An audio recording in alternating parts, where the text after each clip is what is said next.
Welcome back to another story on Nexus Harry. This time, we're bringing you, what if Harry fainted in the Gringotts lobby and the Goblins found 100 Power-Siphons linked to Dumbledore. Your likes fuel our creativity. Subscribe and stay tuned. Here's the story. Chapter 1, The Boy Who Fell. The letter had come on a Tuesday. Well, that wasn't quite right. The first letter had come on a Tuesday. The second came on Wednesday. By Thursday, Vernon Dursley was nailing the mail slot shut with a claw hammer while Petunia pretended nothing was happening and Dudley whined about missing his morning cartoons because of all the hammering. By Saturday, the living room was buried under 400 envelopes and Vernon had driven them all to a rock in the middle of the sea, which Harry thought was a bit of an overreaction to some mail, but then again, everything about the Dursleys was a bit of an overreaction. Then came Hagrid. Harry hadn't slept. He'd drawn a lopsided birthday cake in the dust on the floor of the shack, 11 candles, because he knew no one else would remember, and he'd been counting down the seconds on Dudley's cracked watch when the door exploded inward and the biggest man Harry had ever seen squeezed through the frame like a bear trying to fit through a cat flap.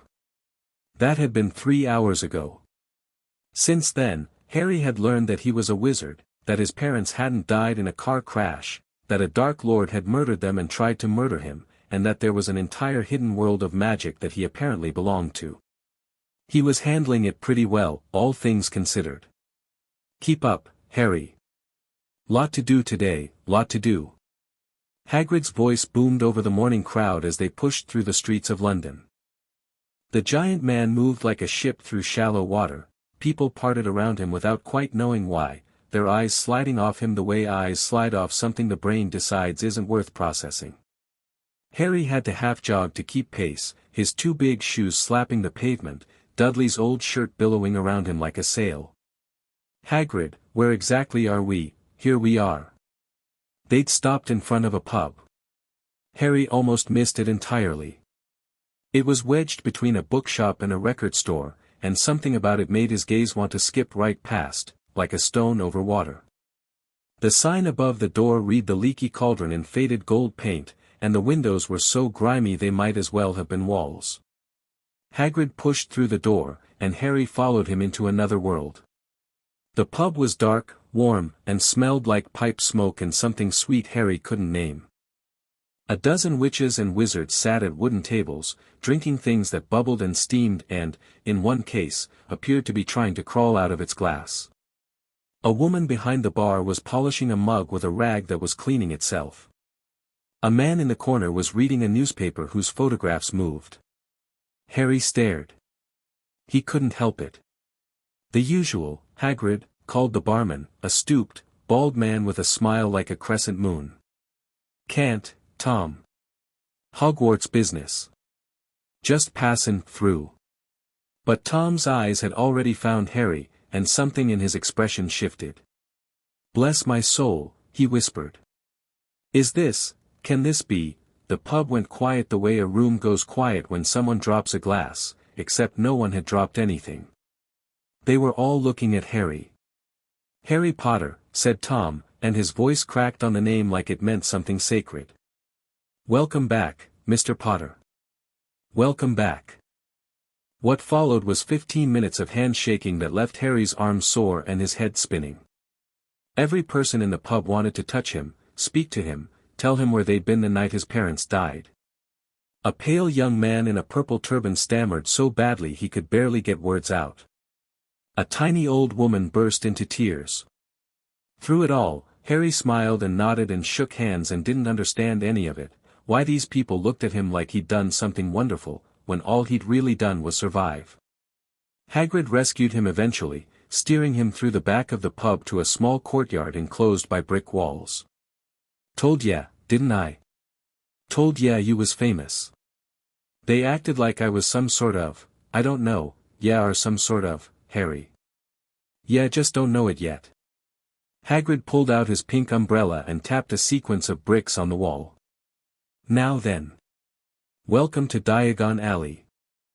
The wall opened like a mouth, bricks folding and rearranging themselves with a sound like shuffling cards, and Harry stepped through into a place that made every dream he'd ever had feel small and grey by comparison. The alley was packed. Witches in flowing robes haggled over cauldrons stacked 10 high outside a shop. A cluster of boys Harry's age pressed their faces against the window of a store displaying a broomstick on a velvet cushion, Nimbus 2000, the sign read, and the broom actually hovered, rotating slowly, gleaming. Owls hooted from the rafters of an open-fronted emporium. A woman walked past carrying a cage of something that glowed.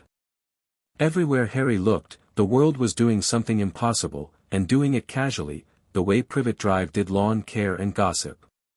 Magic. Real, actual magic. Everywhere. Harry's chest ached with something he didn't have a name for. Not sadness, not happiness. Something bigger. Something like recognition. Like he'd been holding his breath for 11 years and only just now remembered how to breathe. First things first, Hagrid said, one massive hand on Harry's shoulder, guiding him through the crowd. Gotta get ya to Gringotts. That's the wizard bank. Your parents left ya some gold, and y'all needed fair school supplies. They were heading toward the far end of the alley, where a white marble building towered above everything else. It was enormous, not just tall, but imposing, the kind of building that had opinions about who walked through its doors. Bronze doors gleamed at the top of a sweep of marble stairs, and standing beside them, in a uniform of scarlet and gold, was a creature about a head shorter than Harry, with a pointed face, long fingers, and black eyes that tracked their approach with the unblinking focus of a hawk. Goblin, Hagrid muttered. Gringotts is run by goblins. Clever as they come. Don't ever try to steal from him. The goblin inclined his head as they passed, just barely, the minimum acknowledgement of their existence, and Harry felt those dark eyes follow him up the stairs and through the bronze doors. Inside, there was a second set of doors, silver this time, with words engraved into the metal that Harry read as he passed, "Enter, stranger, but take heed of what awaits the sin of greed, for those who take, but do not earn, must pay most dearly in their turn." Cheerful, Harry murmured, and Hagrid let out a bark of a laugh. Safest place in the world fair anything ye want kept safe. 'Cept maybe Hogwarts. They pushed through the silver doors and into the lobby of Gringotts, and the world tilted sideways. It didn't happen all at once. That was the strange part. Later, when Harry tried to piece it together, he couldn't point to a single moment and say that's when it started. It was more like stepping into water that got deeper with every step, except the water was invisible and the depth was inside him. The lobby was vast. That was the first thing Harry registered, a hall of white marble so enormous that the Dursleys' entire house could have fit inside it twice over, with room left for the garden. 100 goblins sat on high stools behind a long counter that stretched the length of the room, weighing coins, examining gemstones, scratching in ledgers with quills that moved almost too fast to see. The ceiling was lost in shadow somewhere far above. Great chandeliers of crystal and goblin-forged iron hung from chains as thick as Harry's arm, each one burning with a light that wasn't quite candlelight and wasn't quite anything else, a cold, clean, silver glow that seemed to press against Harry's skin like a physical thing. That was when he felt it. The pressure. It started at the base of his skull, a faint buzzing, like standing too close to a power line. Harry rubbed the back of his neck and kept walking. Hagrid was already lumbering toward the nearest free goblin, pulling a crumpled letter from one of his many pockets. The buzzing got louder. Harry's skin prickled. Not from cold, the lobby was warm, almost uncomfortably so, but from something else, something that seemed to originate from the marble beneath his feet. It crawled up through his shoes, his ankles, his shins, like static electricity with intent. The air tasted metallic. His scar, that thin lightning bolt line on his forehead that he'd carried since before memory, began to itch. Hagrid, Harry started, but the word came out wrong, thick and distant, as if he were speaking through water. Hagrid didn't hear him. He was at the counter now, booming something about Vault 713 and Hogwarts business, and the goblin he was addressing looked deeply unimpressed. The buzzing became a roar. Harry stopped walking. He couldn't have said why. His body simply refused to move forward, as if some deep, animal part of his brain had sensed danger and thrown the brakes. His heart was hammering. His vision blurred, sharpened, blurred again. The silver light from the chandeliers was doing something, reacting, pulsing in a rhythm that matched his heartbeat, and the goblins nearest to him had stopped what they were doing and were looking at him with expressions he couldn't read. Something inside Harry's chest cracked. Not broke. Not tore. Cracked, like ice on a pond, a single fracture line spreading outward through something that had been solid and whole and was now splintering under pressure it was never built to contain. He felt it, actually felt it, a physical sensation of something giving way deep in his core, some barrier he hadn't known existed, and behind that barrier was light. Heat. A rushing, screaming, singing wave of something so vast and bright it wiped every other sensation out of existence. Harry's legs buckled. He hit the marble floor on his knees, then his side, then his back, and the impact didn't register because every nerve in his body was on fire, every cell was vibrating, and the magic that saturated Gringotts, ancient, goblin wrought, older than the Ministry, older than Hogwarts, older than anything human hands had ever built, was pulling at him, or pulling at something on him, and whatever it was pulling back. The last thing Harry saw before the darkness took him was the ceiling of Gringotts, high and distant, and the silver light of the chandeliers fracturing into 1,000 colors he didn't have names for. Then nothing. Griphook had worked in the Gringotts lobby for 37 years. In that time, he had seen a great many things. He had seen a witch try to smuggle a cursed necklace past the detection wards and watched her turn inside out when the wards caught it. He had seen a wizard attempt to forge a goblin-issued vault key and witnessed the rather spectacular way the bank's defenses had expressed their displeasure.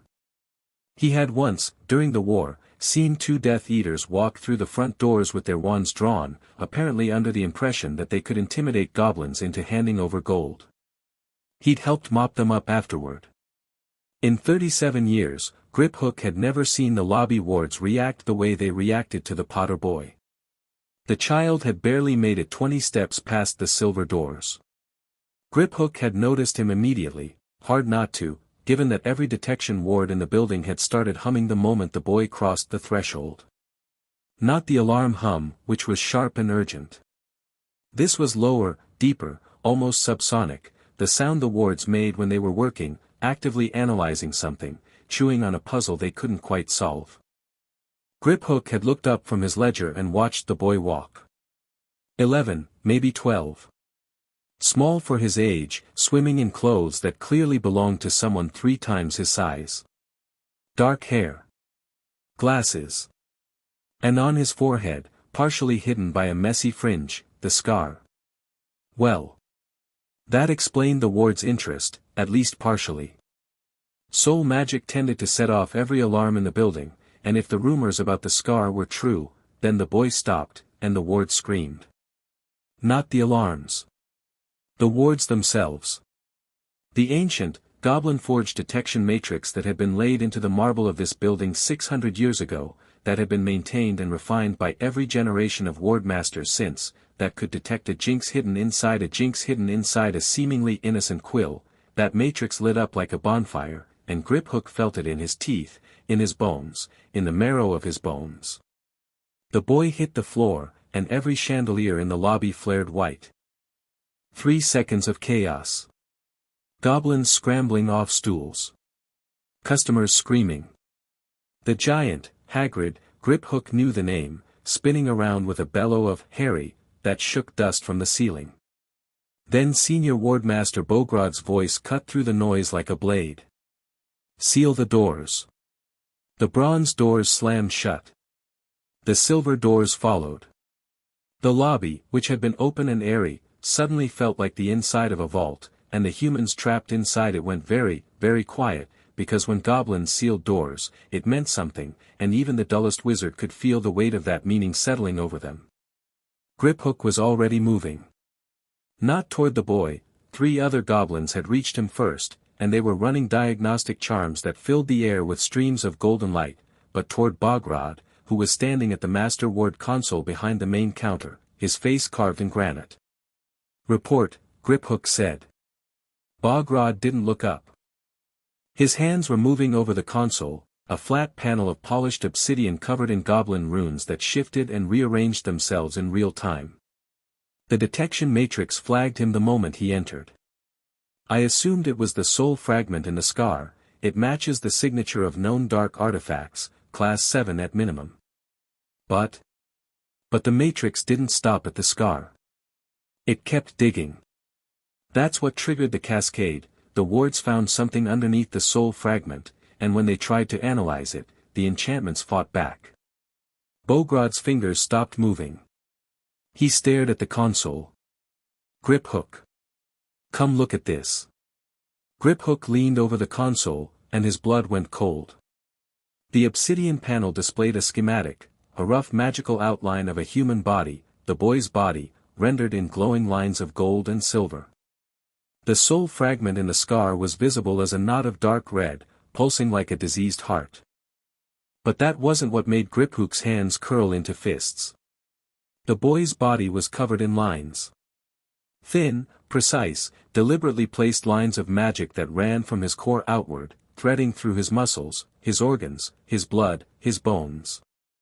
They formed a web, no, a net, that encased his magical core like a cage, and from each line, smaller filaments branched off and burrowed deeper, sinking hooks into the core itself.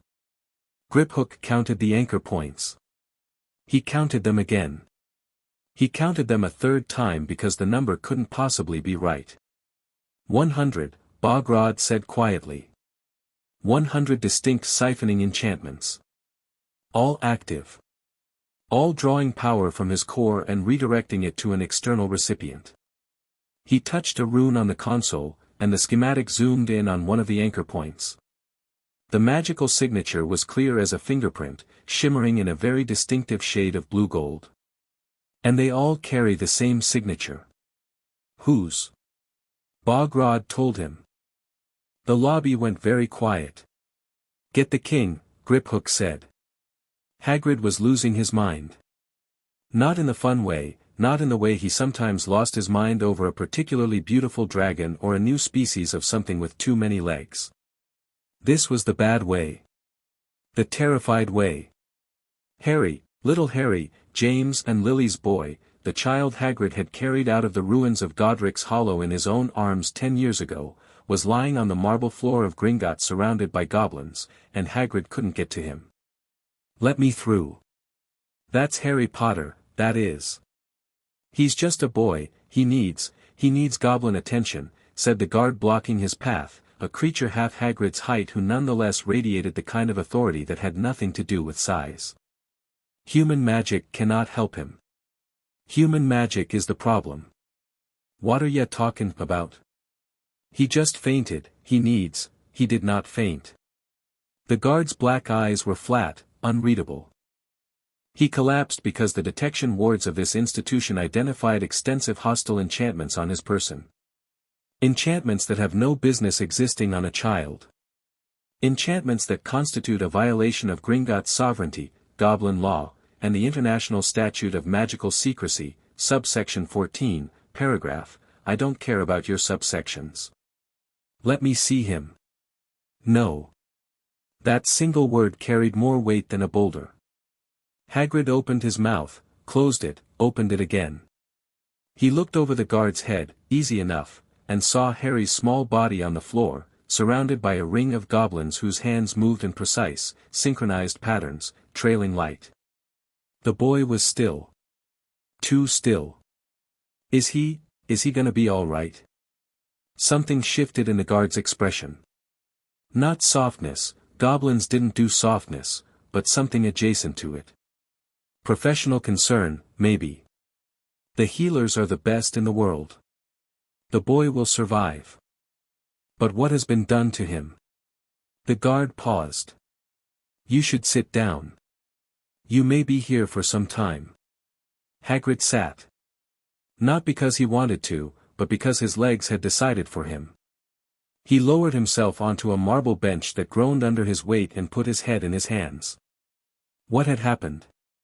One moment Harry had been right behind him, quiet and wide-eyed, taking everything in the way he'd been taking everything in all day, with a kind of desperate wonder, like a man dying of thirst who'd just found water. The next moment the boy was on the ground and the goblins were sealing the doors and everything had gone sideways. Hostile enchantments on his person. What did that mean? Who would put hostile enchantments on Harry Potter? The boy was 11. He'd been living with muggles. He didn't even know he was a wizard until last night. When would anyone have had the chance to? Hagrid's thoughts snagged on something. A memory. 10 years old, faded but clear. Dumbledore, standing on the doorstep of number 4 Privet Drive, holding baby Harry. The street dark and empty. Hagrid had just landed the motorcycle, and McGonagall was there too, in her tartan dressing gown, and Dumbledore was holding the baby and his wand was out and he was murmuring something, and Hagrid had asked what he was doing, and Dumbledore had said, what had he said? Just a few protective charms, Hagrid. Nothing to worry about. Hagrid's hands were shaking. He clenched them into fists the size of Christmas hams and told himself it was the adrenaline. Just the adrenaline. Nothing to worry about. Dumbledore was the greatest wizard in the world. Whatever he'd done, it was for Harry's protection. It had to be. It had to be. The goblin healers worked for 47 minutes before the first preliminary report was ready. In that time, Harry Potter did not wake, did not move, and did not dream, or if he dreamed of nothing, a vast black emptiness that was somehow more restful than any sleep he'd ever known, as if his body had been waiting for permission to truly shut down and had seized the opportunity with both hands. Above him, the healers charted atrocities. Senior healer Axeclaw had been practicing medicine for over a century. She had treated goblin warriors after the rebellion of 1612. She had pieced together curse damage that would have made a human healer vomit. She had once removed a parasitic enchantment from a goblin child that had been feeding on the boy's magic for 3 years, and she had tracked down the wizard who placed it and expressed her displeasure in terms that were still discussed in hushed tones in certain circles. She had never seen anything like Harry Potter. The siphons are layered, she told Griphook, who had not left the boy's side. Her voice was clinical, precise, but her hands, her long, clever, scarred hands, were trembling slightly, and Griphook knew her well enough to know that the trembling was not fear. It was rage. Whoever designed this was brilliant. I want to be clear about that because it matters. This isn't crude work. This isn't some dark wizard slapping a leech curse on a victim. This is art. Terrible, meticulous art. She gestured, and the diagnostic display floating above Harry's body rotated, showing the web of siphons from a different angle. The first layer was placed when the subject was approximately 15 months old. 20 siphons, anchored to the magical core via the blood. These are the foundation, they suppress raw magical output by roughly 40%. 40%, Griphook repeated. At 15 months. At 15 months. The second layer was added approximately 6 months later. Another 20 siphons, these anchored to the nervous system. They suppress magical sensitivity, the ability to feel ambient magic, to sense enchantments, to instinctively interact with magical environments. A wizard with these bindings wouldn't feel the difference between a magical and non-magical space. Which would make him easier to hide among muggles. Precisely. The third layer, Axeclaw's jaw tightened. The third layer targets cognitive function. 20 more siphons, anchored to the brain. They suppress magical intuition, learning speed, and, this is the part that makes me want to find the caster and open his throat, memory formation.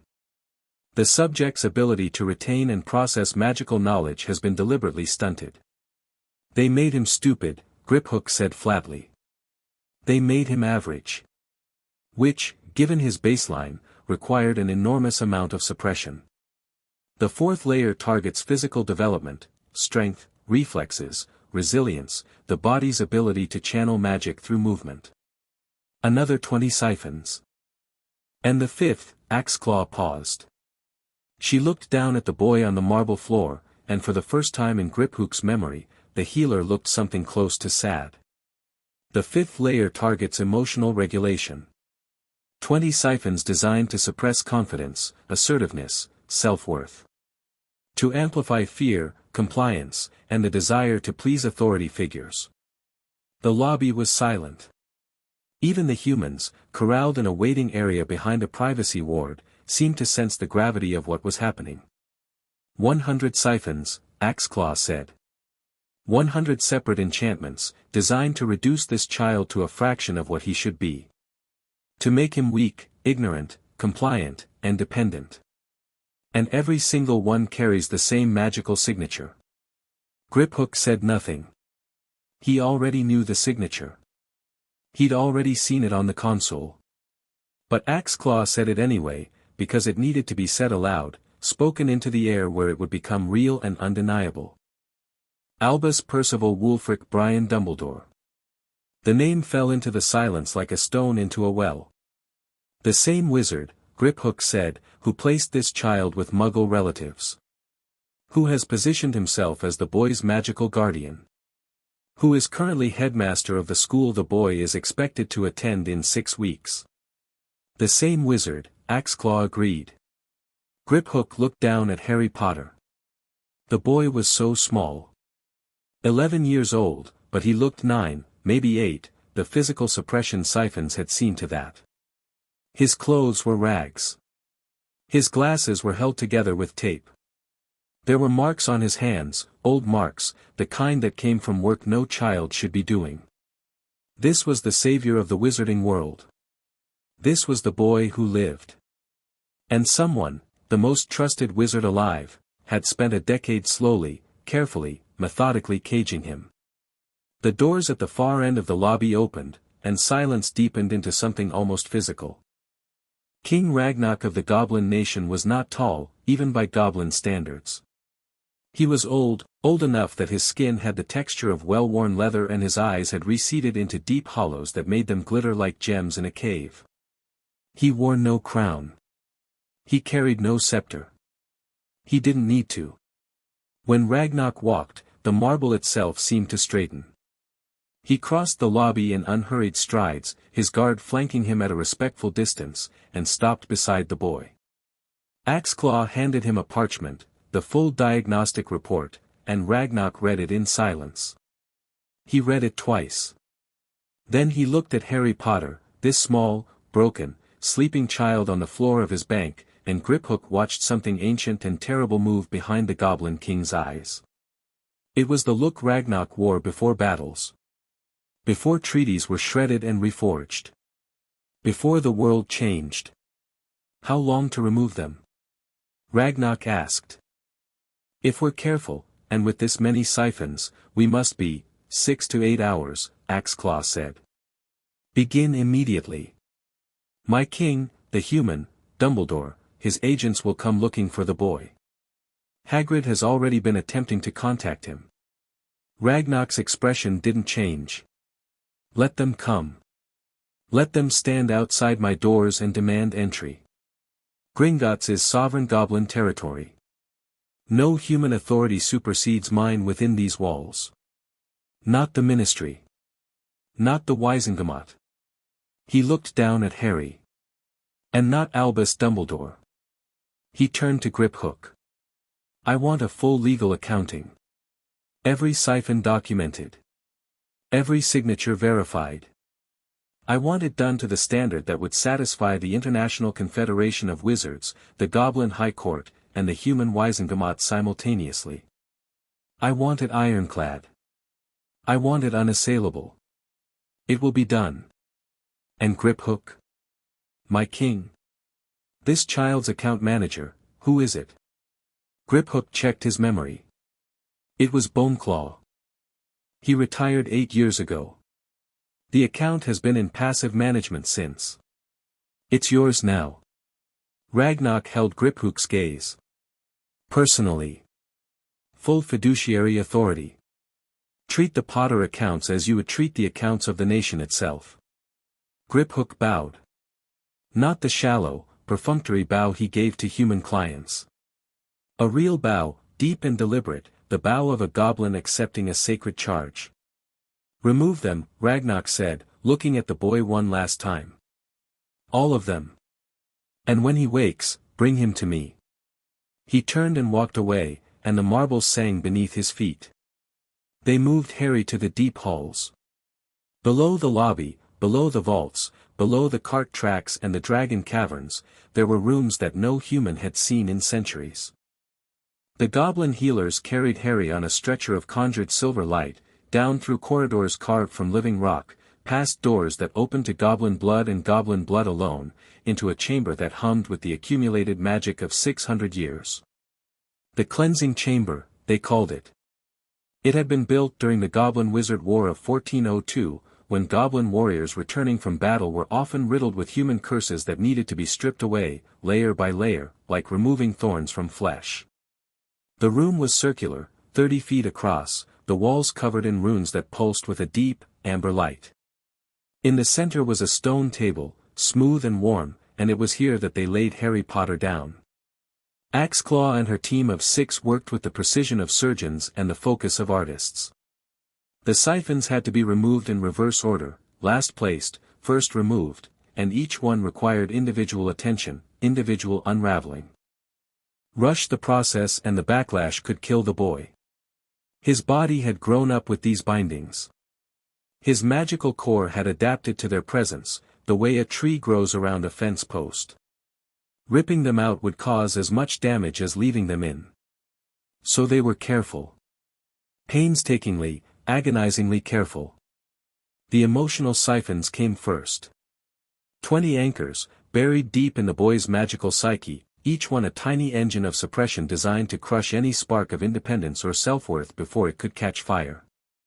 Axeclaw dismantled them one by one, her tools, goblin-forged instruments that looked like needles made of light, probing, teasing, severing the connections with microscopic precision.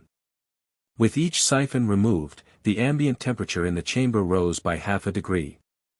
The physical siphons were next. These were more deeply rooted, woven into the boy's muscles and bones and blood. Axeclaw had to chase each filament to its terminus, cutting it free without damaging the tissue it had bonded with. Twice, the boy's body spasmed as a siphon released its hold, and the healers had to pause, stabilize, and begin again. 3 hours in, they reached the cognitive siphons, and Axeclaw swore, something she rarely did, because they were beautiful. Terrible, but beautiful. Each one was a masterwork of enchantment theory, self-sustaining, self-repairing, designed to grow with the host and adapt to changes in his magical development. Whoever had created them understood the human magical mind at a level that bordered on the divine. Which made the intent behind them all the more obscene. 4 hours. 5. The sensory siphons fell, and the runes on the walls began to glow brighter, responding to the magic that was slowly, steadily filling the room like water filling a basin. The healers felt it, a pressure, a warmth, a growing presence that was unlike anything they'd encountered in a human child. At the 5-hour mark, they reached the foundation layer. The first 20 siphons. The ones placed on a 15-month-old baby. Axeclaw paused. She looked at her team. They looked back. "Brace yourselves," she said, and began. Harry woke up in the middle of it. He didn't gasp, didn't scream, didn't thrash. One moment he was in the black emptiness, and the next his eyes were open and he was staring at a stone ceiling covered in symbols that glowed like banked coals, and there was something happening inside him that he couldn't describe, couldn't process, couldn't do anything about except lie there and feel it. It was like being born. Not that Harry remembered being born, but this was what he imagined it felt like, the shock of suddenly existing more than you did a moment ago, of boundaries expanding, of new senses switching on one by one like lights in a house you didn't know you owned. He could feel the stone beneath his back, and it wasn't just stone, it was alive, humming with a deep, slow heartbeat that had been counting out the seconds since before humans built their first fire. He could feel the goblins around him, their magic sharp and bright like iron heated in a forge. He could feel the air itself, thick with something golden and singing, and he realized with a start that wasn't the air, it was him. That was his magic. That golden, singing, overwhelming flood of power was coming from inside him, pouring out through cracks in walls he was only now becoming aware of because they were falling, one by one, like dominoes. "He's awake," someone said. A voice like gravel, calm but urgent. "Hold him. We're not done."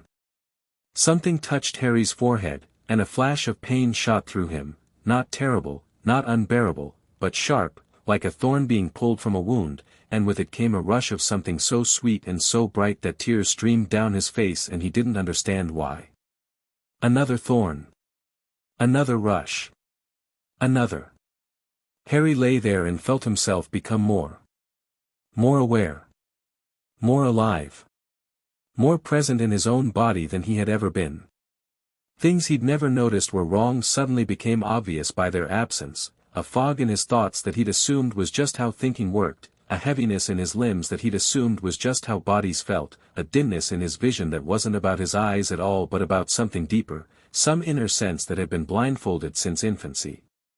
The blindfold was coming off. And behind it, behind all the walls and cages and blindfolds and chains, was a core of magic so bright that the goblins' runes flared in response, and Axeclaw, who had been practicing medicine for over a century, stopped what she was doing and stared. "Ancestors preserve us," she whispered. The last siphon fell. Harry screamed. Not in pain. In release. 11 years of caged power burst free in a shockwave of golden light that blew outward from his body like a detonation, and the cleansing chamber, built to withstand the magical backlash of 100 goblin warriors being decursed simultaneously, shook. The runes on the walls flared from amber to white. The stone table cracked down the middle. The healers staggered, shielding their eyes, and the wave rolled past them, up through the corridors, through the rock, through the cart tracks and the dragon caverns, through the vaults of gold and the doors of iron, up and up and up until it reached the lobby of Gringotts and the chandeliers sang, a single, clear, piercing note that rang through the building like a bell. In the leaky cauldron, glasses rattled on shelves. In Diagon Alley, every owl in Elop's emporium went silent. In the headmaster's office at Hogwarts, 300 miles away, a dozen delicate silver instruments that had been spinning and whirring for 10 years shattered simultaneously, and Albus Dumbledore surged to his feet, his face draining of color. In the cleansing chamber, Harry Potter sat up. He looked at his hands. He flexed his fingers. He felt the magic moving through him, his magic, free and wild and enormous, filling him up like light fills a room, and he breathed, and his breath came out as mist, and the mist glowed. "Easy, child," said Axeclaw, approaching slowly, the way one approaches a fire. "You've been through a great deal. Take a moment." Harry looked at her.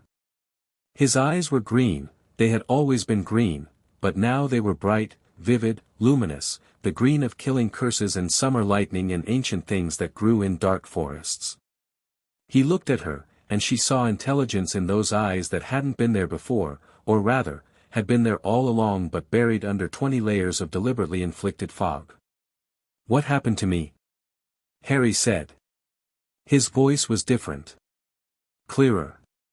Steadier. The voice of a boy who had been speaking through a muffled screen his entire life and had only just now pulled it away. Axeclaw told him. She did not soften it. She did not couch it in gentle language or reassuring qualifications. Goblins did not believe in protecting people from truth. Truth was a weapon, and to deny someone their weapon was the deepest form of disrespect. She told Harry Potter, in precise and clinical terms, what had been done to him, who had done it, and what it had cost him. She told him about the 100 siphons. The 5 layers. The systematic suppression of his power, his mind, his body, his emotions. She told him that without the siphons, his magical core was measuring at levels the diagnostic tools were struggling to quantify. She told him that his cognitive and emotional development had been artificially stunted for a decade, and that while the removal of the siphons would allow him to catch up, the years themselves were gone and could not be returned. She told him Dumbledore's name. Harry listened. He didn't interrupt. He didn't cry. He didn't shout. When Axeclaw finished, Harry was quiet for a long time. The chamber was still. The runes pulsed softly, their rhythm matching his heartbeat. "He put them on me when I was a baby," Harry said. "Not a question." The first layer was placed at approximately 15 months of age. The subsequent layers were added over the following 2 years. Before I could remember. Before I could fight back. Yes. And they were taking my magic and sending it, where? To him. The siphons redirected a portion of your power to an external anchor.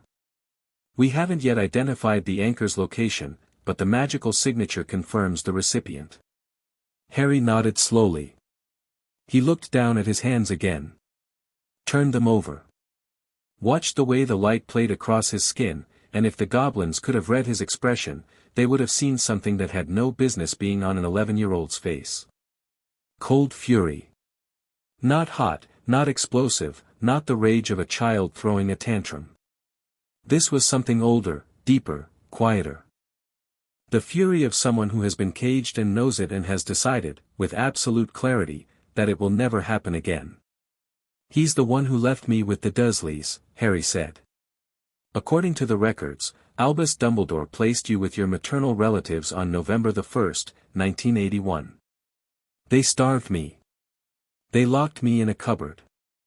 They told me my parents were drunks who died in a car crash."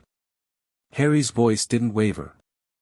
"And the whole time, the reason I couldn't, the reason I was so," he stopped. Breathed. "He made it so I couldn't fight back. Against any of it." Axeclaw said nothing. There was nothing to say. Harry swung his legs off the cracked stone table and stood. The goblins tensed. After the shockwave, they were understandably cautious, but the boy didn't explode. He stood there, small and scrawny in his oversized rags, and the air around him shimmered like heat haze, and his eyes burned green.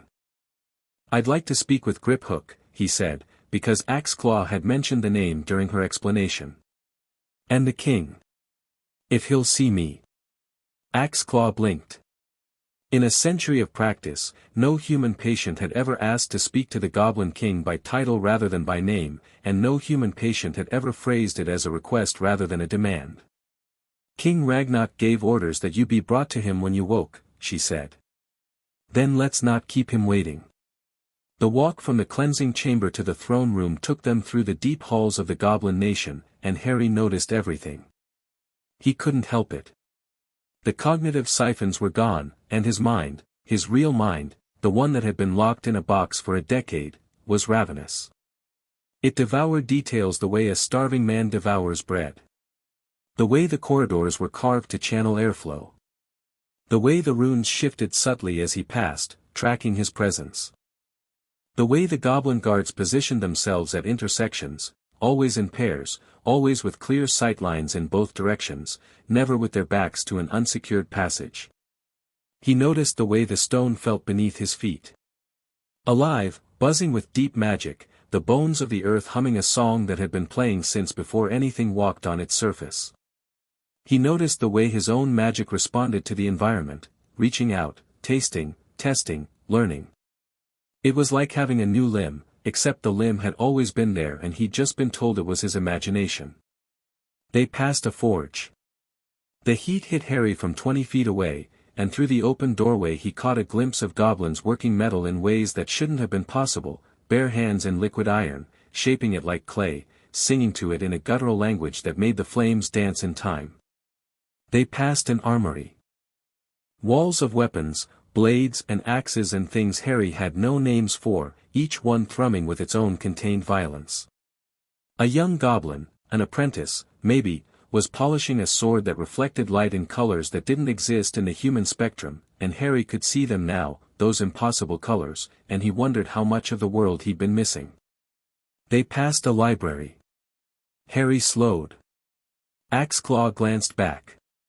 "The archives," she said. 6 centuries of goblin scholarship.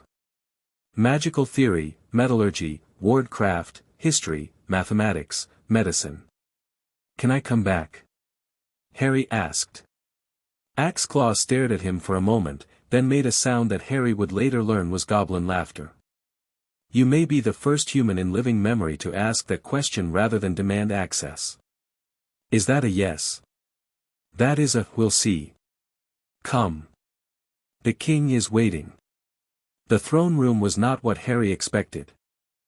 He'd imagined something like the illustrations in Dudley's discarded picture books, a grand hall with a golden throne and guards in armor and maybe some flags.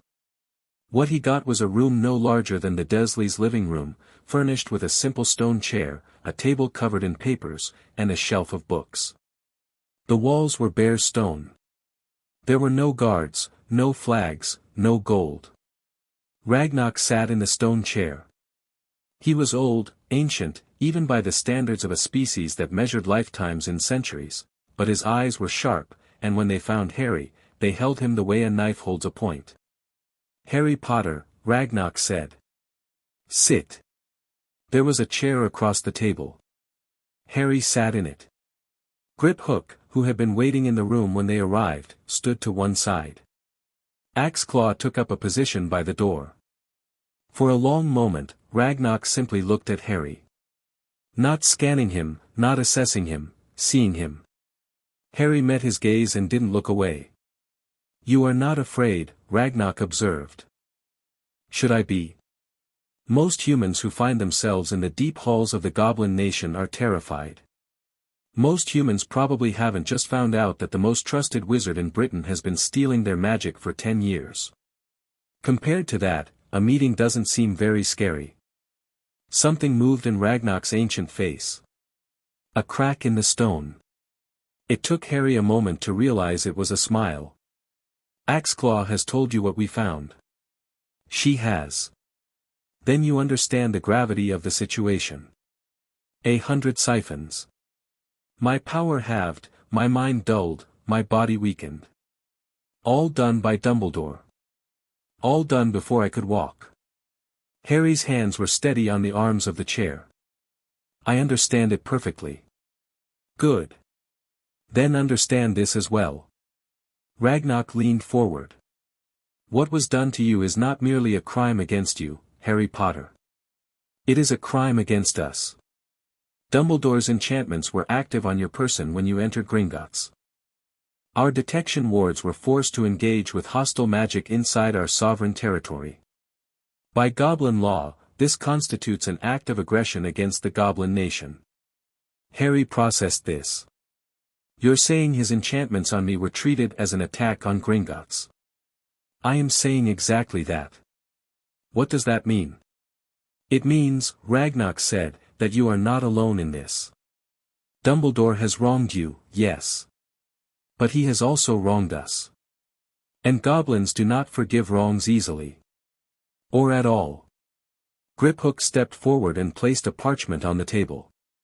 "This is a formal declaration of legal advocacy.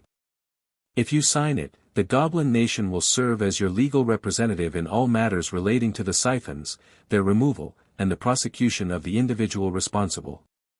Goblin legal advocacy carries weight in both the wizarding and goblin courts. It means that any action taken against you will be treated as an action taken against the nation." Harry looked at the parchment. He looked at Ragnarok. He looked at Griphook. "What's the cost?" Ragnarok's eyebrows rose. "Excuse me. Goblins are practical. You don't do things out of charity. This helps me, obviously. But it also helps you. What do you get out of it?" The crack in Ragnarok's face widened. The smile was real now, sharp and fierce and genuinely pleased. "The boy has teeth. Good." He steepled his fingers. "You are correct. This is not charity. Dumbledore's influence over the wizarding world has been detrimental to goblin interests for decades. He has blocked legislation that would expand our rights. He has maintained policies that keep us as second-class citizens in a world we helped build. If we can demonstrate, publicly, irrefutably, that this paragon of the light has been systematically abusing the most famous child in Britain, his political power collapses. And when his power collapses, doors open for us. So I'm a weapon. You are an opportunity. And in return, you gain the full weight of the Goblin nation behind you. Our healers to repair the damage. Our lawyers to fight the legal battles. Our ward masters to ensure you are never bound again. And, Ragnarok added, his voice dropping to something almost gentle, the knowledge that someone is on your side not because of prophecy, not because of destiny, but because it is the right thing to do, and it also happens to serve our interests, and we are honest enough to tell you both reasons. Harry sat in the stone chair in the deep halls of the Goblin nation and felt, for the first time in his memory, like someone was treating him as a person rather than a symbol. He picked up the quill grip Hook offered him. He signed. Above them, in the lobby of Gringotts, Albus Dumbledore had arrived.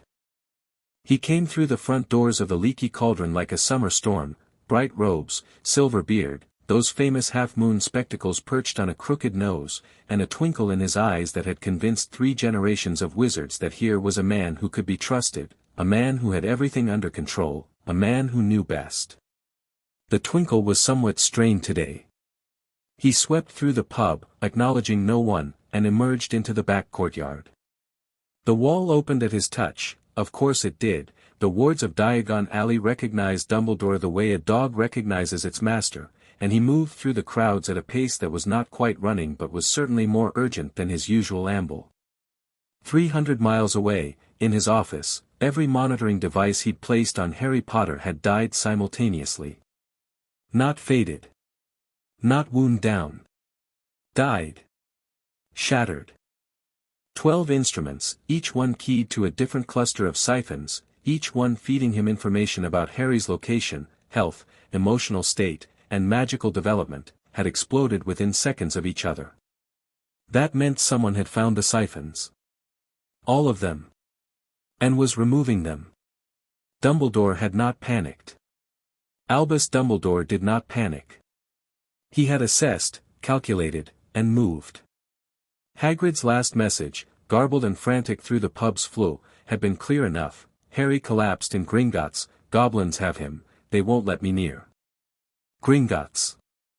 Of all the places in the wizarding world where this could have happened, it had happened in the one place where his authority meant nothing.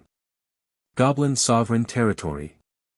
Goblin detection wards, which were, he could admit this, in the privacy of his own mind, superior to anything human ward crafters had produced. He climbed the marble steps. The bronze doors were closed.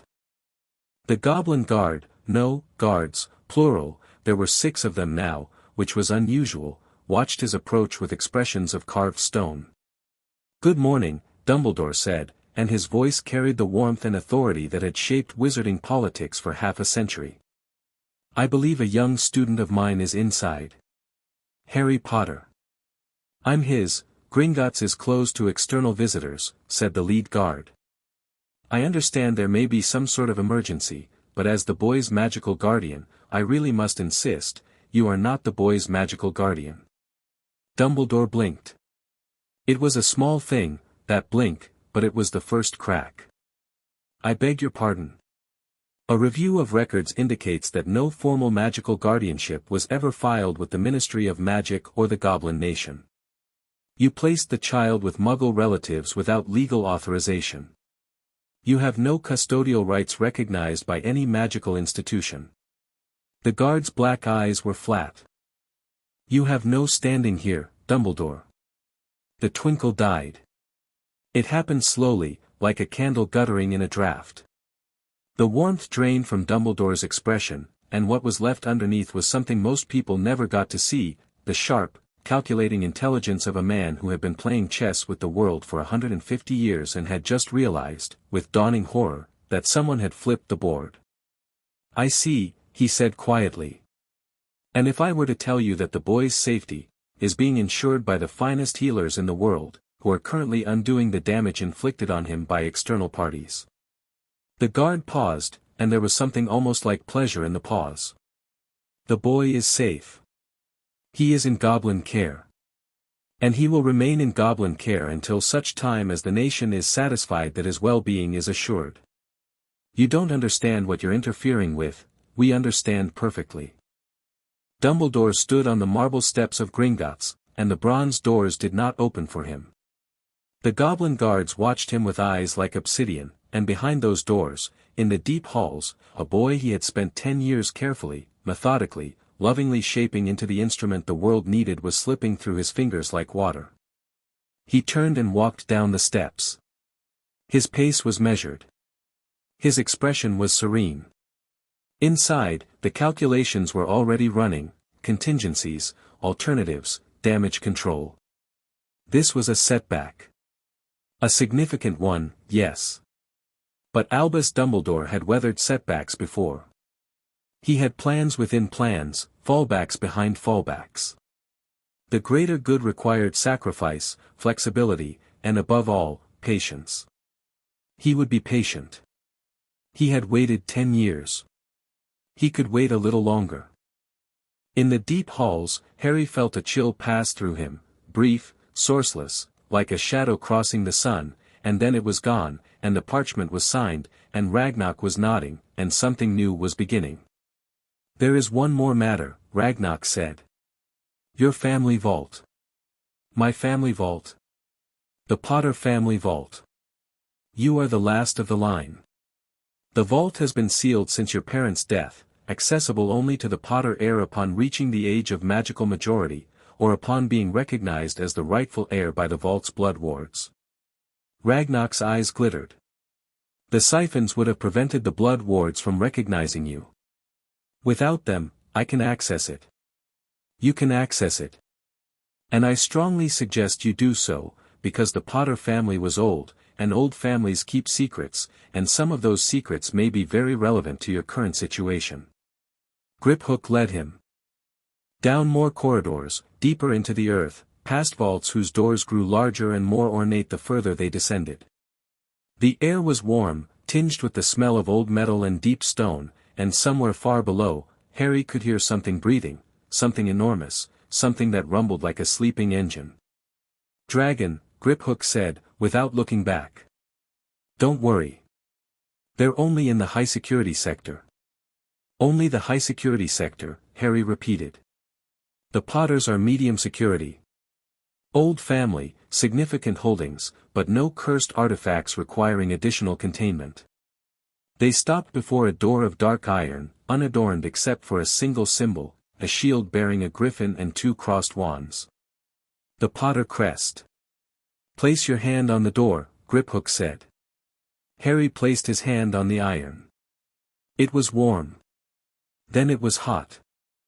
Then it was alive, and he felt the blood wards reach for him, not like the Gringotts lobby wards, which had been impersonal, analytical, but like a welcome, like a hand reaching through darkness to clasp his, and the magic in his blood, his real magic, his full magic, unchained and unbound, surged forward to meet it.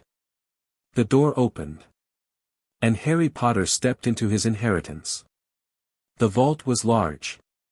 Not cavernous, but substantial, a room perhaps 40 feet across, with a ceiling that disappeared into shadow. Gold was there, yes. Piles of galleons that gleamed in the wand light. But the gold was almost an afterthought compared to everything else. Books. Shelves of them, lining the walls, hundreds of volumes bound in leather and dragon hide and something that shimmered like liquid metal. Harry's newly unshackled mind hungered at the sight. Artifacts. A glass case containing a cloak that seemed to be made of woven moonlight. A sword, old and beautiful, resting in a stand. A set of rings in a velvet-lined box. A mirror that showed no reflection. And on a table in the center of the vault, placed with obvious care, 2 sealed envelopes. Harry picked them up. One was addressed in a sharp, angular hand, "To our son, Harry James Potter, to be read upon his claiming of the family vault." The other, in a rounder, Messier script, "Harry, my love. If you're reading this, the worst has happened. I'm sorry. Read your father's letter first." Harry's hands were not steady anymore. He sat down on the stone floor of his family's vault, surrounded by gold and books and the artifacts of a legacy he'd never known he had, and he opened his father's letter. "Harry, if you're reading this, your mother and I are dead. I'm sorry to be so blunt about it, but the Potters have never been much for dancing around hard truths, and you'll need to get used to that. We're in hiding as I write this. Voldemort is hunting us, hunting you, specifically, because of a prophecy that Dumbledore told us about. I don't know if we'll survive. I hope we will. But hope isn't a strategy, so your mother and I have made preparations. First, the vault. Everything in it is yours. The gold, the books, the artifacts. Use them well. The cloak is a family heirloom, ask Griphook about it, because it's more than it appears. Second, the rings. The Potter signet ring is in the velvet box. Put it on. It will bond with your magic and grant you access to the Potter family properties and protections. Don't skip this. It's important. Third, and I need you to pay attention here, be careful around Dumbledore. Harry's breath caught. I know how that sounds. He's Dumbledore. Leader of the Light, Supreme Mugwump, etc. He's brilliant and he means well and he is fighting the right fight. But he has a weakness, Harry, and his weakness is that he believes, truly, genuinely believes, that he always knows best. He thinks in terms of chess pieces and greater goods, and the problem with people who think that way is that they stop seeing people as people and start seeing them as instruments. He's been pushing us towards certain decisions. Nothing overt. Nothing you could point to and call manipulation. Just, suggestions. Advice. Gentle guidance that always seems to lead where he wants it to go. Your mother noticed first. She's cleverer than me, though she'd never say so in front of your godfather, who already thinks she's too clever by half. We've gone along with his plans because his plans are generally good ones and we're in the middle of a war and he is the best chance we have. But if we're dead and you're reading this, then his plans didn't work out as well as he said they would, and I want you to go into whatever comes next with your eyes open. Trust your instincts. Build your own alliances. Learn everything you can. And if someone tells you they know what's best for you, ask them why they're so sure. I love you, son. Your mother loves you. Whatever happens, know that. James Potter. Harry folded the letter. He pressed it against his chest. He breathed. Then he opened his mother's letter, and the magic in it hit him before the words did, a warmth, a tenderness, a protection charm so powerful and so deeply imbued with love that the air in the vault shimmered gold, and Harry felt something inside him, something that had nothing to do with magic and everything to do with being human, crack open in a way that wasn't painful but wasn't painless either. He read her words. He read them twice. He held both letters against his chest, and he was not ashamed of the tears, and he did not try to stop them. When he stood, his eyes were dry and his spine was straight and the signet ring was on his finger, pulsing with a warmth that sank into his bones and settled there like a second heartbeat. He walked out of the vault and looked at Griphook. Thank you, he said. Griphook regarded him. For what? For finding me. For freeing me. For being honest. Harry's lips quirked, not quite a smile, but the ghost of one. For treating me like a person. You are a client of Gringotts, Griphook said stiffly. We treat all our clients with appropriate, Griphook. Yes. Thank you. The goblin was quiet for a moment. Then, very slightly, he inclined his head. You're welcome, Mr. Potter.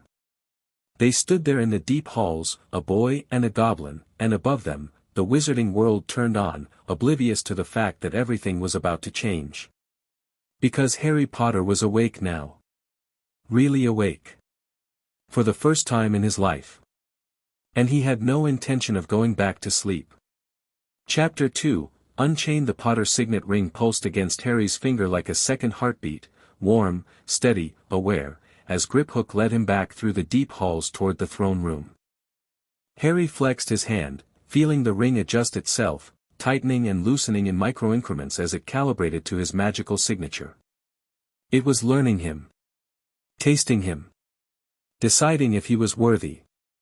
Apparently he was, because the warmth deepened and the ring settled, and Harry felt something click into place that went beyond the physical, a connection, old and vast, to wards and properties and protections he couldn't yet see but could feel, the way you feel the ocean before you see it, that first breath of salt air carried on the wind.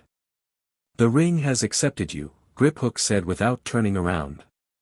You are now, formally and magically, the head of House Potter. I'm 11. Age is irrelevant. The magic recognizes blood, intent, and worthiness. You could have been 7. You could have been 70. The ring doesn't care about calendars.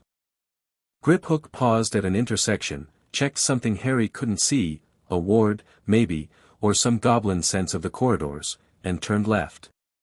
Being head of house grants you certain legal protections under wizarding law. You have a seat on the Wizengamot, though it's been held in trust by proxy since your parents' death. You have the right to manage your own financial affairs. And, critically, you have the right to choose your own magical guardian, or to decline one entirely. Harry processed this as they walked. His mind was doing something extraordinary, running on all cylinders for the first time, making connections and drawing inferences at a speed that felt almost dizzying.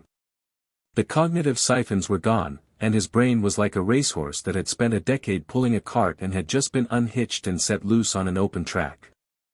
Dumbledore positioned himself as my guardian, Harry said. But he never filed the paperwork. Correct. Because if he'd filed it legally, there would have been oversight. Reviews. Someone might have noticed the siphons. Also correct. So he kept it informal. Everyone knows Dumbledore looks after the Potter boy. No documents. No accountability. Just reputation. Griphook glanced over his shoulder, and there was something in his expression that Harry was beginning to recognize as goblin approval, a sharpening of the eyes, a slight tilt of the head. You are thinking clearly, Mr. Potter. That is gratifying, given what was done to your ability to think. They reached the throne room. Ragnarok was where Harry had left him, but the table was now covered in additional parchments, and 2 more goblins were present, an older female with silver hair cropped close to her skull and a younger male whose hands were stained with what looked like forged soot. Ah, Ragnarok said. The vault accepted you. It did. Good. Sit. We have much to discuss in limited time, because Albus Dumbledore is currently standing outside my bank, and while I am content to let him stand there until his beard freezes, his presence complicates things. Harry sat. He's here. He arrived 37 minutes ago. He was denied entry. He has not left. Ragnarok's expression was unreadable, but his tone carried a dry edge. He is being very polite about it. That's how you know he's furious. What does he want? You. Obviously. You are the linchpin of his plans, Mr. Potter, and you have just been removed from his control by a species he considers beneath his concern. His pride is wounded. His strategy is compromised. And he is, I suspect, terrified of what you now know. Ragnarok steepled his fingers. The question is, what do you want to do about it? Harry leaned back in his chair. The stone was cool against his spine. He thought about the letter, his father's careful, loving warning. He thinks in terms of chess pieces and greater goods. I want to understand the full picture before I make any moves, Harry said. I know about the siphons. I know who placed them. But I don't know why, not really. You said he was stealing my magic. Where was it going? What was the point? Ragnarok nodded to the silver-haired goblin. Silver Fong. The analysis. Silver Fong stepped forward. She moved like a blade, precise, economical, nothing wasted. The siphons were channeling approximately 60% of your magical output to a series of external anchors. We've identified 3 of them so far. She laid a diagram on the table, and Harry leaned forward to study it. The first anchor is located at Hogwarts School. We cannot determine its exact position within the castle, but the signature is unmistakable. Roughly 30% of your siphon power was feeding this anchor. What does it do? Without accessing it directly, we can only speculate. However, the magical profile is consistent with a ward battery, a device that stores power and channels it into an existing ward structure. Someone has been using your magic to power something at Hogwarts. What about the other two? The second anchor is more diffuse. It's not a single point but a network, spread across multiple locations. The signature matches the protective wards on number 4, Privet Drive. Harry went still. The Dursleys' house. Yes. The blood protection wards placed on that property require a continuous power source. Normally, such wards draw on ambient magic and the magical core of the caster. In this case, they were drawing on you. 20% of your siphon power was maintaining the wards that kept you trapped in that house. The irony was so thick Harry could have choked on it. His own magic, stolen from him, used to power the wards that kept him imprisoned in the place where he was starved and beaten and locked in a cupboard. And the third? Silver Fong hesitated. It was the first time Harry had seen a goblin hesitate, and it sent a cold thread down his spine. The third anchor, she said carefully, is the soul fragment in your scar. The room went quiet. The siphon connected to this anchor was not draining your power outward. It was doing the opposite. It was feeding the fragment. Keeping it alive. Stable. Anchored to you in a way that natural soul magic would not sustain. Harry touched his scar. It was numb. Before, in the Dursleys' house, he'd sometimes felt it prickle or ache, a faint sensation he'd always attributed to headaches or imagination. Now there was nothing. Just skin. You removed the soul fragment, Harry said. We did. It was the first thing our healers addressed. The fragment was unstable. Parasitic. Left unchecked, it would have slowly eroded your identity and magical coherence. It was also serving as a surveillance conduit. The entity it originated from could, under certain conditions, perceive through your senses. Voldemort could see through my eyes. Potentially.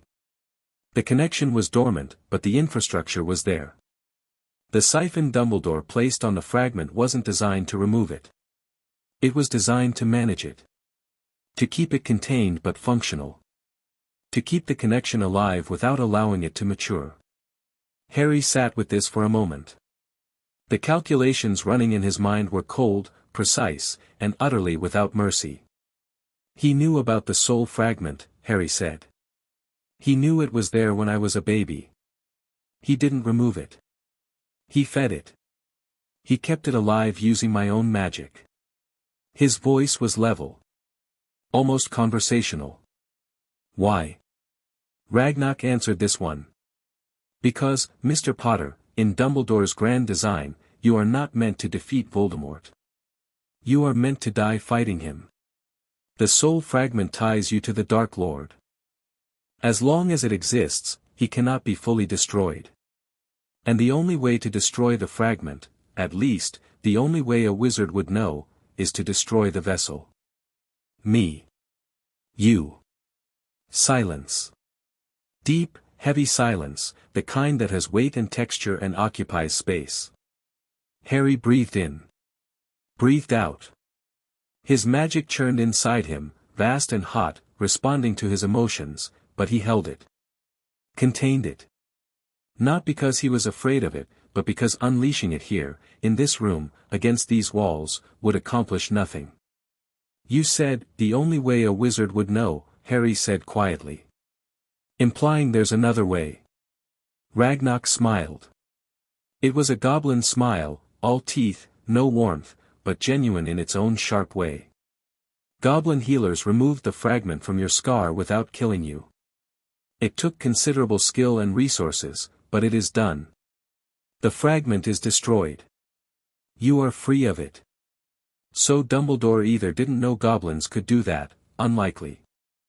Dumbledore is many things, but ignorant is not one of them.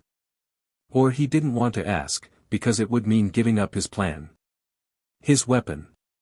His sacrificial lamb. Now you understand. Harry understood. He understood with a clarity that was almost painful, like looking at the sun after years in a dark room. Dumbledore hadn't just stolen his magic. He'd stolen his future. He'd built Harry a destiny, short, tragic, heroic destiny that ended with a dead boy and a destroyed soul fragment and a grieving wizarding world that would remember Harry Potter as a martyr and Dumbledore as the architect of victory. The greater good. Harry's fingers curled around the arms of his chair, and the stone cracked under his grip. Not from physical strength, from magic. Raw, uncontrolled, furious magic that bled from his skin like heat from a forge. The goblins noticed. Of course they did. Silverfang's hand twitched toward her belt. The soot-stained goblin took a half-step back. Even Ragnarok's eyes narrowed. But Harry breathed, and the magic receded, and the cracks in the stone sealed themselves, which shouldn't have been possible, because the stone was goblin-wrought and warded against magical interference, and the fact that Harry's ambient magic had both damaged and repaired it without conscious effort said something about his power level that made every goblin in the room recalculate their assessments. "I'm sorry," Harry said. "I'm still getting used to this."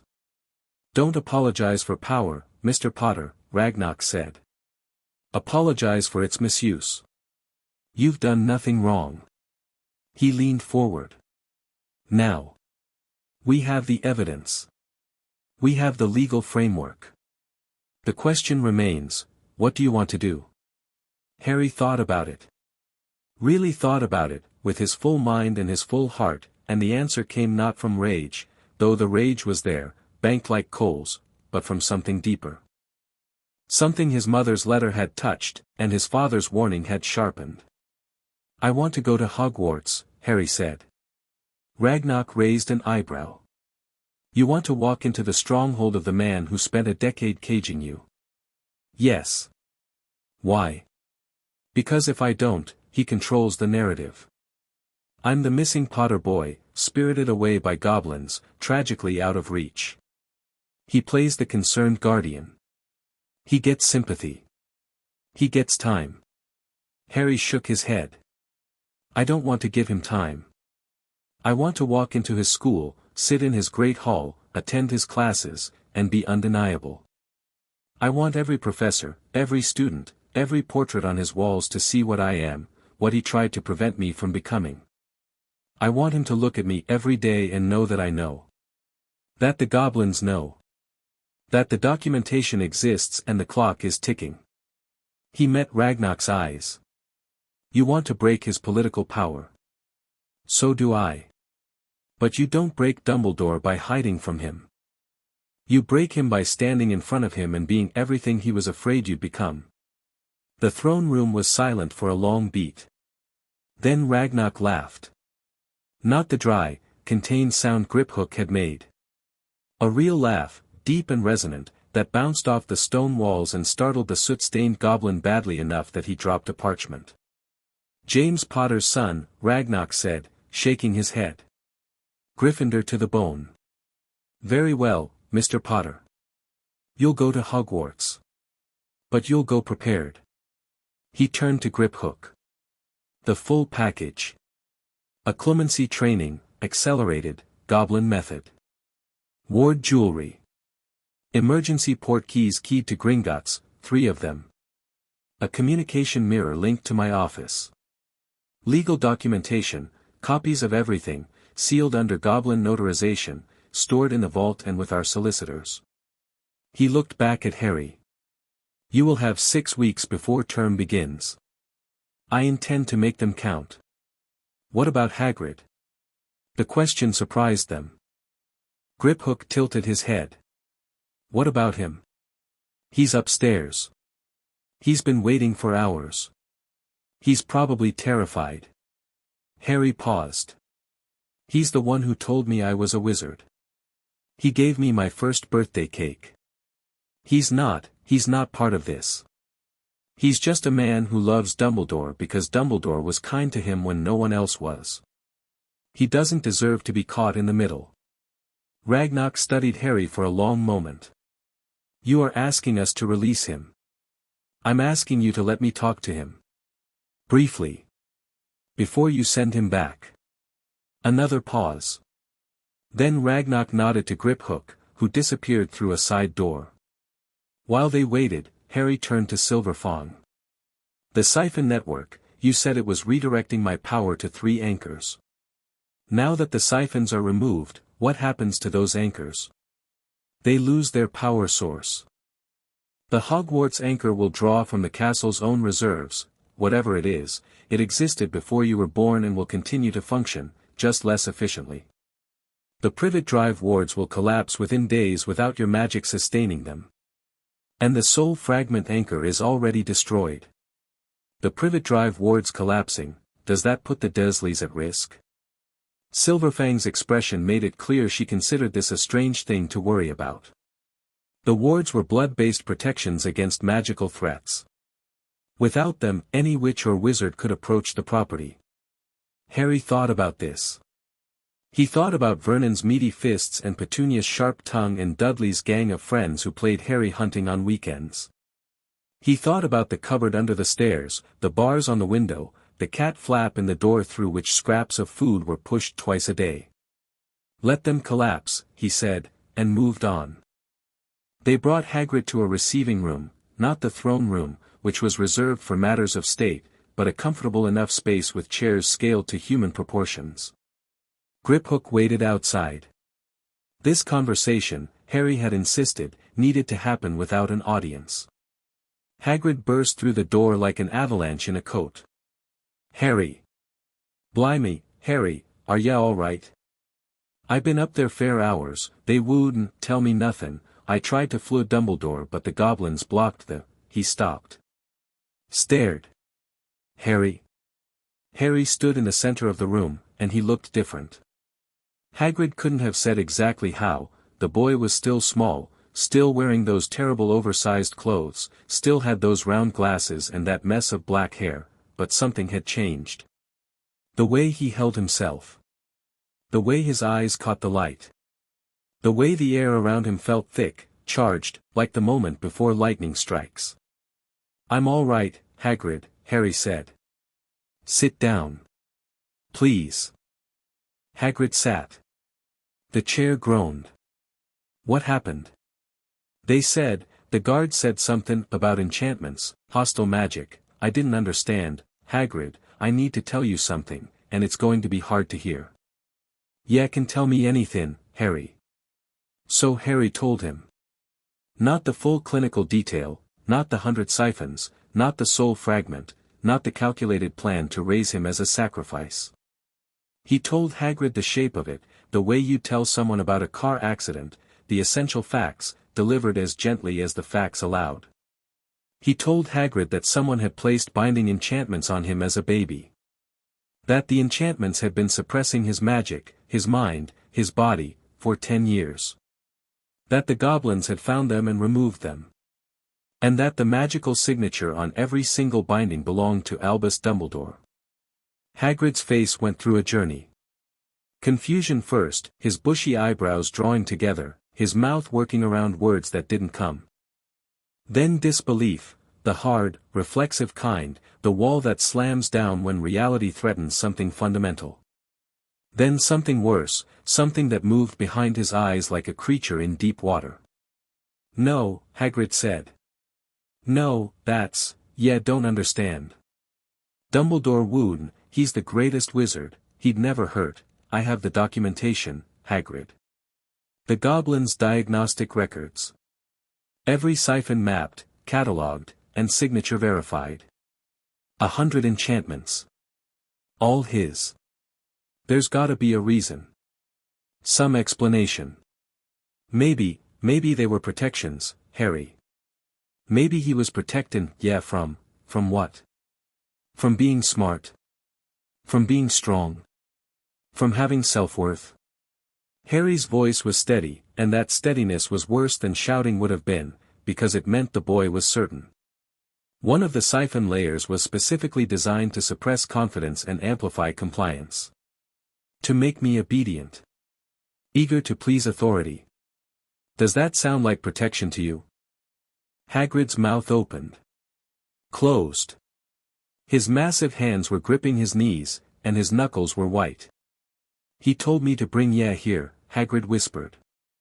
Dumbledore told me to come get ya from the Dursleys. Bring ya to Diagon Alley. Get your school things. His voice was cracking, splitting like green wood. He trusted me. He trusts me. I owe him everything, Harry. After I got expelled, he was the only one who, I know. Harry crossed the room and sat in the chair next to Hagrid. He was absurdly small beside the half-giant, a sparrow next to an oak, but somehow, in that moment, Harry was the larger presence. I know what he means to you. I'm not asking you to hate him. I'm not asking you to choose sides. Then what are ya askin'? I'm asking you to think about it. Really think about it. Not today, not right now, but, think about it. And when Dumbledore asks you what happened here, and he will ask, I'm asking you to tell him the truth. That I collapsed. That the goblins found something. That they're handling it. Harry held Hagrid's gaze. You don't have to tell him everything. But don't lie for me, and don't lie for him. Just tell the truth. Hagrid was crying. Great, silent tears that rolled down his weathered cheeks and disappeared into his beard. He looked at Harry, really looked at him, and for the first time, he saw something that shook him to his foundations. He saw James Potter's jaw. Lily Potter's eyes. But behind them, an intensity that belonged to neither parent, a depth that shouldn't have existed in an 11-year-old, a gravity that spoke of someone who had been forced to grow up very, very fast. What did they do to ya down there? Hagrid breathed. They set me free, Harry said simply. Hagrid broke. He pulled Harry into a hug that was too tight and too crushing and exactly right, and he sobbed into the boy's hair, and Harry let him, because Hagrid was the first person who had ever given him a birthday cake, and some things mattered more than politics. When Hagrid finally let go, his eyes were red and his nose was running and he looked like a man who just watched the ground open beneath him. I'll think about it, he said hoarsely. I'll think about it, Harry. That's all I'm asking. Griphook escorted Hagrid back to the lobby. Harry watched him go, this huge, gentle, broken man lumbering up the corridor, stopping once to blow his nose on a handkerchief the size of a tablecloth, and felt a pang of something that wasn't quite guilt and wasn't quite sadness but lived in the same neighborhood. He couldn't protect Hagrid from the truth. But he could let Hagrid find his own way to it. Harry turned back to the deep halls, and went to work. The 6 weeks before Hogwarts were the most intense of Harry's life. Ragnarok had not been exaggerating when he said he intended to make them count. From the moment Harry signed the advocacy parchment, the Goblin nation mobilized around him with a terrifying efficiency that made it clear why goblins had fought wizards to a standstill in 7 separate rebellions. Occlumency came first. Wizards teach occlumency through mental imagery, said Instructor Ironjaw, a scarred goblin who had been training warriors in mental defense since before Harry's grandparents were born. They tell you to build walls. Imagine a fortress. Visualize a castle. Ironjaw spat. Idiotic. A wall is a single point of failure. Build a wall, and a skilled legilimens simply goes around it, over it, or through it. They were in a training room, bare stone, no furniture, the floor covered in runes that Ironjaw had activated with a drop of his own blood. The runes created a mental amplification field, allowing practice without an actual legilimency attack. Goblin occlumency is not about walls, Ironjaw continued. It is about terrain. You do not build a fortress. You build a world. A mental landscape so vast, so complex, so layered that an intruder doesn't hit a wall, they get lost. Every thought, every memory, every emotion is a feature of the terrain. Mountains, rivers, forests, deserts. An attacker enters your mind and finds themselves in a wilderness with no map, no landmarks, and no way out except the way you allow. Harry learned fast. Absurdly, almost frighteningly fast, the way a river moves when a dam breaks. The cognitive siphons had suppressed his learning speed to a fraction of its true capacity, and now that capacity was fully online, his mind absorbed techniques and concepts like parched earth absorbs rain. By the end of the first week, he had a basic mental landscape. By the end of the second, it was layered and complex enough that Iron Jaw, who had cracked the minds of human aurors in under 30 seconds, took 4 full minutes to find what he was looking for during a test intrusion, and afterward sat in silence for a long time before saying, quietly, "You are ready for intermediate work." By the end of the fourth week, Harry's mental defenses were at a level that Iron Jaw described, in his characteristically understated way, as adequate. Coming from Iron Jaw, this was the equivalent of a standing ovation. But acclimancy was only part of it. Griphook took charge of Harry's education in wizarding law, politics, and finance. They met every morning in a study room adjoining the archives, and Griphook, who had spent 37 years managing the accounts of wealthy and powerful wizarding families, turned out to be a devastating teacher, precise, demanding, and utterly without patience for lazy thinking. "The Wizengamot," Griphook said on their first morning, slapping a stack of parchments onto the table. "The legislative and judicial body of magical Britain. 50 seats. 28 held by the ancient and most noble houses, these are hereditary, passed through bloodlines. The remaining 22 are appointed by the Minister for Magic. Dumbledore holds the position of Chief Warlock, which gives him procedural control over sessions. He sets the agenda, recognizes speakers, and calls votes. He does not have a vote himself, but he doesn't need one. The man who controls the agenda controls the outcome. And I have a seat. You have the Potter seat. One of the 28 hereditary seats. It has been held in proxy trust by," Griphook checked a document, "Albus Dumbledore, acting as your assumed magical guardian." Harry's jaw tightened. "He's been voting my seat. For 10 years. Consistently in favor of legislation that consolidates his own authority and restricts goblin rights, as it happens." Griphook's expression was blade sharp. "Another thing you may wish to address." They covered the structure of the ministry, the departments, the hierarchies, the pressure points. They covered the International Confederation of Wizards and its relationship to national magical governments. They covered the Goblin-Wizard Treaty of 1648, which established Goblin sovereignty over Gringotts and its properties but restricted Goblin wand use, a restriction Griphook discussed with the carefully controlled fury of someone who had spent a lifetime swallowing an injustice too large to swallow. Harry absorbed it all. He asked questions that made Griphook pause. He drew connections that made Griphook's eyes sharpen. And by the end of the third week, when Griphook set him a mock scenario, a Wizengamot session where 3 competing factions were each trying to pass legislation, and Harry had to navigate the alliances and vote trading to achieve a specific outcome, Harry solved it in 20 minutes using a procedural maneuver that Griphook hadn't taught him and had to look up to confirm was legal. It was. "You're a natural," Griphook said, and it was the closest thing to a compliment the goblin had ever given anyone. Alongside the mental and political training, there was magic. The goblins couldn't teach Harry wand magic, they didn't use wands, and their own magical traditions were fundamentally different from human spellcraft. But they could, and did, teach him magical theory at a level that Hogwarts wouldn't touch until the Newt years, if ever. "Human magical education is backwards," Silver Fong told him during one of their sessions. She'd taken over his theoretical training, her background in wardcraft giving her a unique perspective on how magic actually functioned. "They teach you spells, incantations and wand movements, without teaching you what magic is. It's like teaching someone to drive a car without explaining what an engine does.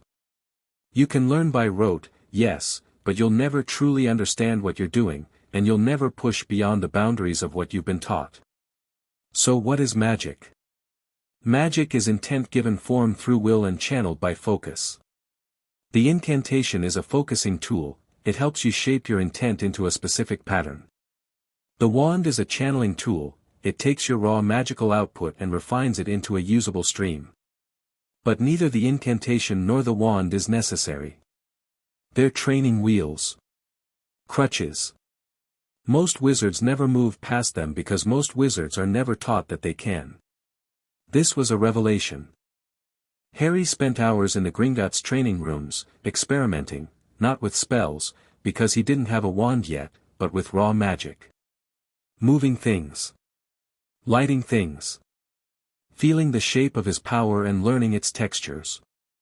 His magic was vast. The Goblins' instruments couldn't precisely measure his core, which was itself remarkable, because those instruments had been calibrated to measure the output of the most powerful Goblin war mages in history, and it responded to his intent with an eagerness that bordered on enthusiasm, as if it had spent 10 years locked in a box and was now desperate to be used. He learned to push magic through his hands, his feet, his skin. He learned to sense the magical fields around him, the wards of Gringotts, the enchantments on goblin artifacts, the ambient magic that saturated the deep halls like moisture in a cave. He learned to feel the difference between goblin-wrought magic, which was dense and metallic and angular, and the traces of human magic that lingered on objects and documents, which was lighter, more fluid, more chaotic. And underneath all of it, driving him forward with a relentless energy that had nothing to do with anger and everything to do with purpose, was the knowledge of what had been taken from him and the determination that it would never be taken again. Dumbledore did not stand idle during those 6 weeks. Harry knew this because Griphook told him, and Griphook knew because the Goblin Intelligence Network was, in its own quiet way, more extensive than anything the Ministry or Dumbledore could field. Goblins were everywhere money moved, and money moved everywhere. "He's been to the Ministry 4 times this week," Griphook reported during one of their morning sessions, a cup of something dark and strong steaming in front of him. Goblins drank a beverage that smelled like coffee, tasted like iron, and was strong enough to dissolve a spoon. Harry had tried it once and decided he'd rather face Voldemort. Meetings with the Minister, Fudge, a spineless creature who does whatever the last person to speak to him suggests. Meetings with the Department of Magical Law Enforcement. And, interestingly, a private meeting with Lucius Malfoy. Malfoy. Death Eater. Alleged. Never convicted. Claimed the Imperious defense, said he was controlled by Voldemort against his will. Bought his way back into society with generous donations to the right causes. Griphook's lip curled. Malfoy is on the Hogwarts Board of Governors. If Dumbledore is meeting with him privately, he's shoring up his position. Making sure his allies on the board won't turn against him when the siphon evidence becomes public. Has he tried to contact me? 7 letters, all intercepted by our mail wards. Each one is more concerned and grandfatherly than the last. He's worried about your well-being. He only wants to ensure you're safe. He hopes there hasn't been a misunderstanding. Griphook pushed a stack of parchments across the table. We've archived them for the legal record. The escalating tone is useful. It demonstrates his awareness that something has gone wrong in his attempts to regain control. Harry flipped through the letters. The handwriting was elegant, purple ink on cream parchment, and the tone was exactly as Griphook described, warm, concerned, avuncular. The tone of a kindly old man who just wanted to help. Harry had lived with the Dursleys long enough to recognize a mask when he saw one. "Don't respond," he said. "Let him wonder." Griphook's teeth showed. "My recommendation precisely." Meanwhile, outside the walls of Gringotts, the wizarding world was beginning to talk. Harry Potter had been seen in Diagon Alley, briefly, just a glimpse, Hagrid leading a small boy through the crowd, and then he'd vanished into Gringotts and hadn't come out. Rumors were breeding. The Daily Prophet had run 3 separate stories, each more speculative than the last. Boy who lived spotted in Diagon Alley. Potter heir claims family vault. Gringotts lockdown, what are the goblins hiding? Harry read them with a detachment that surprised him. The stories weren't about him, not really. They were about a character, a myth, a symbol that the wizarding world had built in his absence and slapped his name on. The boy who lived. The chosen one. A role he'd never auditioned for, written by people he'd never met, for an audience that had no idea who he actually was. Well, they'd find out soon enough. The day before September 1st, Harry stood in his family vault and got dressed. The rags were gone. Griphook had arranged for a wizarding tailor, not Madame Malkin, whose shop was too public, but a goblin-employed human craftsman who worked in the deep halls and whose discretion was guaranteed by contract and by the very real threat of what happened to people who broke contracts with goblins. The clothes were simple but well made. Dark trousers, a white shirt, a jacket in charcoal gray. Dragonhide boots, not flashy, but warded, because Griphook believed in practical clothing. And over everything, a robe of deep black, cut close and clean, with the Potter crest embroidered in silver thread on the left breast. Harry looked at himself in the vault's mirror, the one that showed no reflection, except now it did, because the Potter ring on his finger told the mirror that its owner was looking, and the mirror obeyed. The boy who looked back was not the boy who had walked into Gringotts 6 weeks ago. That boy had been small, hunched, drowning in cast-offs, his eyes downcast and his shoulders curled inward like a creature expecting to be hit. This boy stood straight. His eyes were green fire. His magic, controlled now, reigned in, but present, shimmered in the air around him like heat haze, visible only if you knew what to look for. He was still short. The physical damage from 10 years of malnutrition and magical suppression couldn't be undone in 6 weeks, though the goblin healers had started the process and promised that his body would catch up over the next year as his full magical output accelerated his development. He still wore glasses, though these were new, goblin-crafted, with lenses that auto-adjusted and frames warded against damage, summoning, and tracking charms. But the boy in the mirror looked like someone. Not a victim. Not a weapon. Not a chess piece. Someone. Harry adjusted his cuffs, turned from the mirror, and left the vault. Griphook was waiting in the corridor, along with a goblin Harry hadn't met, a young female warrior in light armor who introduced herself as Steelclaw and who, Griphook explained, would serve as Harry's Gringotts liaison for the foreseeable future. She can be reached through the communication mirror, Griphook said. Any time, day or night. If you encounter a situation you cannot handle alone, legally, politically, or physically, contact her. She will contact me. I will contact the king. Hopefully it won't come to that. Hope is not a strategy, Mr. Potter. Harry almost smiled. My father said the same thing. They walked to the lobby together. It was open to the public again, had been for weeks, and the usual bustle of witches and wizards doing their banking filled the hall. But as Harry emerged from the corridor that led to the deep halls, flanked by Griphook and Steelclaw, something shifted. It started with the nearest goblins. They looked up from their work, not casually, not with idle curiosity, but with attention, the focused regard of people watching something significant happen. And then the humans noticed the goblins noticing, and they looked too, and a ripple of awareness spread through the lobby like a stone dropped in still water. Harry walked through it. He didn't strut, didn't pose, didn't do anything to draw attention.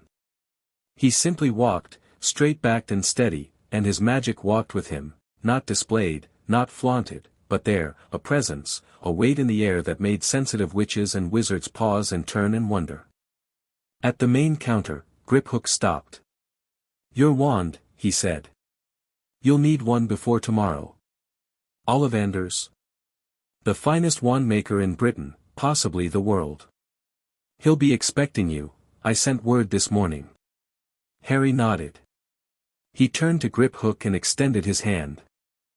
The goblin looked at it for a moment. Humans didn't shake hands with goblins, it simply wasn't done, one of 1,000 small indignities that the wizarding world treated as natural, and then, slowly, Griphook clasped Harry's hand and shook it. Thank you, Griphook. For everything. You are a client of Gringotts, Mr. Potter. Everything we have done is in the service of that relationship. Sure it is. Griphook's mouth twitched. Good luck at Hogwarts. Try not to destroy the castle in your first week. No promises. Harry walked out of Gringotts, through the bronze doors, into the late August sun, and Diagon Alley opened before him like a story waiting to be told. Ollivander's was a narrow, shabby shop wedged between the stationer's and the apothecary, its window displaying a single wand on a faded velvet cushion. The sign above the door read Ollivanders, makers of fine wands since 382 BC. In peeling gold letters, and the door creaked when Harry pushed it open with a sound that seemed deliberately theatrical. The shop was tiny.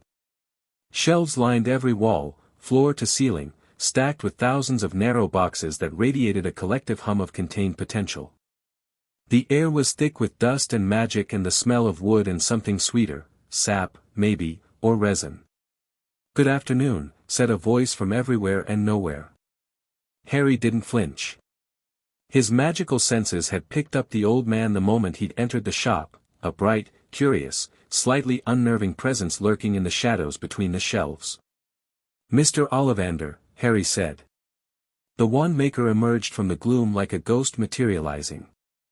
He was old, thin, pale, with wide silver eyes that caught the light and reflected it back in a way that made Harry think of moons. Those eyes fixed on Harry and widened. "Ah," Ollivander breathed. "Oh. Oh, my." He moved closer, and Harry felt the brush of passive legitimacy against his shields, not an attack, not even a probe, just the instinctive surface reading of a man who had spent centuries assessing people's magical natures. Harry's acclimacy deflected it effortlessly, and Ollivander's eyes widened further. "You are not what I expected, Mr. Potter," Ollivander said softly. "I remember every wand I've ever sold. Your mother, Willow, 10¼ inches, excellent for charm work. Your father, Mahogany, 11 inches, superb for transfiguration." His eyes dropped to Harry's scar, then snapped back to his eyes. "And the wand that gave you that scar, you, 13½ inches. I remember it well. I sold it. One does not forget a wand like that." "No," Harry agreed. "I imagine you wouldn't." Ollivander circled him. Not physically, the shop was too cramped for that, but magically, his awareness orbiting Harry like a planet around a sun, testing, tasting, analyzing. "Extraordinary," Ollivander murmured. "Your magical signature is. Mr. Potter, forgive me, but when did your core last undergo calibration?" "About 6 weeks ago." 6 weeks. Yes. Yes, that would explain it. You've been unbound. It wasn't a question. Ollivander's silver eyes had gone sharp, calculating, the dreamy effect dropping away to reveal the keen intelligence beneath. Someone had you under restraints. Heavy ones. And now they're gone. Is that going to be a problem for the fitting? A problem? No, Mr. Potter. A challenge. There is a difference, and I rather enjoy both. Ollivander vanished into the shelves, and Harry heard the rustling of boxes, the muttering of measurements, the soft tapping of long fingers on wood. The difficulty is not finding a wand that will work for you, it's finding one that can handle you. Most wands are built for ordinary magical loads. You are rather far from ordinary. He returned with an armful of boxes and set them on the counter with a reverence that suggested each one contained something precious. Let's begin. Holly and unicorn hair, 9 inches. Harry took the wand. The moment his fingers closed around it, he felt a spark, a small, eager pulse of magic from the wand, reaching out to his core. He gave it a wave, and a shower of red sparks erupted from the tip, but they sputtered and died almost immediately, and the wand vibrated in his grip like an overstressed engine. Too light, Ollivander said, already reaching for the next box. As I suspected. Try this, oak and dragon heartstring, 12 inches. This one was worse. The wand bucked in Harry's hand like a living thing, and a gout of flame shot from the tip and scorched the ceiling. Ollivander vanished the fire with a flick of his own wand and a disapproving TSK. They went through 17 wands. Each one reacted to Harry's magic with some variation of overwhelmed panic, sparks that were too bright, effects that were too strong, cores that resonated for a moment before losing coherence. Ollivander grew more animated with each failure, his eyes brighter, his movements quicker, until he was practically vibrating with excitement. "Oh, this is delightful," he said after wand number 17, Ash and Phoenix Feather, 13 inches, blew its own tip off. I haven't had a fitting like this in decades. Your power is extraordinary, Mr. Potter, truly extraordinary. The difficulty is that your magical output is so high that standard cores can't maintain a stable channel. Is there a non-standard option? Ollivander paused. He looked at Harry with those silver eyes, and something shifted in them, a decision being made, a threshold being crossed. There is one wand, he said slowly. I made it years ago. It's a peculiar piece. I've never been able to sell it, because no witch or wizard I've ever fitted has had the power to wield it safely. The core is phoenix feather, and before you ask, yes, it is a brother to the wand that gave you that scar. The same phoenix contributed both feathers. Harry's stomach tightened, but he kept his face still. And the wood? Holly. 11 inches. Supple. Ollivander disappeared into the back of the shop and returned with a single box, older and dustier than the rest, which he set on the counter and opened with something approaching ceremony. The wand inside was beautiful. Not ornate, not flashy, just right.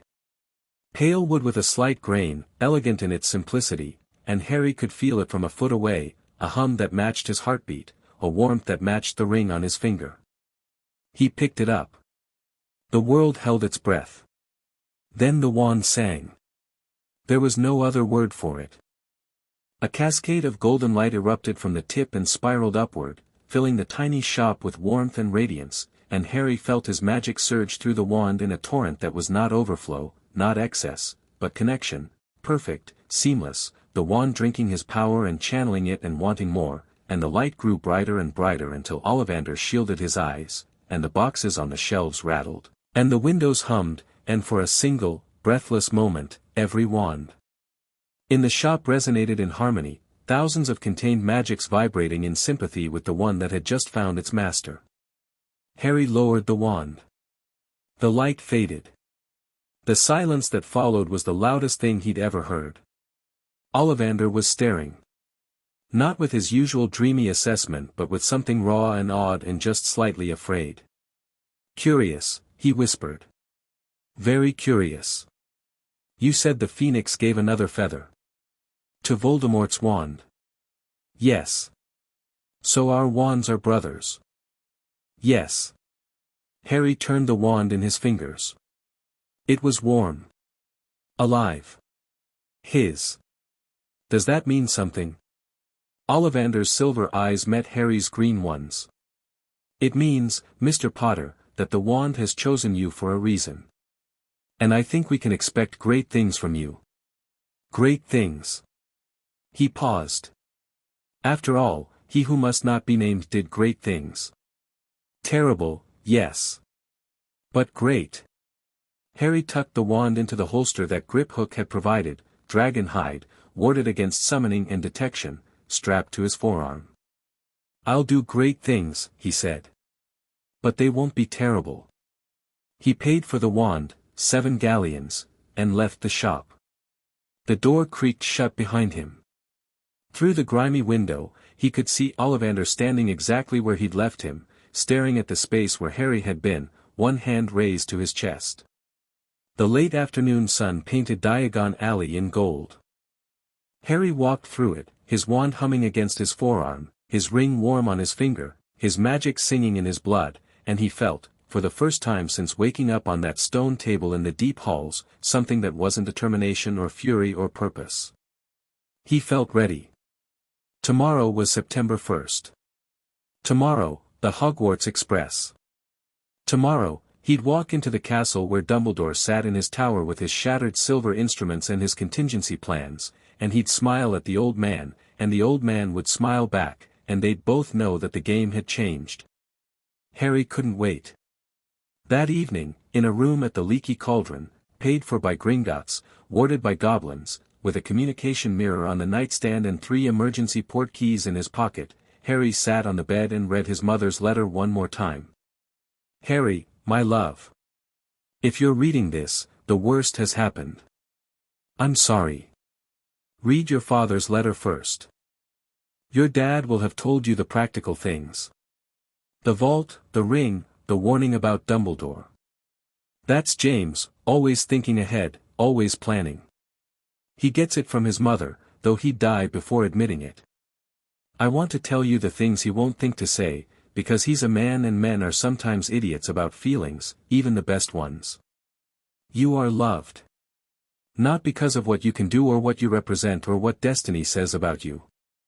You are loved because you are you, our son, our Harry, the best thing we ever did.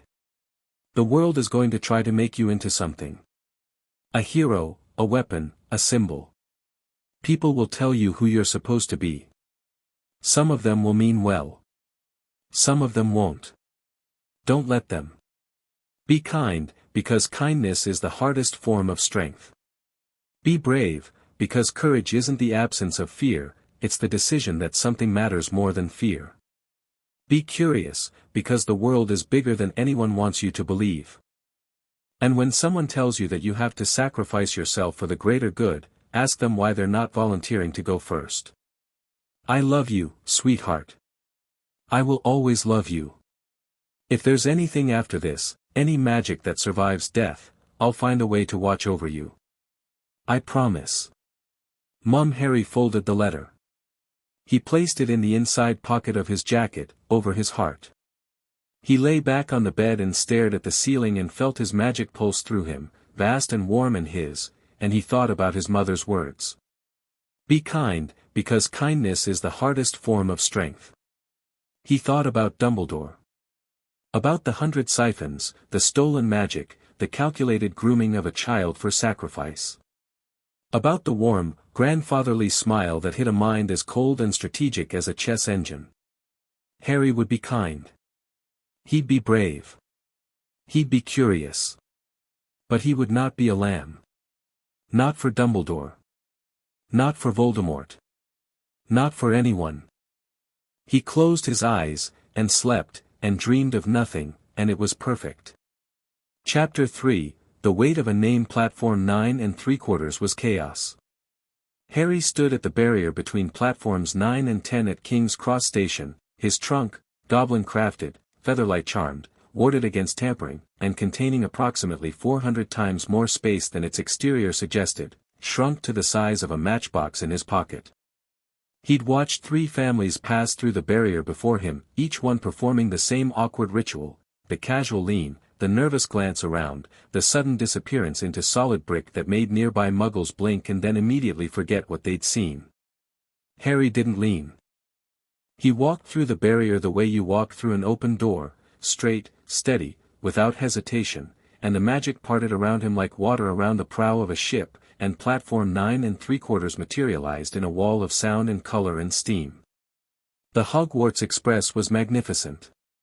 A scarlet steam engine, gleaming and enormous, puffing white clouds into the vaulted ceiling of the platform. Families swarmed the length of it, parents hugging children, owls hooting from cages, cats winding between legs, trunks being levitated and stacked and occasionally dropped on someone's foot. A boy Harry's age was having a screaming argument with his mother about whether he'd packed enough socks. A girl with enormous bushy hair was lecturing her bewildered-looking parents about the theoretical underpinnings of platform enchantments. Twin red-headed boys were levitating what appeared to be a rubber spider above a younger boy who was too busy being terrified to notice that the spider was fake. Harry took it all in with the quiet, absorptive attention that had become his default state since the siphons came off. His magical senses were fully extended, not probing, not intrusive, just aware, and the platform was a symphony of magical signatures, each one unique, each one telling a story. The parents were bright and controlled, their magic shaped by years of use. The children were wilder, rawer, their cores still growing, still finding their shape. And underneath it all, the deep, slow pulse of the platform's own enchantments, old and sturdy, doing their quiet work of hiding an entire train station from Muggle eyes. No one recognized him. He'd expected that.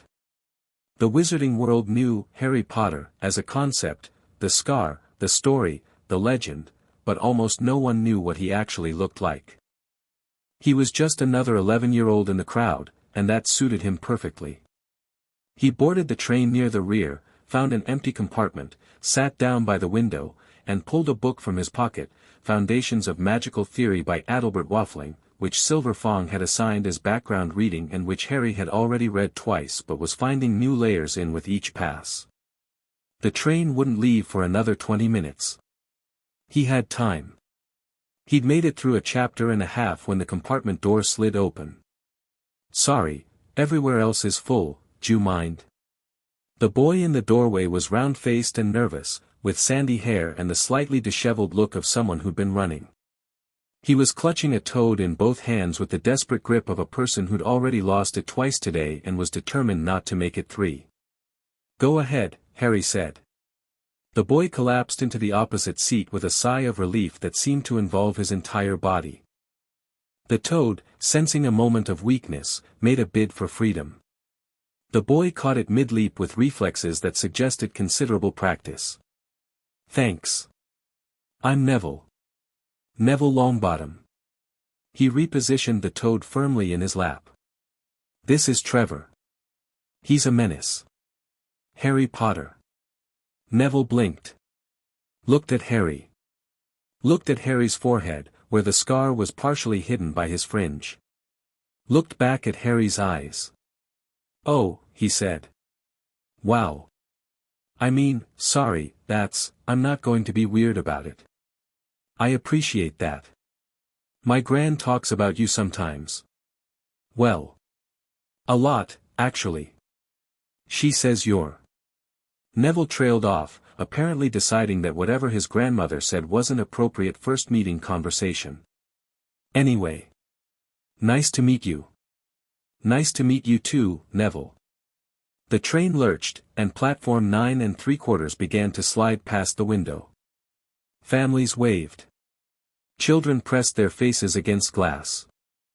The scarlet engine picked up speed, and London unfolded around them, rooftops and chimneys and grey sky, before giving way to green, the city dissolving into countryside like sugar into tea. Neville, Harry learned over the next hour, was a talker. Not in the aggressive, self-centered way of someone who liked the sound of their own voice, but in the rambling, cheerful way of someone who'd been lonely for a long time and had suddenly found someone willing to listen. He talked about his grandmother, Augusta Longbottom, who was apparently terrifying. He talked about his parents, and here his voice went quiet, and Harry listened carefully, who were in the long-term ward at St. Mungo's Hospital, tortured into insanity by Death Eaters after the war. "The Lestranges," Neville said, his fingers tight on Trevor's back. "Bellatrix and her husband and his brother. They used the Cruciatus curse. Kept using it until..." He swallowed. "Mum and Dad are alive. They just don't. They don't know me. I visit them and Mum gives me sweet wrappers sometimes, and Gran says that's her way of showing she cares, but I don't." He stopped. Shook his head.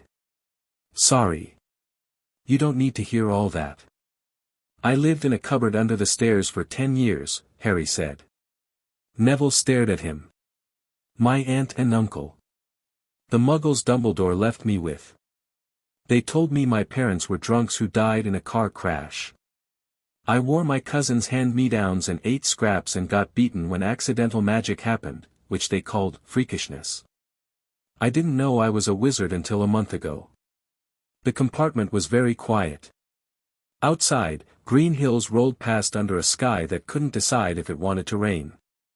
"That's awful," Neville said softly. "Yeah. Why are you telling me?" Harry looked at him. Really looked at him, this round-faced, nervous, gentle boy who carried his grief like a stone in his pocket, who visited parents who didn't know his name and called it love, who apologized for being real. "Because you told me something real, and you deserved something real back. And because I think we might understand each other." Neville held his gaze for a moment. Then he nodded, slowly, and something shifted between them, a wall coming down, a bridge going up, the silent agreement of two boys who knew what it meant to carry more than children should. "Friends?" Neville asked. "Friends," Harry said.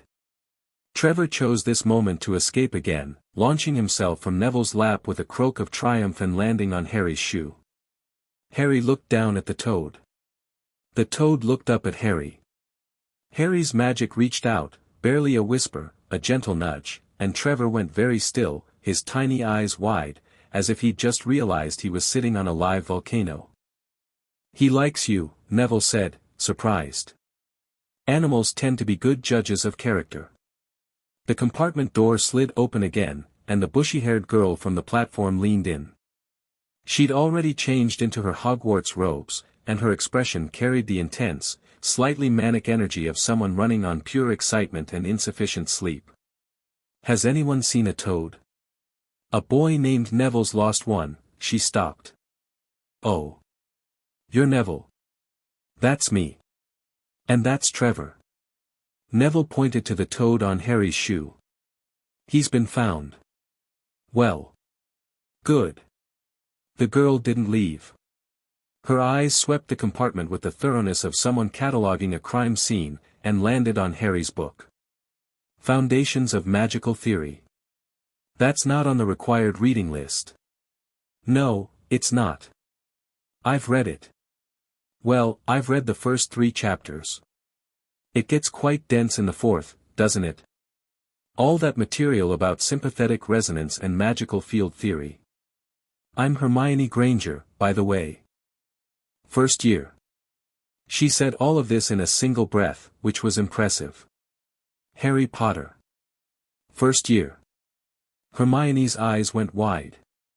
Not with the reverential awe of the people in the leaky cauldron, but with the laser-focused intensity of someone who just encountered a primary source for a research project. "Harry Potter. You're in modern magical history and the rise and fall of the dark arts and great wizarding events of the 20th century. So I've heard. I've read everything about you. Well, everything that's been published. The accounts are actually quite contradictory, did you know that? 3 different books give 3 different versions of what happened the night you know who attacked your family." "That's because none of them were there," Harry said mildly. "Except me, and I was one." This gave Hermione pause. She looked at him with something recalibrating behind her eyes, the shift from historical figure to actual person happening in real time. "Right. Yes. Of course. That's a good point, actually." She lingered in the doorway. "May I sit down?" Harry gestured to the empty seat. Hermione sat, folding herself into the corner with the precise, compact movements of someone accustomed to taking up as little space as possible. Harry recognized the body language instantly because he'd worn it himself for 10 years. "Muggleborn?" he asked. "Yes. How did you? You've read 3 books about me but you didn't react to my name the way someone raised in the wizarding world would. You went straight to the academic angle. Someone who grew up hearing bedtime stories about the boy who lived would have led with the scar." Hermione stared at him. Neville stared at him. Trevor, still sitting on Harry's shoe, stared at him with an expression of amphibian bewilderment. "That's very observant," Hermione said slowly. "Thanks. I mean really observant. That's like something from a detective novel." Harry shrugged. "I notice things." The truth was more complicated than that. The truth was that his mind, freed from 10 years of artificial fog, was operating at a level that still surprised him. He saw patterns. He read people, their body language, their vocal rhythms, the micro-expressions that flickered across their faces. He drew inferences from data points that most people wouldn't register as data points at all. Silver Fong had told him that his cognitive profile, post-removal, was exceptional even by Goblin standards, and Goblins valued intelligence the way dragons valued gold.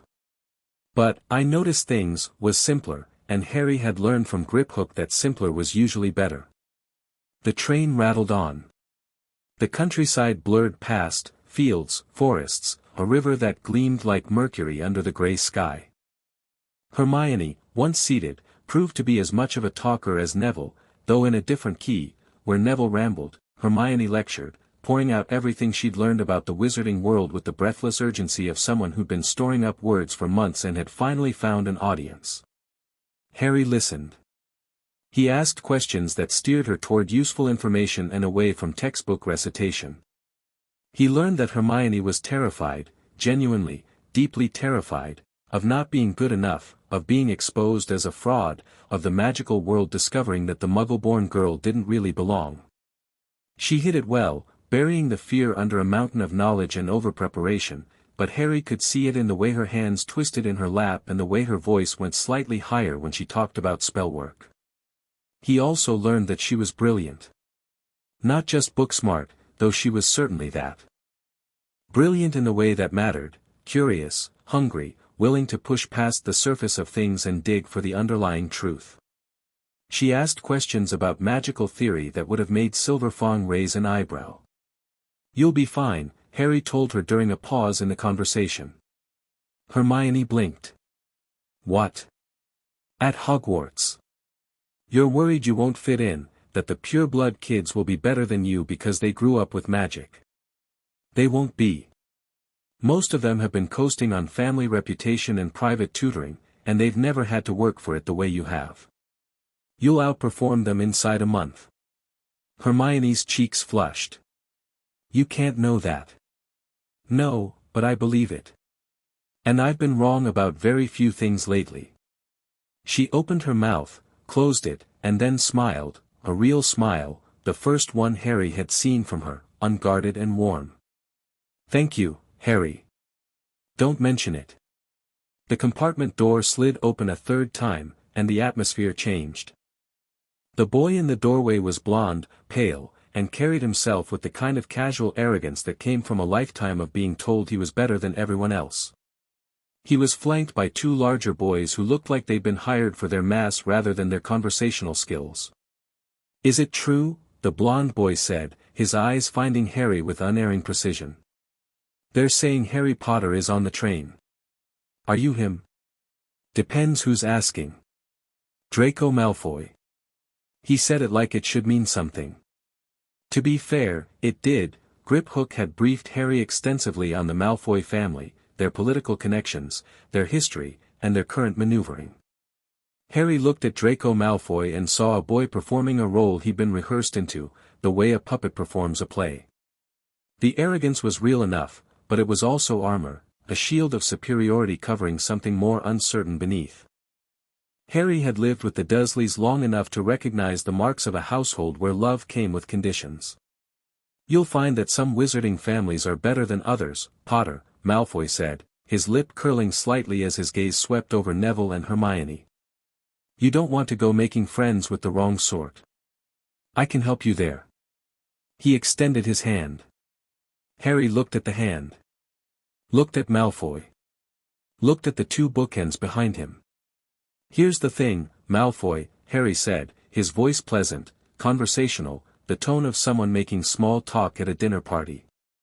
"I already have friends. I chose them about 2 hours ago, and I chose them because they're honest and interesting and don't open conversations by insulting people in the room. Now, I don't hold your upbringing against you. People tend to echo whatever they're raised on, and if you ever want to have a real conversation, without the posturing and the entourage, you know where to find me. But if you've come here to recruit me into some pure-blood social club, you've wasted a trip." Malfoy's face went through several colors in rapid succession. His mouth worked. The two boys behind him looked confused, which Harry suspected was their baseline state. "My father," Malfoy started, "is Lucius Malfoy, former Death Eater who bought his freedom with gold and the Imperious Defense." "I know exactly who your father is." Harry's tone didn't change, still pleasant, still conversational, but something in his eyes shifted, and Malfoy took an involuntary step backward. "Like I said, I don't hold your family against you. But don't try to trade on their name with me, because I've done my homework." Malfoy stared at him. For a moment, just a moment, the mask slipped, and Harry saw something raw and startled underneath, the expression of a boy who had never, in his entire life, been spoken to like an equal rather than a superior. Then the mask snapped back. Malfoy drew himself up, sneered, and turned on his heel. His entourage followed. The compartment door slammed shut. Neville let out a breath he'd apparently been holding since Malfoy walked in. Blimey, Harry. Was that too much? That was brilliant, Hermione said, her eyes wide. Also terrifying. A little bit terrifying. Sorry. Don't apologize. He deserved it. She paused. Did you really know all that about his father? I told you. I've done my homework. They looked at him, Neville with open admiration, Hermione with a sharp, analytical curiosity that meant she was filing this interaction away for future reference, and Harry felt the warmth of connection, of belonging, of being seen for who he actually was rather than who the world wanted him to be. It was a good feeling. He intended to protect it. The train pulled into Hogsmeade Station as darkness fell, and the students poured out onto the platform in a river of black robes and excited chatter. Harry stepped off the train and felt it immediately, the magic.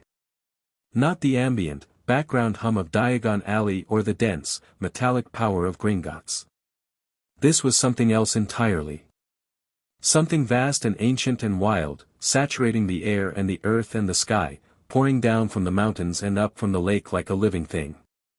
Hogwarts magic.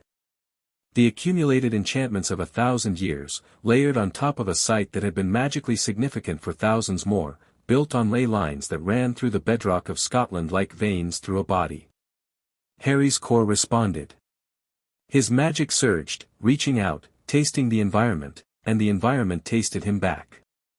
For a moment, he felt something notice him, a vast, slow, ancient awareness that wasn't quite sentient but wasn't quite not, and he felt it react with something that wasn't quite recognition but was in the same family.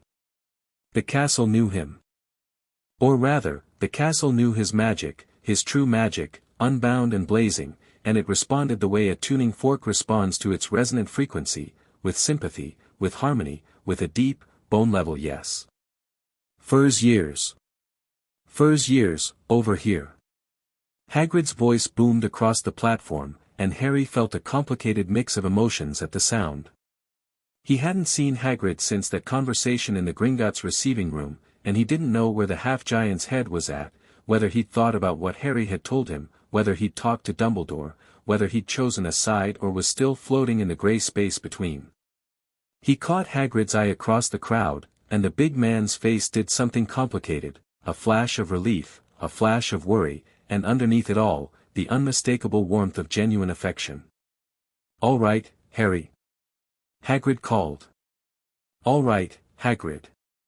It wasn't much. But it was enough to confirm that whatever else had changed, this hadn't, the simple, honest connection between a man who'd carried a baby out of ruins and the boy that baby had become. The first years followed Hagrid down a steep, narrow path to the edge of a lake that stretched out black and glassy under a sky full of stars. And there, across the water, lit by 1,000 windows, was Hogwarts. Harry had seen pictures. He'd read descriptions. Nothing had prepared him for the reality. The castle was enormous. Not just large, enormous, a sprawling, impossible confection of towers and turrets and battlements that climbed the mountainside like something that had grown there rather than been built. It blazed with light, every window a golden eye, and its reflection shimmered on the lake's surface like a painting done in fire. Around him, first years gasped. Neville whispered something incoherent. Hermione made a sound that wasn't quite a word. Harry looked at the castle and felt his jaw tighten. It was beautiful. It was magnificent. It was, undeniably, one of the most extraordinary things he had ever seen. And somewhere in that castle, behind one of those golden windows, Albus Dumbledore was waiting for him. Good, Harry thought. Let him wait.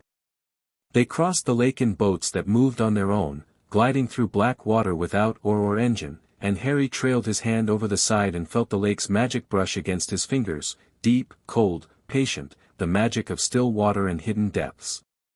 Something enormous moved in the darkness below them, and Harry's magical senses mapped its shape, vast, tentacled, ancient, and filed it away. Giant squid.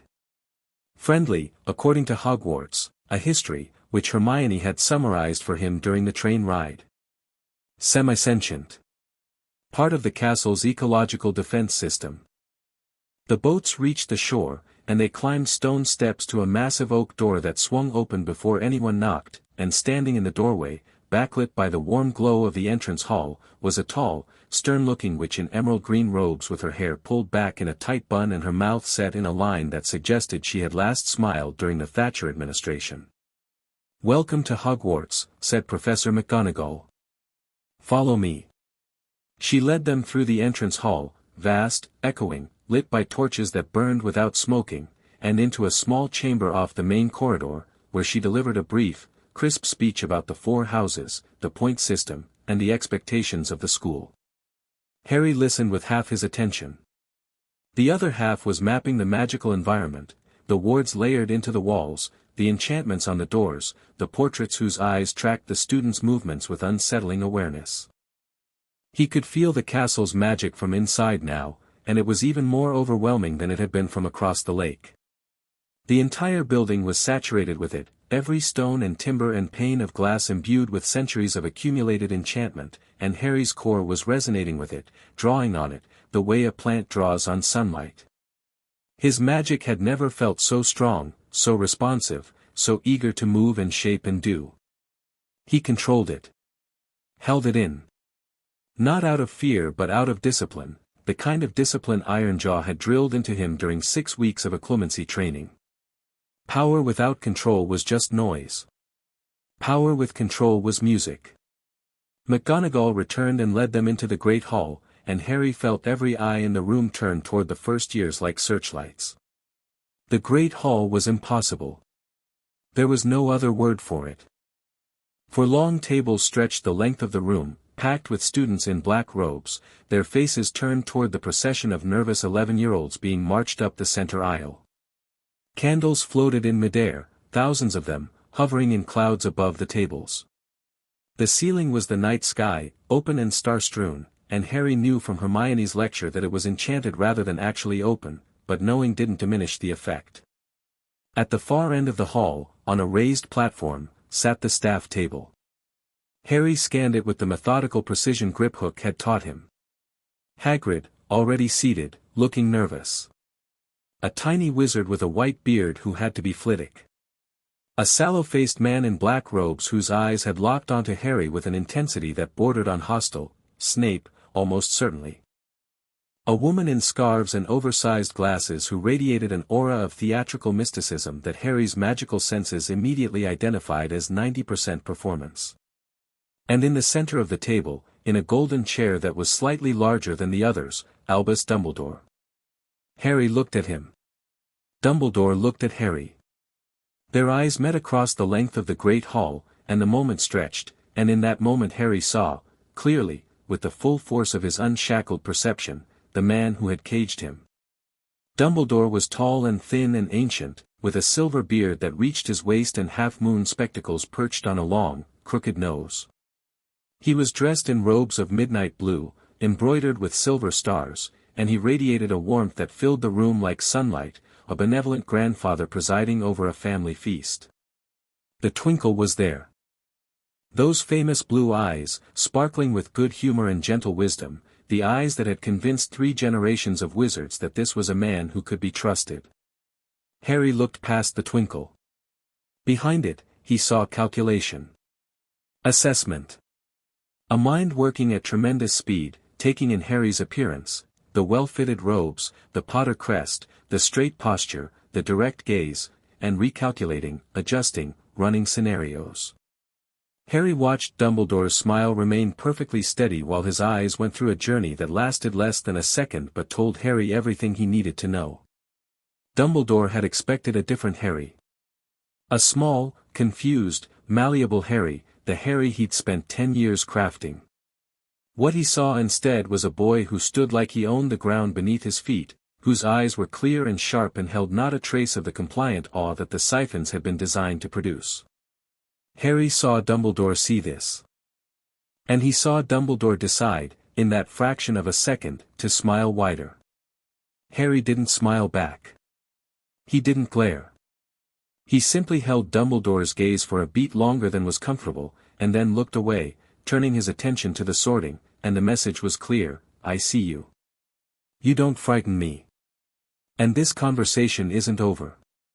McGonagall placed a stool at the front of the hall.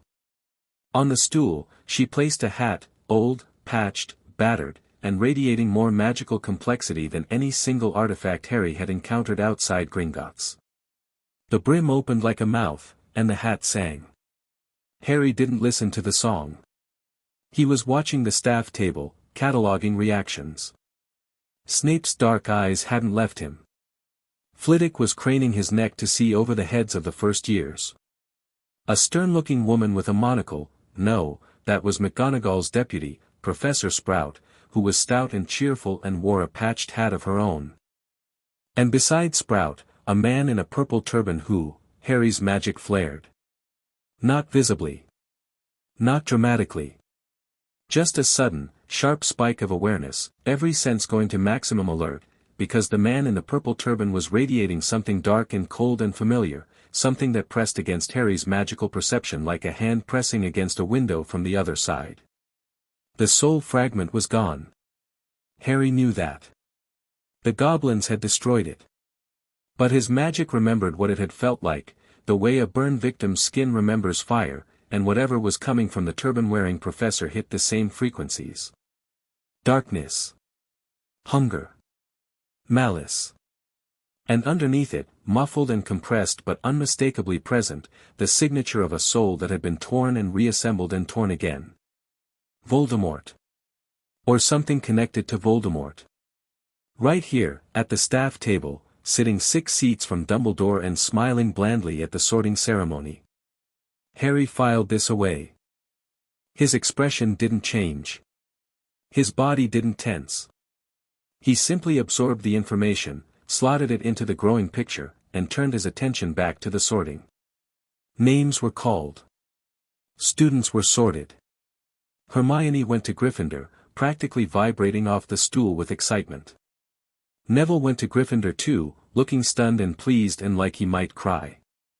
Malfoy went to Slytherin, the hat barely touching his head before shouting the name, and the Slytherin table erupted in applause that Malfoy received with the practiced grace of a boy who'd been trained to expect it. Potter, Harry. The hall went silent. Completely, instantly, breathlessly silent, the way a forest goes silent when a predator walks through it. Whispers erupted a moment later: Potter. The Potter. Harry Potter. And every head turned, and every eye fixed on the boy walking toward the stool. Harry walked. He didn't hurry. Didn't dawdle. His robes moved cleanly around him, and his magic moved with him, and though only the most sensitive magical observers would have noticed, the candles in his vicinity burned slightly brighter as he passed. He sat on the stool. McGonagall lowered the hat onto his head, and the brim fell over his eyes, and the great hall disappeared. Well, well, well, said a voice in his head. Not legilimency, the hat wasn't breaking into his mind but rather sitting on the surface of it, a distinct consciousness interfacing with his own through the physical contact of fabric on skin. This is unusual. Harry said nothing. He let the hat look. Oh my, the hat said after a moment. Oh, Mr. Potter. You are not at all what I was expecting. They told me, well, never mind what they told me. Let me see. The hat went quiet. Harry felt it rummaging, delicately, respectfully, more like a librarian browsing shelves than a thief rifling drawers. It found his occlumency shields and paused, impressed. Goblin trained. Well, that's a first. Usually I have to wade through an 11-year-old's anxiety about their hair or whether they'll make friends. You've got, ah. I see. I see everything. The siphons. The removal. Dumbledore. Harry felt the hat's emotional tone shift, from curiosity to something harder, something that burned. 1,000 years I have sat on this stool and sorted children into houses. I have seen prodigies and dullards, heroes and cowards, saints and monsters. I have never, never, seen what was done to you. The hat paused. When it spoke again, its voice was quieter, more intimate. You could go anywhere. You have the ambition for Slytherin, don't flinch, boy, ambition is not a dirty word. You have the intellect for Ravenclaw, and what an intellect it is, now that it's unshackled. You have the loyalty and work ethic for Hufflepuff, and more courage than any child I've sorted in 50 years, which makes you a natural Gryffindor. Where would you like to go? Harry didn't hesitate. Gryffindor. May I ask why? Because that's where Dumbledore was. And that's where he expects me to be weakest, surrounded by his loyalists, under his house's banner, inside his narrative. He'll think he has home field advantage. And you want to take that away from him. I want to stand on his ground and show him it's mine. The hat was silent for a long, considering moment. Godric would have loved you, it said quietly. And then, aloud, to the hall, Gryffindor. The Gryffindor table erupted. Harry took the hat off, set it on the stool, and walked toward his new house through a wall of cheering and applause that shook the rafters. The Weasley twins were chanting, "We got Potter. We got Potter." A prefect was pumping his fist. Neville was beaming so hard it looked like it hurt, and Hermione was clapping with the mechanical intensity of someone whose hands were moving faster than her brain could process. Harry sat down between them. Across the hall, at the Slytherin table, Draco Malfoy watched with an expression Harry couldn't quite parse, jealousy, maybe, or frustration, or something more complicated that didn't have a clean name. At the staff table, Dumbledore was applauding with the rest, his smile warm and wide and, to anyone who wasn't looking carefully, utterly sincere. Harry was looking carefully. And behind that smile, he saw the gears turning. Good, he thought again. Keep turning. I want you busy.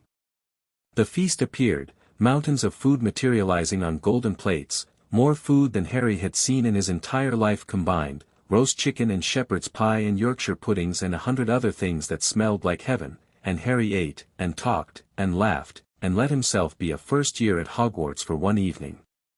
Tomorrow, the game would begin in earnest. But tonight, sitting between his first real friends, surrounded by the warmth and noise of 400 students celebrating the start of term, Harry allowed himself to simply be. It was, he decided, a pretty good feeling. Dumbledore found him after the feast. Not directly. The old man was far too sophisticated for that. What happened was that McGonagall, as she led the first years toward Gryffindor Tower, pulled Harry gently aside in a corridor and said, in her crisp Scottish brogue, "The headmaster would like a word, Mr. Potter. If you'll follow me." Harry looked at her. McGonagall's face was a masterwork of neutrality, the expression of a woman who was following orders she hadn't fully interrogated. But her eyes, behind those square spectacles, held a flicker of something. Curiosity, maybe.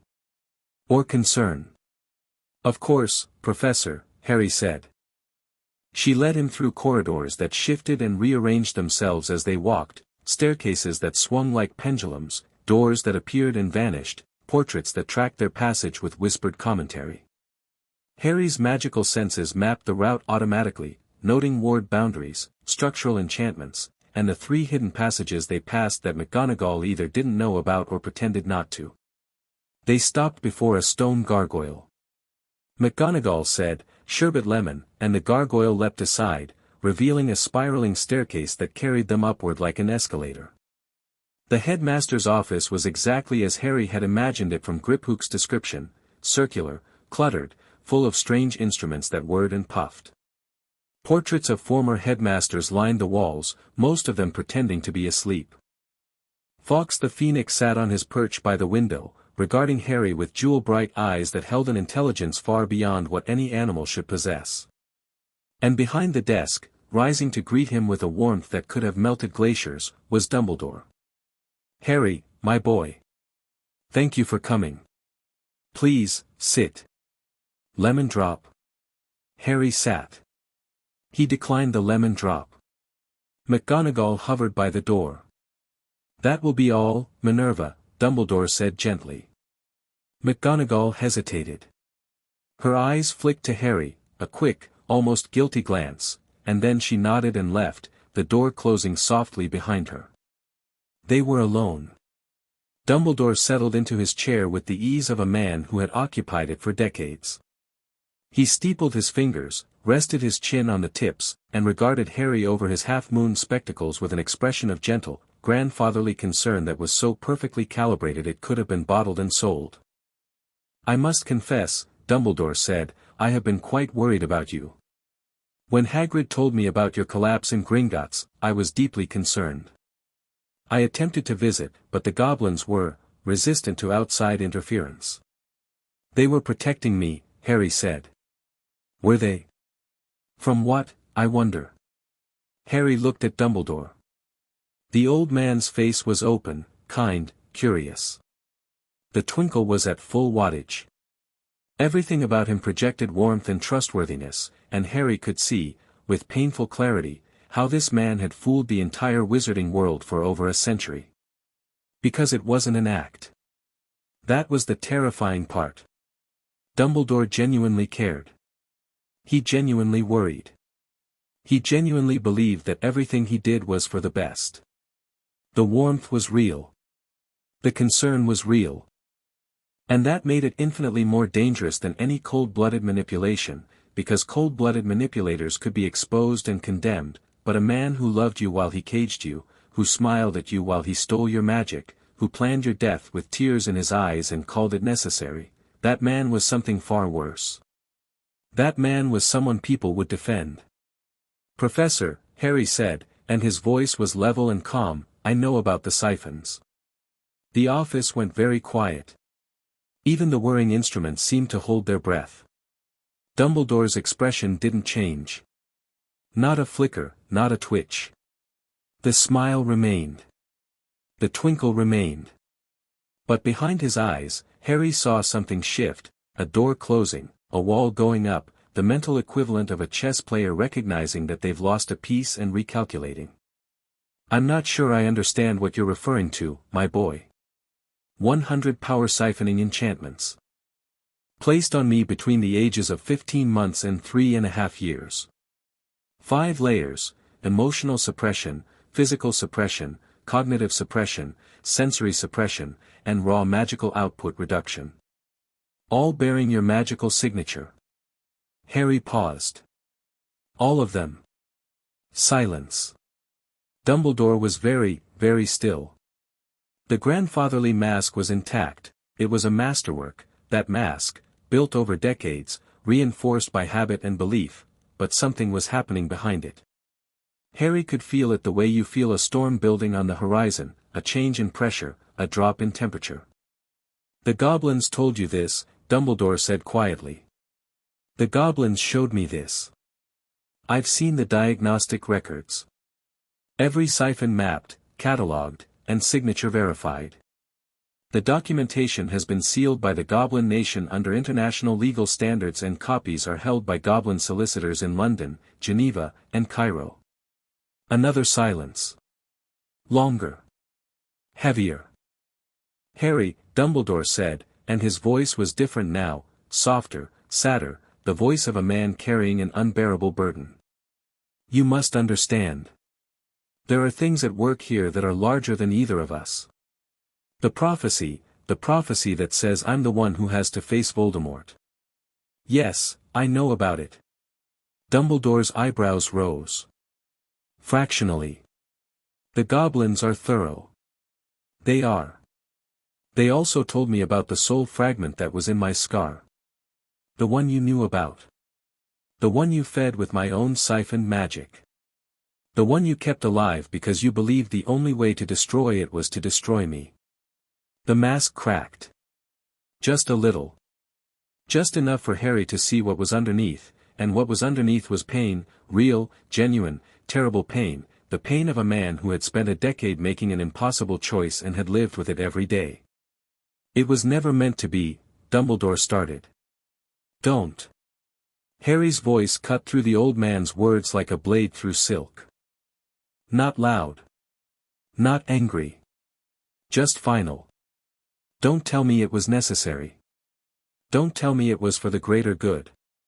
Don't tell me you agonized over it, that it kept you up at night, that you wished there was another way. I'm sure all of those things are true. I'm sure you're genuinely sorry. And I'm sure that doesn't matter at all, because you still did it. Dumbledore closed his mouth. You took a baby, Harry continued, and you caged him. You broke his mind. You weakened his body. You crushed his spirit. You stole his magic. You placed him in a home where he was abused and neglected, and you used his own stolen power to keep him trapped there. And you did all of this so that one day, you could march him to his death and call it destiny. The portraits on the walls were no longer pretending to sleep. Every painted eye was open, watching, listening. Harry, the soul fragment, was removed by goblin healers 6 weeks ago. It's destroyed. Without killing me. Harry let that land. The goblins managed in 6 hours what you spent 10 years claiming was impossible. Something broke in Dumbledore's face. Not the mask, something deeper. Something structural. Harry saw it happen, the moment the old man's certainty wavered, the moment the edifice of I know best trembled on its foundations. That isn't possible, Dumbledore whispered. And yet. Dumbledore stared at him. For the first time, really, truly stared, not with the practiced assessment of a chess master evaluating a piece, but with the stunned recognition of a man seeing something he hadn't imagined could exist. You're free of it, Dumbledore breathed. I'm free of everything. The fragment. The siphons. The manipulation. All of it. Harry stood. I'm here because I want to be, not because you arranged it. I'll attend your school because it's the best magical education available, not because you need me under your roof. And I'll face Voldemort when the time comes because he murdered my parents, not because you've groomed me for sacrifice. He moved toward the door. Stopped. Turned back. The documentation exists, Professor. It's comprehensive, it's verified, and it's stored in multiple secure locations across 3 continents. If anything happens to me while I'm at this school, anything at all, the full report goes public. Every siphon. Every signature. Everything. The Wisengamot, the ICW, the Daily Prophet, and every magical government on the planet. Your reputation, your positions, your legacy, all of it, gone. Dumbledore said nothing. He sat behind his desk, his hands flat on the surface, his face gray.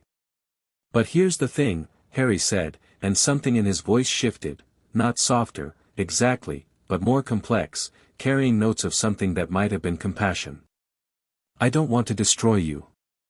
You've done terrible things to me, and I'm angry, and I have every right to be.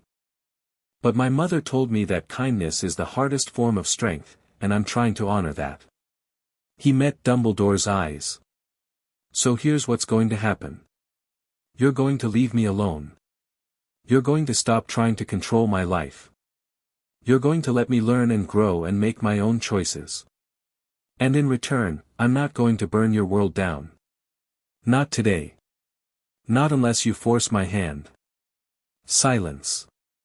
Do we understand each other? Harry asked. Dumbledore looked at him, this 11-year-old boy standing in his office, speaking with the authority of someone 3 times his age, his green eyes burning with a power that Dumbledore had spent a decade trying to suppress, and for the first time in a very, very long time, Albus Dumbledore didn't have a response. He nodded. Good, Harry said. Good night, Professor. He left the office. The gargoyle closed behind him.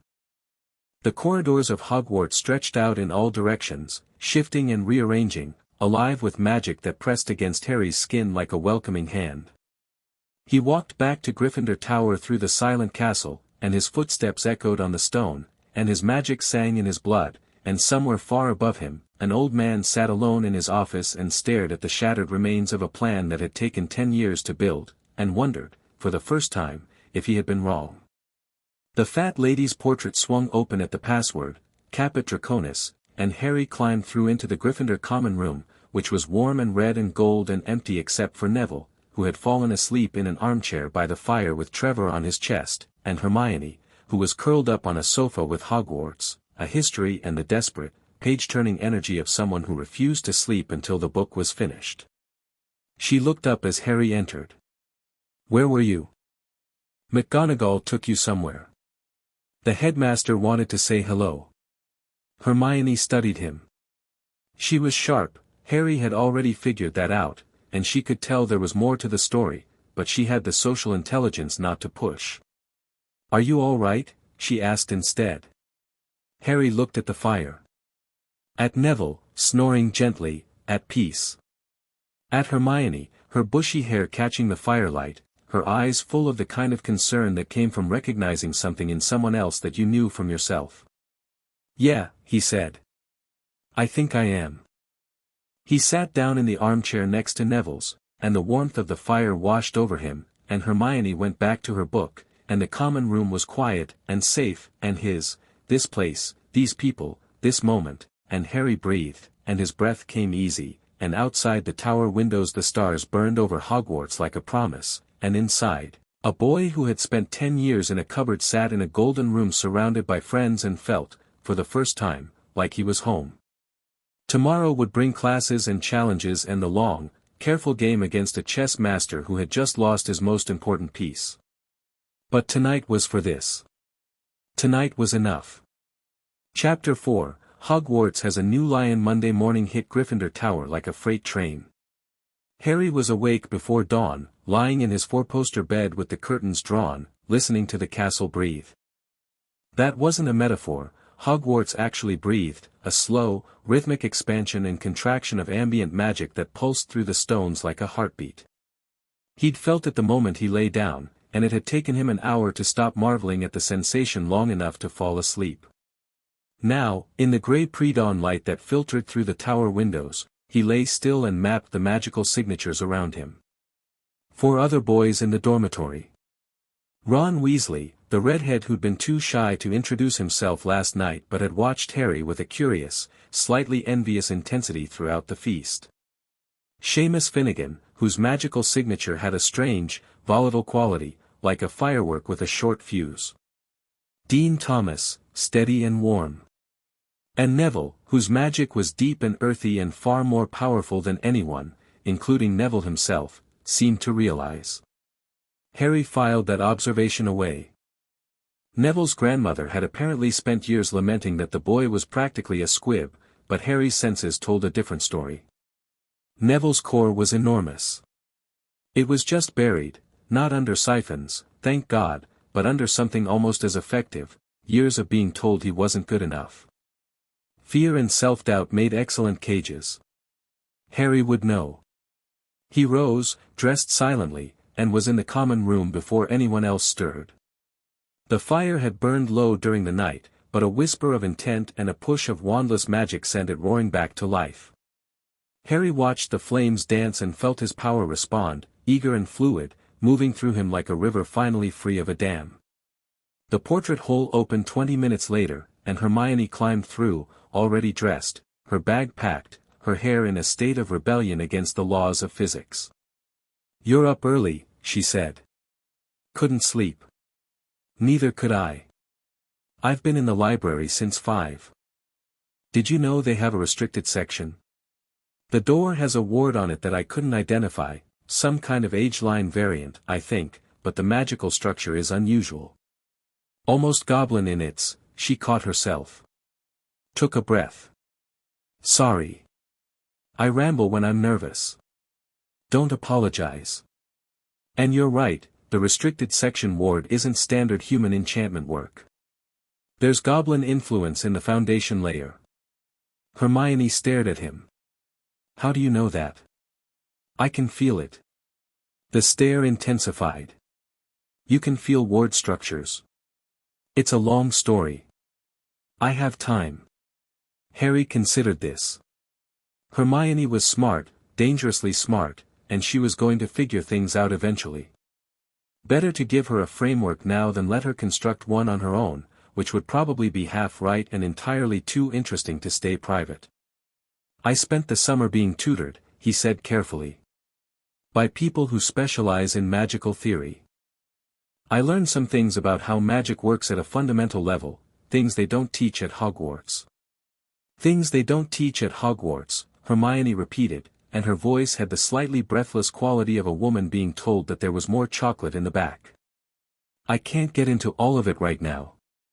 But if you're interested, I can point you towards some books. I'm interested. I know you are. Neville came stumbling down the stairs 10 minutes later, tie crooked, shoes untied, Trevor stuffed in his pocket. The three of them headed to breakfast together, and Harry took the time to observe the castle in daylight, the way the staircases moved with a logic that was almost organic, responding to foot traffic and time of day, the way the portraits conducted their own social ecosystem, gossiping and visiting each other's frames like neighbors popping round for tea, the way the suits of armor shifted their weight when students passed, their helmeted heads tracking movement. The great hall was already half full. Owls swooped through the open windows, delivering mail and stealing bacon. Harry sat at the Gryffindor table and served himself eggs and toast, and his body thanked him. The goblin healers had put him on a strict nutritional regimen to address a decade of malnutrition, and his metabolism was running hot, burning through food at a rate that would have alarmed a Muggle doctor. The Morning Post arrived in a flurry of feathers. A tawny owl dropped a copy of the Daily Prophet in front of Hermione, who had apparently subscribed. She unfolded it, scanned the front page, and made a small choking sound. Harry. She slid the paper across the table.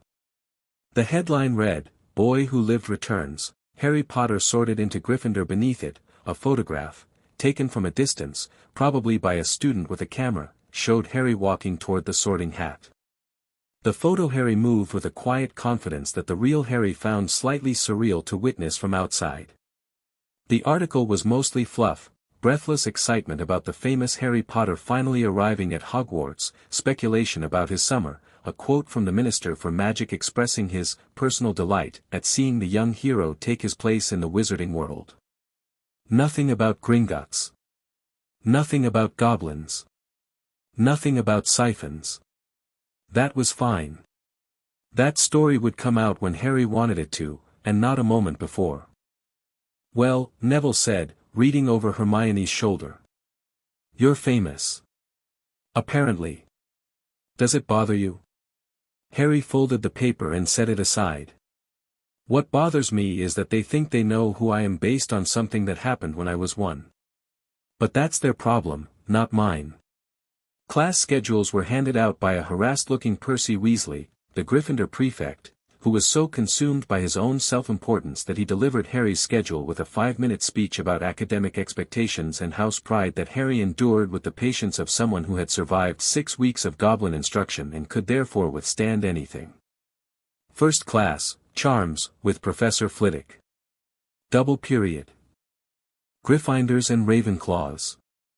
The Charms classroom was on the 3rd floor, a bright, high-ceilinged room with windows that looked out over the lake.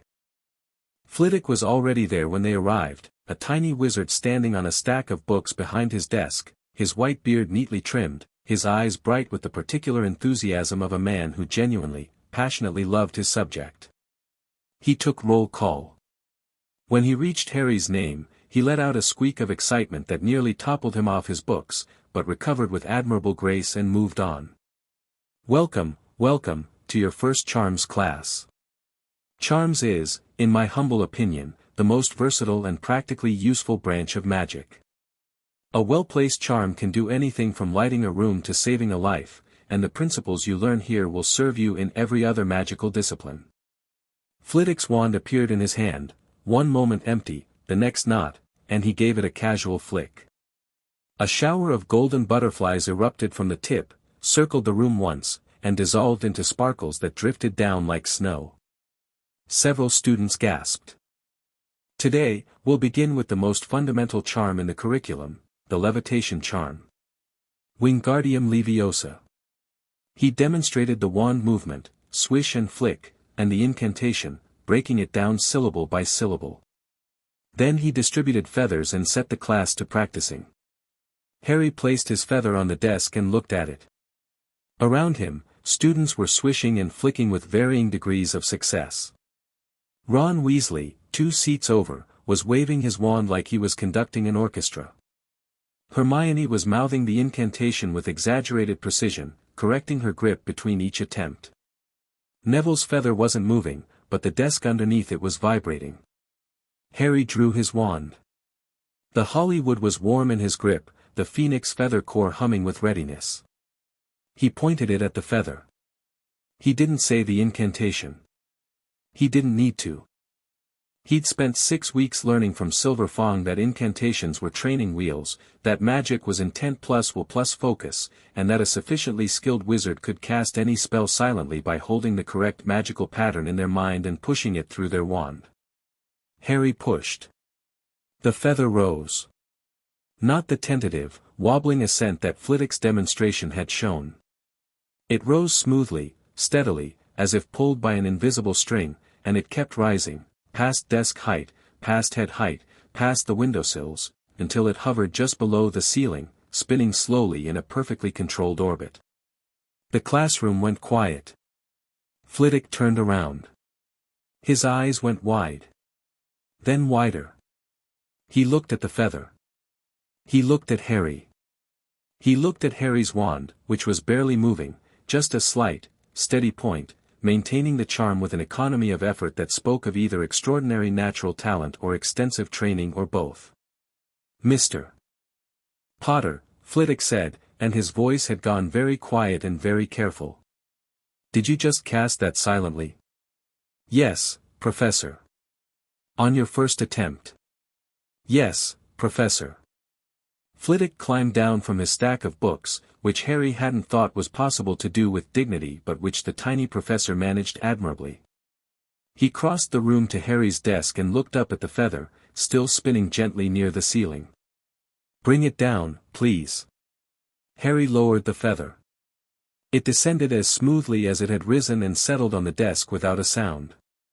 Flitwick stared at it. He stared at Harry. He opened his mouth, closed it, opened it again. 20 points to Gryffindor, he said faintly. For the most remarkable piece of first-year charm work I have seen in 40 years of teaching. The class erupted. Hermione looked at Harry with an expression of naked astonishment that was rapidly transmuting into something hungrier, the look of someone who had just been shown that the boundaries were further away than she'd thought and was already planning how to reach them. Neville was grinning. Ron Weasley looked like he'd been hit in the face with a brick. Harry shrugged. I've been practicing. The rest of the charms lesson was less dramatic but no less informative. Flitwick, to his credit, recovered quickly and used Harry's demonstration as a teaching moment, explaining to the class that silent casting was an advanced technique normally taught in 6th year and that while Mr. Potter's facility with it was exceptional, the fundamentals they were learning, wand movement, incantation, intent, were the building blocks that made such advanced work possible. After class, Flitwick asked Harry to stay behind. The tiny professor waited until the other students had filed out, then cast a privacy ward on the door with a flick of his wand that was so fast Harry almost missed it. Almost. You were a dueling champion, Harry said. Flitwick blinked. Yes. How did you know? The way you cast. Your wand work is combat optimized. Minimal movement, maximum efficiency. That ward you just put on the door, 3-layer silence charm with an anti-eavesdropping overlay, cast in a single motion. That's not teacher magic. That's fighter magic. Flitwick stared at him for a long moment.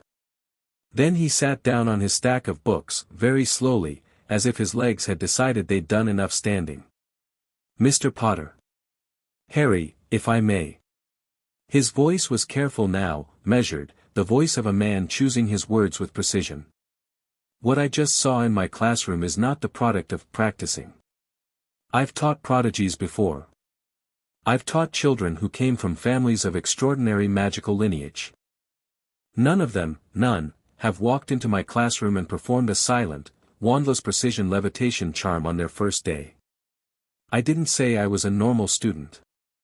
No. You very much did not.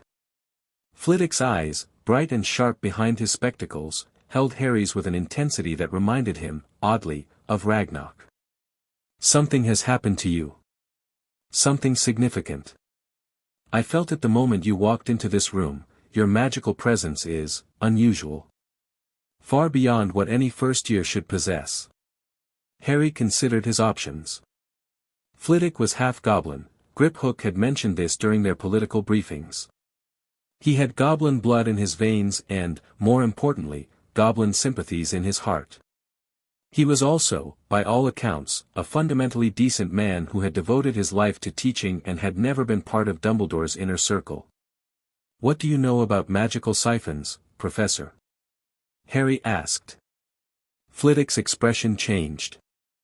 The scholarly curiosity was still there, but something harder moved beneath it, the dueling champion, the goblin blood, the instinct of a man who recognized the shape of violence even when it wore polite clothes.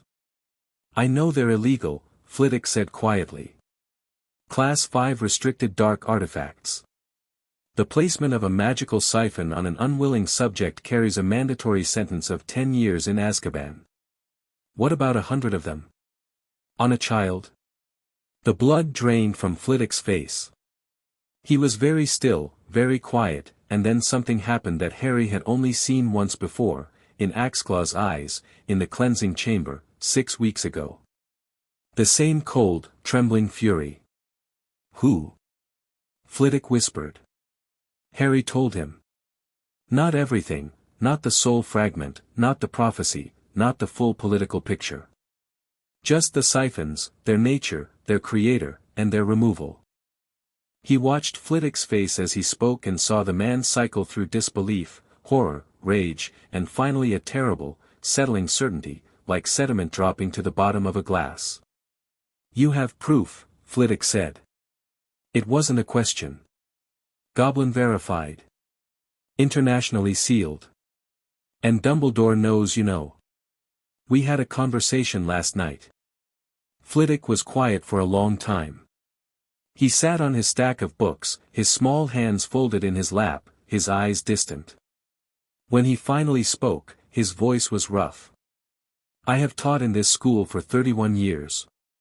I have trusted Albus Dumbledore for 31 years. I have defended him, to the governors, to the ministry, to my own family." He paused. "My grandmother was a goblin. Did you know that?" "I did. She told me stories about wizard promises. About the difference between what wizards say and what wizards do. I thought she was bitter. Old wounds, old prejudices."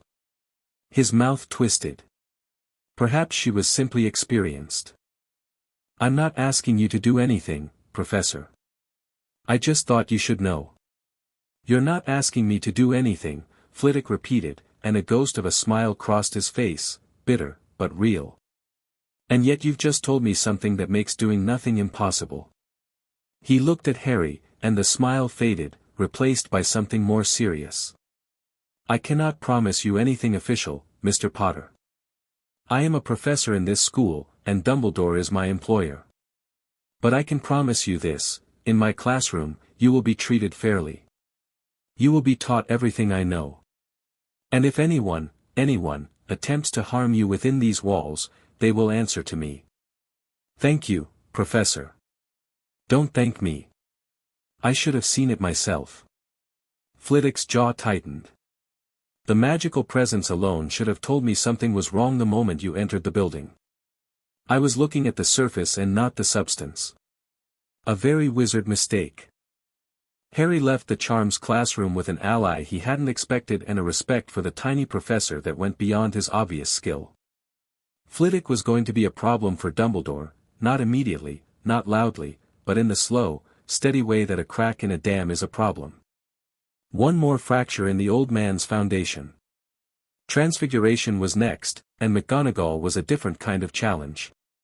Where Flitwick was warm and enthusiastic, McGonagall was cool and precise, her classroom run with the efficiency of a military operation. She began the lesson by turning her desk into a pig and back again, a demonstration that drew applause from everyone except Harry, who was more interested in the magical mechanics of the transformation than the spectacle. The actual lesson was matchstick to needle, a fundamental transfiguration exercise that required the student to impose a new physical form on an existing object through sheer magical will. Most of the class spent the period staring at their matchsticks with expressions of constipated concentration. Hermione managed to make hers silvery and pointed by the end of the lesson, earning 5 points and a rare approving nod from McGonagall. Harry picked up his matchstick, studied it for a moment, and transformed it. Not into a needle. Into a perfect, miniature sword, goblin forged in style, with a blade of gleaming silver and a hilt wrapped in thread-thin wire, every detail precise and correct, right down to the maker's runes etched along the blade that Harry had memorized from the weapons he'd seen in the Gringotts armory. He set it on his desk. McGonagall, who had been circulating among the students, stopped beside him. She looked at the sword. She picked it up. It was fully metallic, fully solid, and the transfiguration was permanent, not the temporary transformation that first-year spellwork typically produced. She looked at Harry. "Mr. Potter," she said, and her voice was very controlled, "this is a complete molecular transfiguration with detail work that I would not expect from a fifth-year student. Is it wrong?" "It is flawless." She set the sword down. "Which is the problem?" After class, she did not ask him to stay behind. She watched him leave with an expression that Harry couldn't fully read, a complex mixture of suspicion, concern, and something that might have been the first stirrings of doubt, directed not at Harry but at the man who sat in the office above. Harry could work with that. Doubt was a seed. Given time, it would grow. Potions was where things got interesting. The dungeons were cold, and they were designed to be cold, not just in temperature but in atmosphere. The stone walls sweated moisture.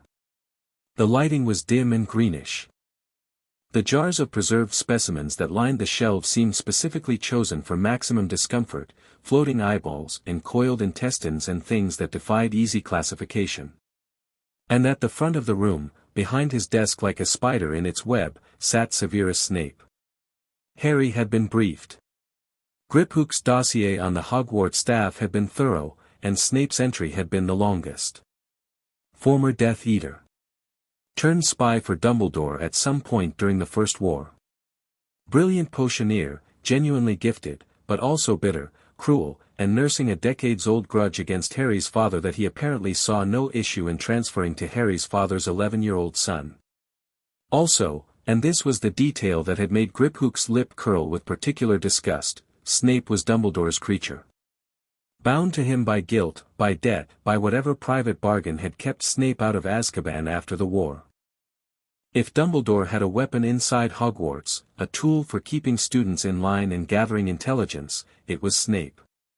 Harry walked into the potions classroom with his senses fully extended and his occlumency shields at maximum. The Slytherins were already there. Malfoy sat in the front row, flanked by his perpetual bookends, his expression set to its default sneer. The other Slytherin first years arranged themselves with the precise social stratification of a class that had been sorted long before the sorting hat got involved, pure bloods at the front, everyone else falling into line behind them. Snape began the lesson by taking roll. When he reached Harry's name, he paused. "Ah, yes," he said softly. "Harry Potter. Our new celebrity." A ripple of laughter from the Slytherin side. Malfoy smirked. Harry said nothing and kept his face neutral. Snape swept to the front of the room, his black robes billowing in a way that was probably natural but felt rehearsed. "You are here to learn the subtle science and exact art of potion-making. As there is little foolish wand-waving here, many of you will hardly believe this is magic. I don't expect you will really understand the beauty of the softly simmering cauldron with its shimmering fumes, the delicate power of liquids that creep through human veins, bewitching the mind, and snaring the senses." His eyes locked onto Harry. "Potter. What would I get if I added powdered root of asphodel to an infusion of wormwood? Griphook's library. Silverfang's reading list. 400 books in the Potter vault." Harry didn't even have to reach. "The draught of living death, sir. A powerful sleeping potion. The standard recipe calls for 13 saprophyros beans, but Hector Dagworth Granger's revised method uses 12.5, crushed with the flat of a silver blade rather than cut, which releases the juice more effectively. The smirk died on Malfoy's face. Snape's expression didn't flicker. "Where, Mr. Potter, would you look if I asked you to find me a bezoar?" "The stomach of a goat, sir.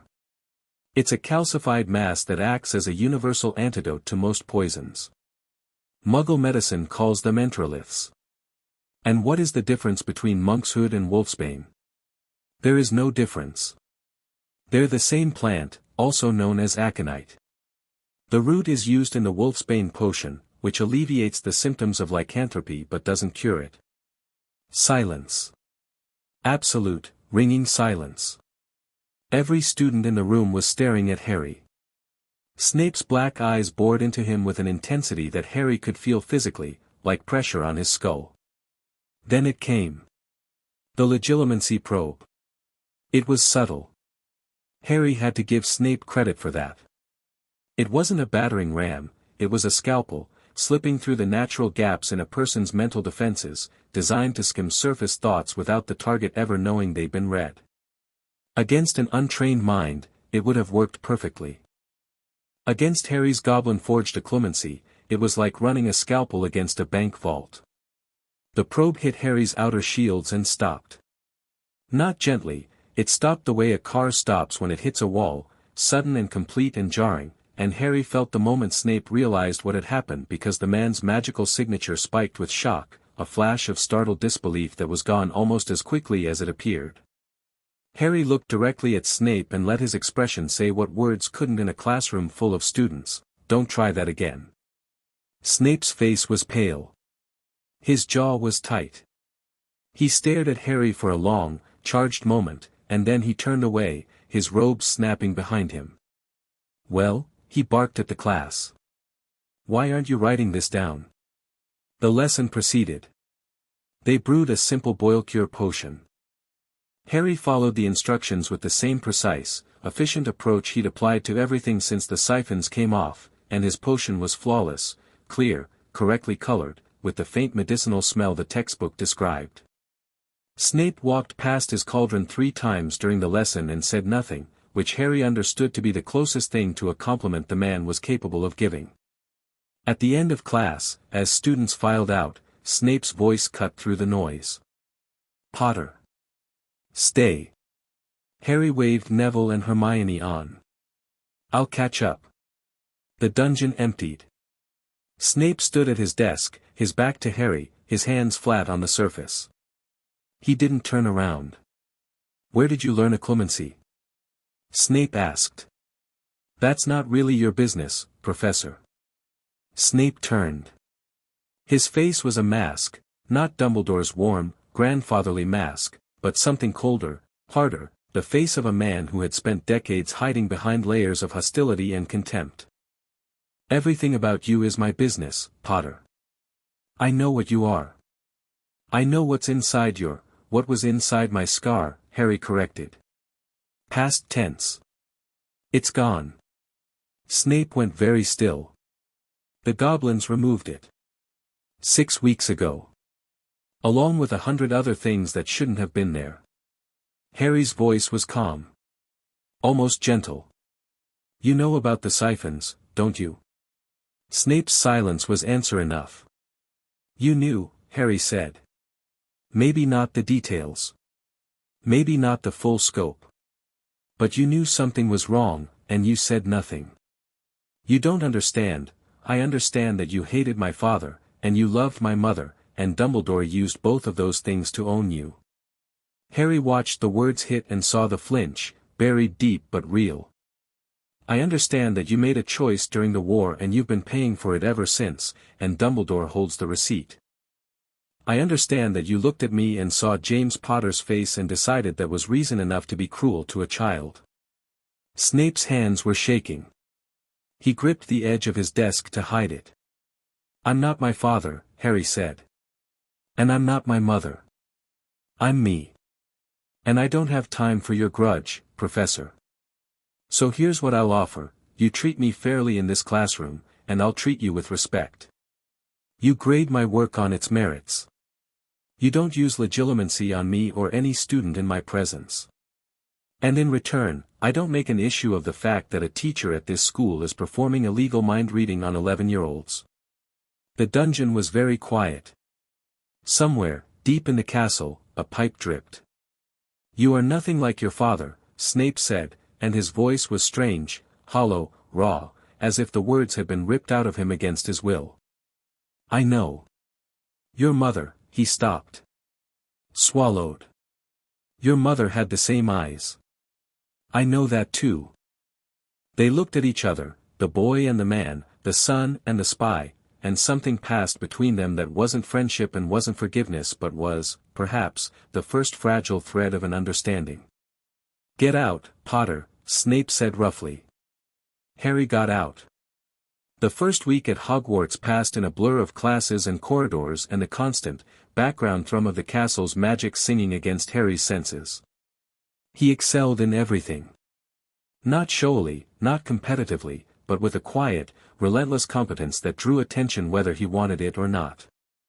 In charms, Flitwick began slipping him advanced reading materials after class, 6th and 7th year texts, wrapped in plain covers so other students wouldn't notice. Harry devoured them and came back with questions that made the tiny professor's eyes light up. In Transfiguration, McGonagall watched him with increasing sharpness. She never commented on his work directly, his matchstick to sword had apparently been enough commentary for one term, but she adjusted her lessons in subtle ways, adding complexity and nuance that the rest of the class didn't notice but that Harry recognized as being aimed at him. She was testing him. Probing the edges of what he could do. In History of Magic, which was taught by a ghost named Binns who had apparently died mid-lecture and simply kept going, Harry read ahead and spent the period studying the political history that Griphook had assigned, using the cover of Binns' soporific droning to work through dense treatises on magical law and goblin-wizard relations. In Herbology, Neville came alive. The round-faced boy who fumbled his wand and stammered in charms walked into the greenhouses and transformed, his hands sure and steady, his knowledge deep and instinctive, his magical sensitivity, that deep, earthy power Harry had sensed on the first night, connecting with the plants in a way that bordered on the uncanny. You're brilliant at this, Harry told him after a lesson in which Neville had coaxed a reluctant venomous tentacula into submission while the rest of the class hid behind their pots. Neville flushed. It's just plants. It's not just anything. You've got a gift. My gran says herbology isn't a real discipline. She says I should focus on defense and transfiguration, like my dad. Your gran is wrong. Neville stared at him. Harry got the impression that no one had ever said those words to Neville before, in any context, about anything. You're not your dad, Neville. You don't have to be. Find your own thing and be the best at it. Don't let anyone else's expectations define you. The advice, Harry reflected, was as much for himself as it was for Neville. But the way Neville straightened, just a little, just enough, told him it had landed where it needed to. Defense against the dark arts was the class Harry had been watching for. Professor Quirrell taught it, and Quirrell was a puzzle wrapped in garlic and topped with a turban. The man stammered, flinched at his own shadow, and taught defensive magic with the confidence of a mouse explaining how to fight a cat. The class was a joke. Students learned nothing, practiced nothing, and left each lesson knowing less than when they entered. But Harry, sitting in the back of the classroom with his magical senses fully extended, felt the truth beneath the performance. Quirrell was powerful. Genuinely, impressively powerful. His magical core burned with a dark, sharp energy that he was actively suppressing, dampening himself to maintain the stuttering fool facade.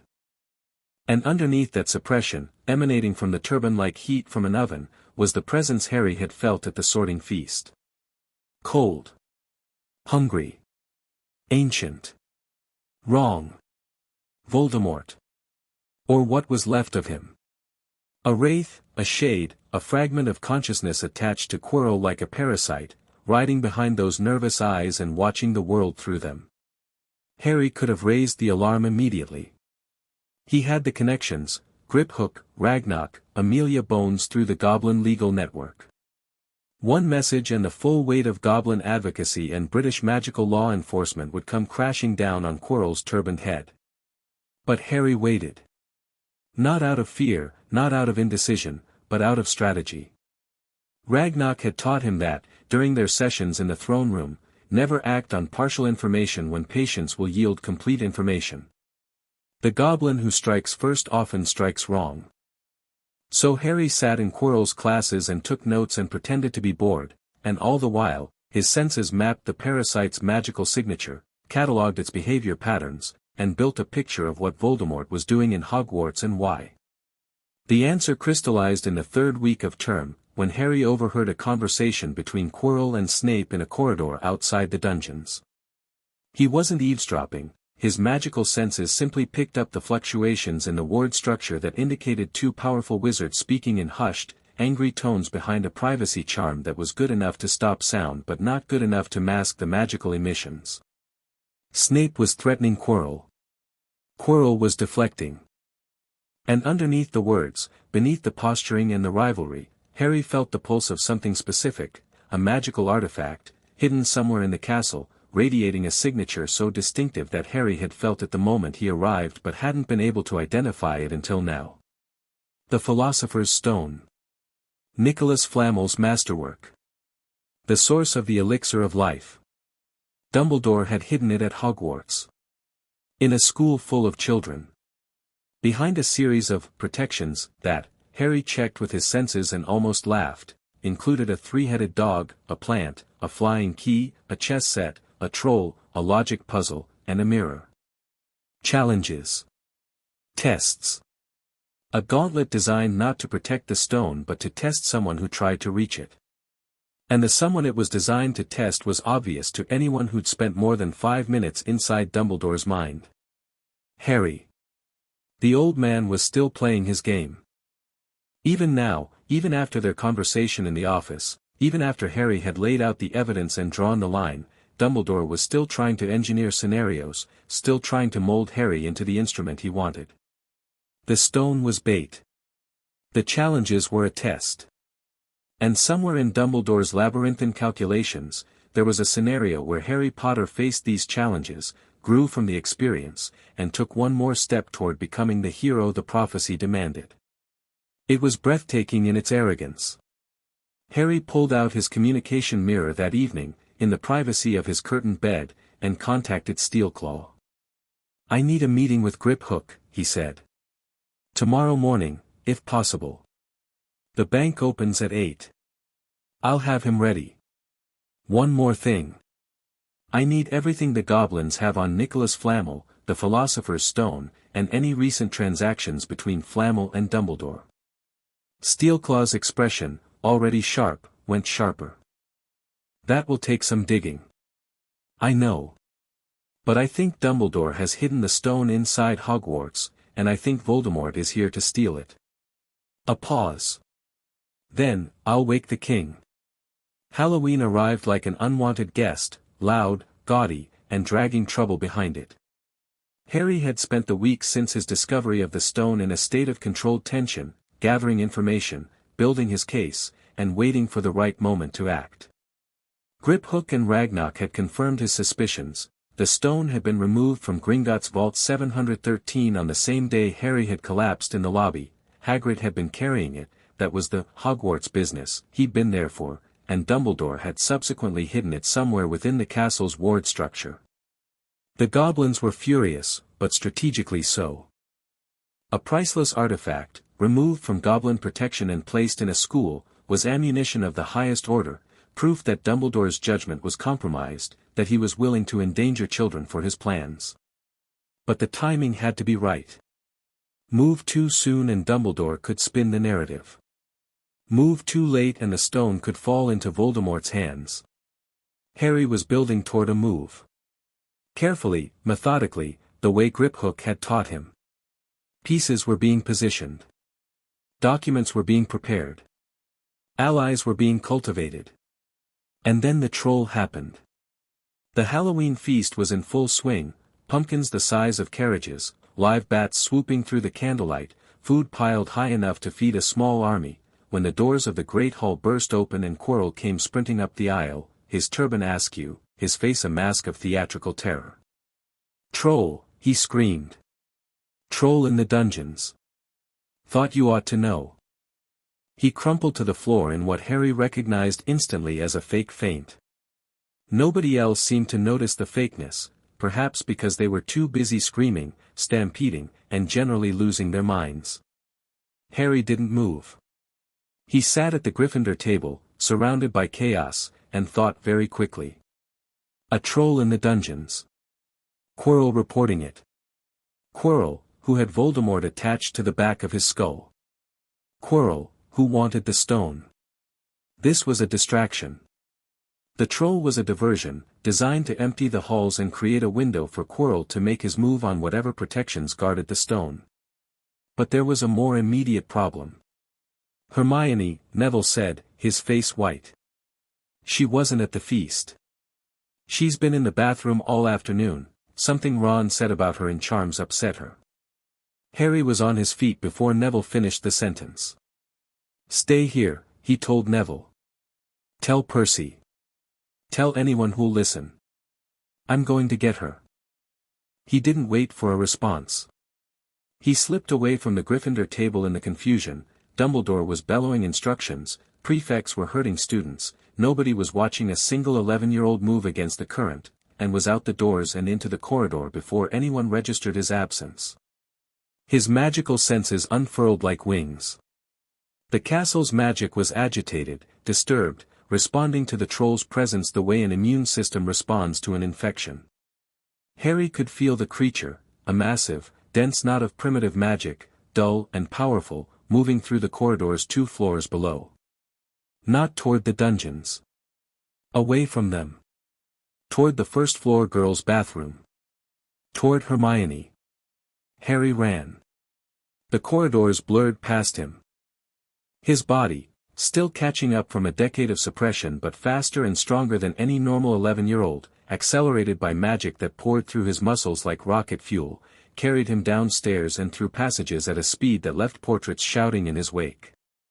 He smelled the troll before he saw it. A reek like an open sewer, thick and physical, accompanied by the sound of massive footsteps and the scraping of something heavy being dragged along the stone floor. Harry rounded a corner and there it was. 12 feet tall. Gray, lumpy skin like concrete. Tiny, stupid eyes set deep in a head the size of a boulder. It carried a wooden club the length of a full-grown man, dragging it behind it as it lumbered toward the bathroom door, behind which Harry could hear the sound of running water and a girl humming to herself, completely unaware. The troll reached the door. Harry raised his wand. For a moment, just a moment, he considered doing this the normal way. The textbook way. Stun it, levitate the club, drop it on the troll's head. First-year spells, applied creatively. The kind of thing that would be impressive but not alarming, the kind of thing an unusually talented student might manage. Then the troll hit the bathroom door with its club, and the door exploded inward, and Hermione screamed, and Harry stopped considering. His magic surged through his wand in a torrent of raw, focused intent, not a spell, not an incantation, nothing from any textbook, just power, shaped by will, driven by the absolute, non-negotiable certainty that nothing was going to hurt his friend. The troll lifted off the ground. All 12 feet and 1 ton of it, rising into the air as if gravity had simply decided to take the evening off. The club fell from its fingers and clattered to the floor. The troll's tiny eyes went wide with confusion, a confusion it would never have the cognitive capacity to process, and it flailed its arms and legs like a toddler being picked up by an adult. Harry held it there. One hand extended, wand pointing, magic flowing through him in a steady, controlled river. The strain was negligible. After what Ironjaw and Silver Fang had put him through, levitating a troll was like lifting a teacup. "Hermione," he called, his voice steady. "Come out of the bathroom." She appeared in the doorway. Her face was tear-streaked and her robes were covered in dust from the exploded door, and she looked up at the troll hovering 8 feet above the corridor and then at Harry, standing 20 feet away, holding a mountain in the air with one hand, and her mouth opened and no sound came out. "Are you hurt?" Harry asked. She shook her head mutely. "Good. Stand behind me, please." She moved quickly, scrambling past the dangling troll's feet and pressing herself against the corridor wall behind Harry, her breath coming in short, sharp gasps. Harry looked up at the troll. He could feel its dim, animal confusion, its fear. It wasn't evil. It wasn't malicious. It was a creature, dumb, dangerous, but fundamentally just a creature that someone had let into a castle full of children. He lowered it gently to the ground, set it on its back, and put it to sleep.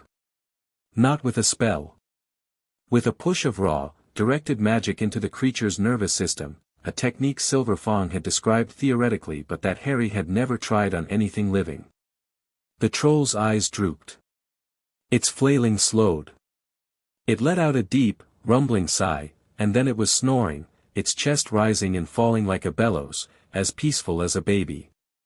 Footsteps. Lots of them. Coming fast. McGonagall came around the corner first, followed by Snape, followed by Quirrell, who was performing his terrified act with admirable consistency, clutching his turban and whimpering.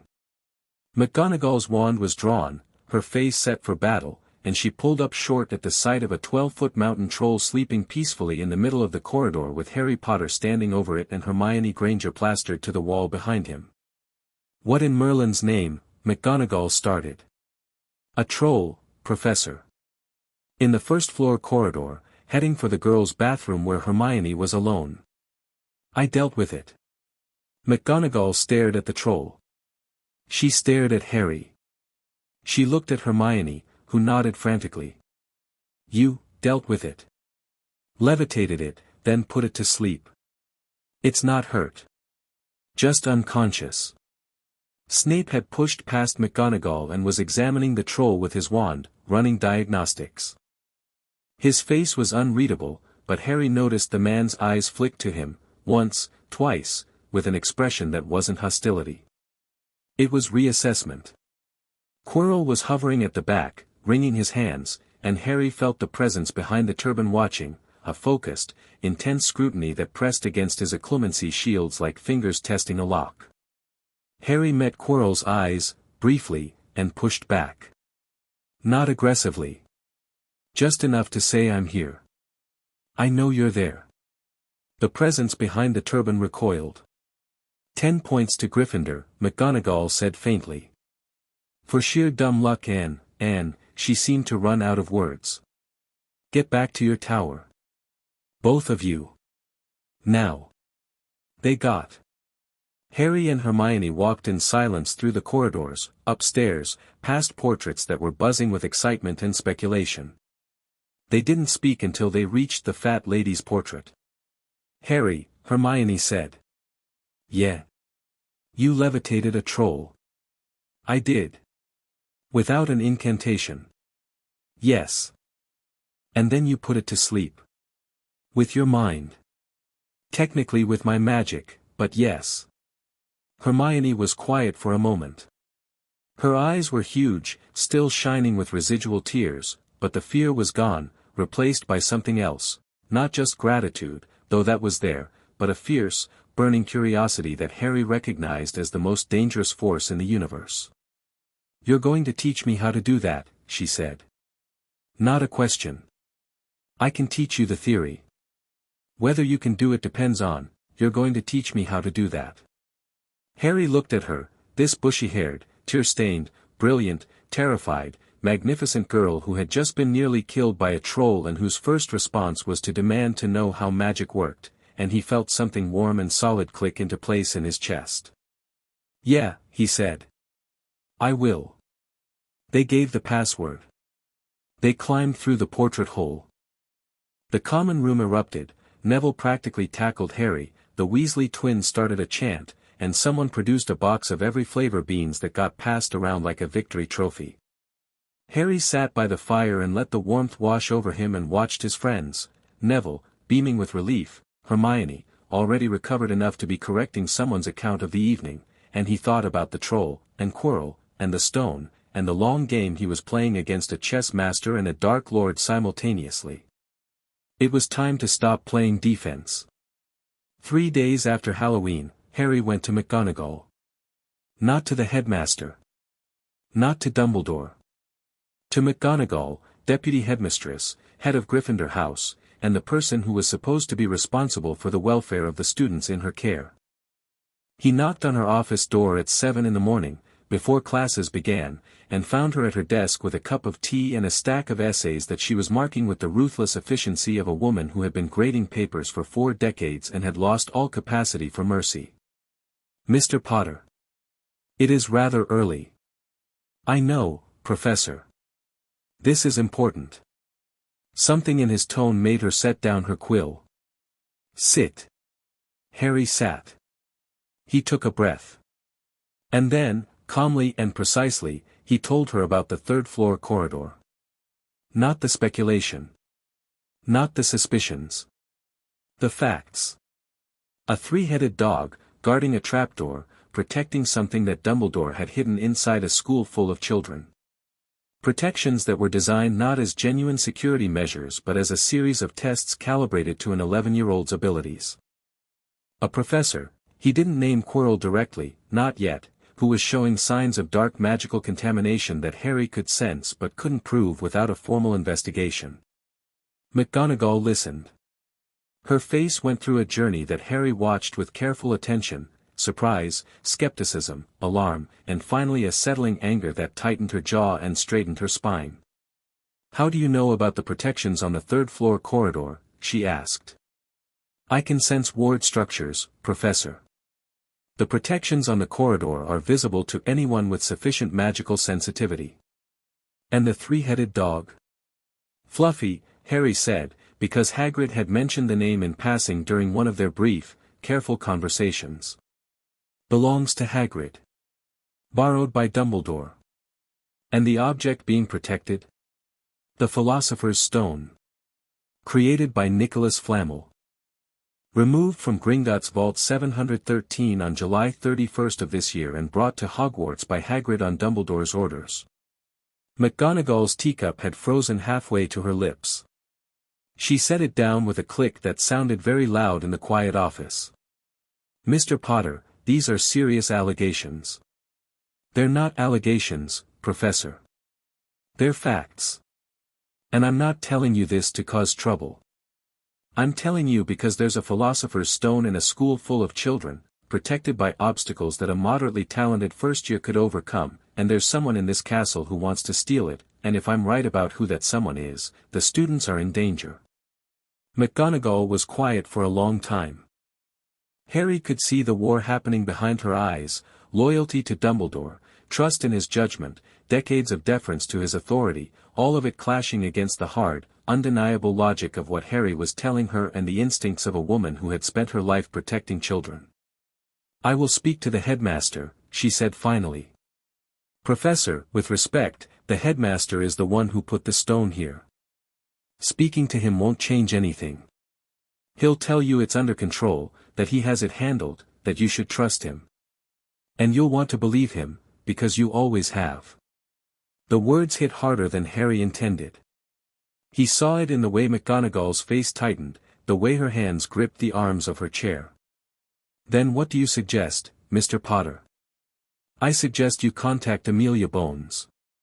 Head of the Department of Magical Law Enforcement. Independent.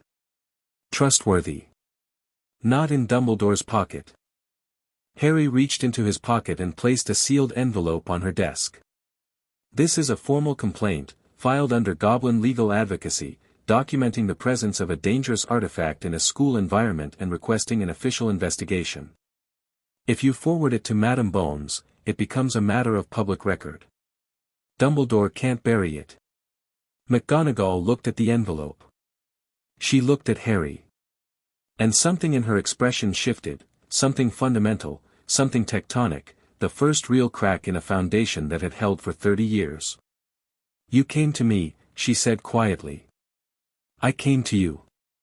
Why not the headmaster? Why not the ministry directly? Why me?" Harry held her gaze. Because you're the one who stood on Privet Drive the night Dumbledore left me there. You argued with him. You told him the Dursleys were the worst sort of muggles. You were right, and he overruled you, and you've lived with that for 10 years. He paused. I'm giving you the chance to be right again. And this time, I'm asking you not to let anyone overrule you. The office was silent except for the ticking of a clock on the mantelpiece and the distant sound of students beginning to stir in the corridors above. McGonagall picked up the envelope. She studied the goblin seal, the crossed axes crest of the Gringotts legal department, pressed in blood-red wax. She ran her thumb over it. And when she looked up, her eyes were bright and fierce and decided. I'll send it today, she said. Thank you, Professor. Don't thank me, Mr. Potter. If what you're telling me is true, she stopped. Drew a breath. If what you're telling me is true, then I have a great deal to answer for. You didn't know. I should have. She set the envelope beside her teacup with a care that suggested she understood exactly what it represented, not just a legal complaint but a declaration of independence, a line in the sand, the beginning of a break that couldn't be unbroken. Is there anything else? Harry stood. Just one thing. The professor I mentioned, the one showing signs of dark contamination. Watch him. Watch him carefully. And if you see anything that confirms what I've told you, don't go to Dumbledore first. Go to Bones. You're asking me to go around the headmaster. I'm asking you to protect your students. He left her office. The corridor outside was waking up, students emerging from dormitories, heading to breakfast, laughing and chattering in the careless way of children who had no idea that the ground beneath them was shifting. Harry walked among them, and the morning light fell through the castle windows in long golden bars, and his magic hummed in his blood, and somewhere in the castle, a chess master sat in his tower and didn't know yet that his queen had just changed sides. But he would. Soon enough, he would. Chapter 5, The Stone and the Serpent. November bled into December, and Hogwarts frosted over like a wedding cake left in a freezer. The lake froze solid. The grounds disappeared under a blanket of snow so thick that Hagrid had to dig trenches between the castle and his hut. The corridors filled with drafts that cut through robes like knives, and the students huddled together for warmth and complained about the cold with the kind of creative profanity that only British children could produce. Harry barely noticed the weather. He was watching the board. McGonagall had sent the letter. Harry knew because Griphook had confirmed it. The Goblin Intelligence Network tracked every piece of mail that passed through Gringotts' legal channels, and the formal complaint had arrived on Amelia Bones' desk 3 days after Harry's conversation with the deputy headmistress. What happened next was a study in political mechanics that Griphook narrated for Harry during their mirror sessions with undisguised professional admiration. Bones read the complaint. Bones read it again. Bones summoned her senior aurors for a closed briefing. Bones sent a formal inquiry to Dumbledore requesting confirmation or denial of the complaint's claims. Dumbledore responded with a masterful piece of bureaucratic deflection, acknowledging the temporary relocation of a sensitive artifact for security purposes, while providing absolutely no detail about the nature of the artifact, the reason for the relocation, or the protections in place. Bones, who had not risen to the head of the DMLE by accepting vague reassurances from anyone, regardless of their beard length, responded with a request for an on-site inspection. Dumbledore declined. Bones escalated. The request went from the DMLE to the minister's office, and here things got complicated, because Cornelius Fudge was a man whose spine had been surgically replaced with a weather vane, and Dumbledore had spent decades cultivating him as an ally. But Bones had something Dumbledore didn't, the Goblin complaint. A formal, internationally sealed document bearing the crest of the Goblin nation, filed under treaties that predated the ministry itself. Ignoring it wasn't a political choice, it was a legal impossibility. If Fudge buried it, the Goblins could take the matter to the International Confederation of Wizards, and the ICW had the authority to override national magical governments. Dumbledore knew this. Griphook was certain of it. The old man was too smart not to see the trap closing around him. But for the first time in living memory, his options were constrained. He couldn't charm his way past goblin legal filings. He couldn't twinkle his way through international treaty obligations. And he couldn't make the stone disappear, because doing so would prove he'd had it in the first place, which would validate the complaint. "He's stalling," Griphook told Harry during their mirror session in the second week of December. The goblin's sharp face filled the small mirror's surface, his black eyes glittering with satisfaction. Every delay tactic in the book. Administrative reviews, procedural challenges, jurisdictional questions. He's good, I'll give him that. But he's fighting the tide, and the tide doesn't get tired. How long before Bones gets her inspection? Before the end of term. Fudge can't hold it back longer than that without creating a record that the Wizengamot will eventually see, and Dumbledore can't afford Wizengamot scrutiny. Not with the siphon evidence waiting in the wings. Harry nodded. And Quirrell? That's the variable we can't control. If Voldemort moves before Bones gets here, we have a crisis. If he waits, we have a controlled demolition. He won't wait, Harry said. He's getting desperate. I can feel it. It was true. Over the past weeks, the presence behind Quirrell's turban had grown stronger, more agitated, pressing against the boundaries of Quirrell's body with increasing urgency. Harry felt it in every defense class, a rising pressure, a building heat, the magical equivalent of a pot about to boil over. Quirrell himself was deteriorating. His stammer had worsened. His skin had taken on a grayish tinge. His hands shook when he thought no one was watching. Voldemort was consuming his host, and the process was accelerating. Harry went to the communication mirror again that evening. Steel Claw. I need you to pass a message to Madame Bones directly. Not through the legal channels. Directly. Steelclaw's face was impassive. That's irregular. The situation is about to become irregular. Tell her that the threat I described in the formal complaint is imminent. Tell her I can provide testimony under Veritaserum if necessary. And tell her that if she wants to catch a dark wizard in the act, she should have a team ready to deploy to Hogwarts at a moment's notice. She'll want more detail. Tell her this: Voldemort is possessing a Hogwarts professor, and he's going to make a move on the stone before the Christmas holidays. If she moves fast, she can catch him. If she doesn't, we lose the stone and possibly some students. Steelclaw was quiet for a moment. Then she nodded once, sharp and precise. I'll have the message to her by morning. Thank you. Mr. Potter. Yes. The king asked me to tell you something. He said, the young lion has the patience of a goblin. I am impressed. Do not die before the investment matures. Harry almost laughed. Tell the king I'll do my best. The morning of December 19th, 2 days before the Christmas holidays, Harry woke before dawn to the sensation of magic screaming. Not literally. The castle's wards weren't making sound. But his senses, attuned after months of living inside the most heavily enchanted building in Britain, registered the disturbance as clearly as a fire alarm. Something was wrong. Something was moving through the castle's magical field like a virus through a body, dark and purposeful and fast. Quirrell was making his move. Harry was out of bed and dressed in 30 seconds. Wand in hand, Potter ring warm on his finger, communication mirror in his pocket. He considered waking Neville or Hermione but dismissed the thought immediately.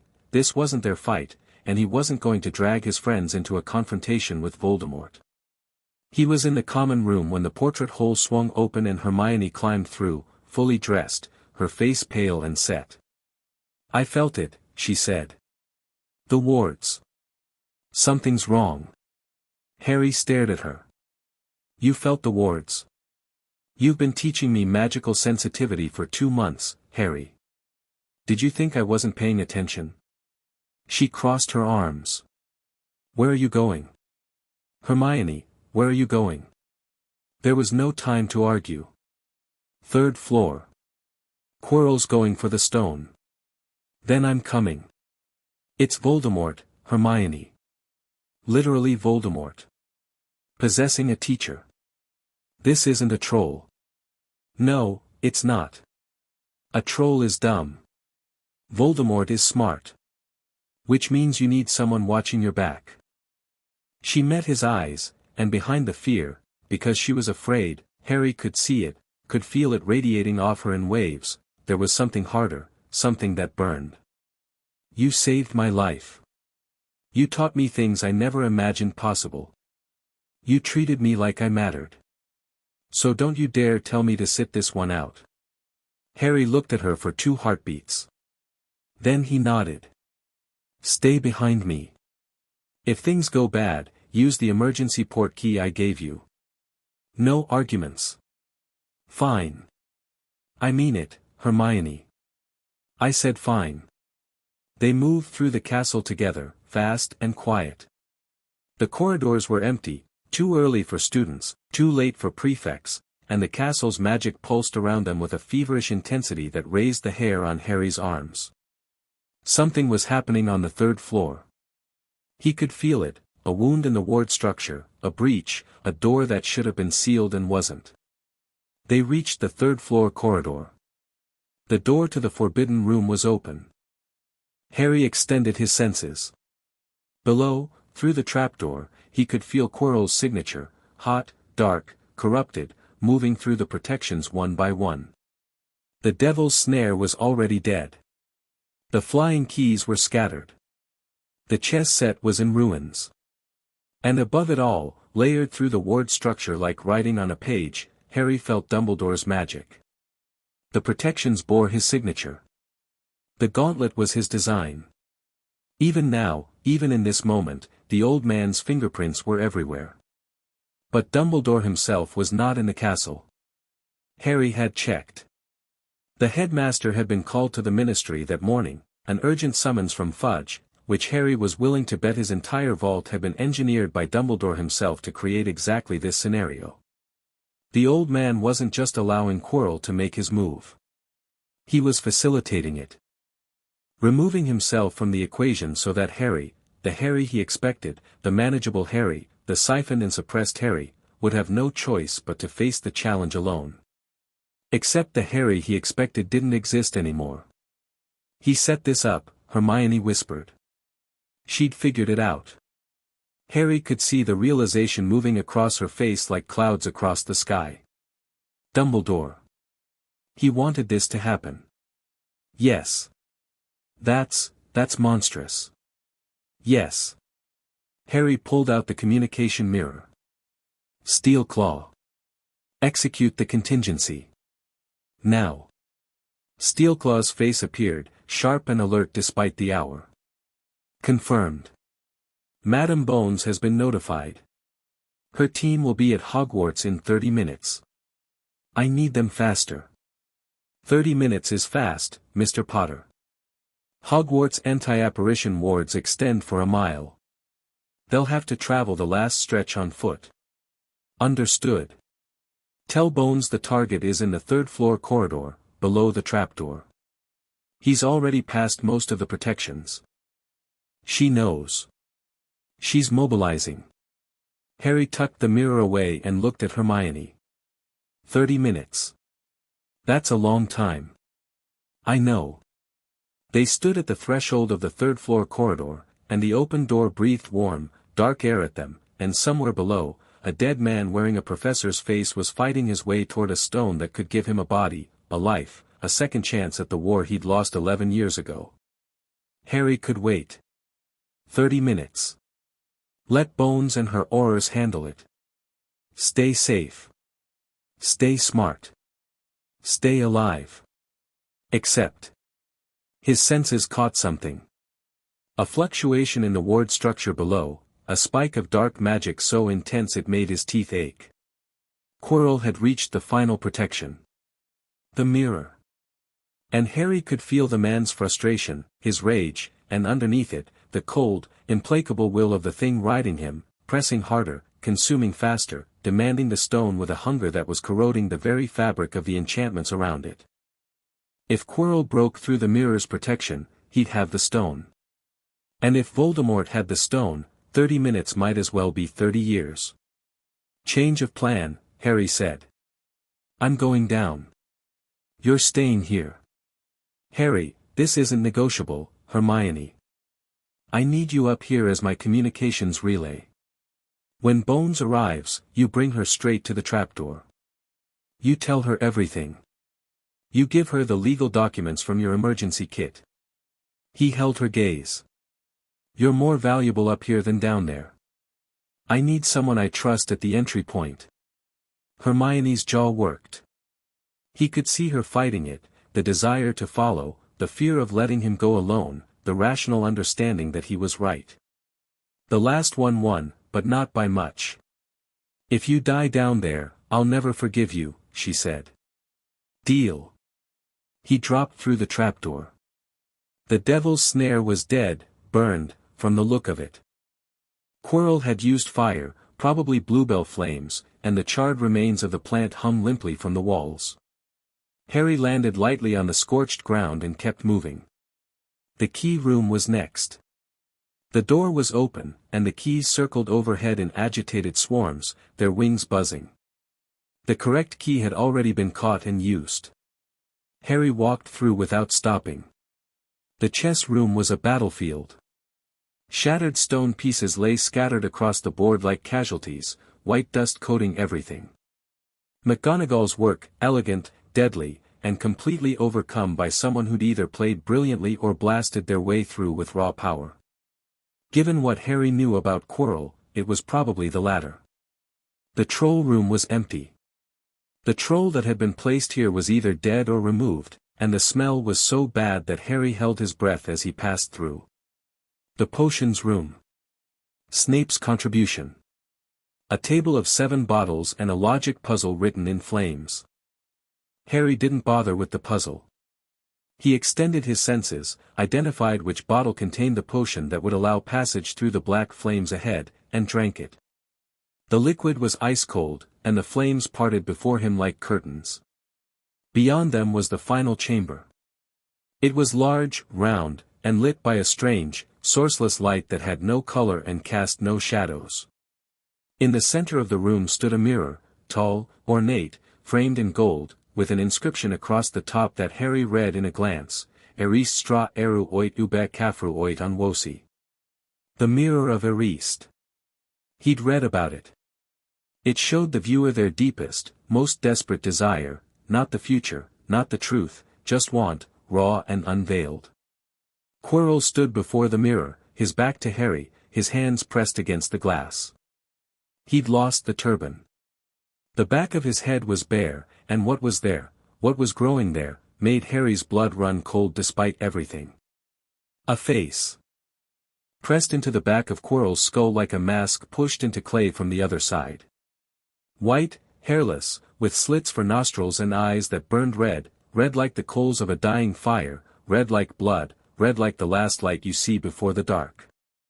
Voldemort. The face saw Harry before Quirrell did. Those red eyes swiveled, fixed on Harry, and the air temperature dropped 20 degrees. He's here, said a voice that came from everywhere and nowhere, a voice like dry leaves scraping across a tombstone. Turn around. Quirrell turned. His face was a ruin, gray, sunken, the life being drained from him by the parasite that shared his body.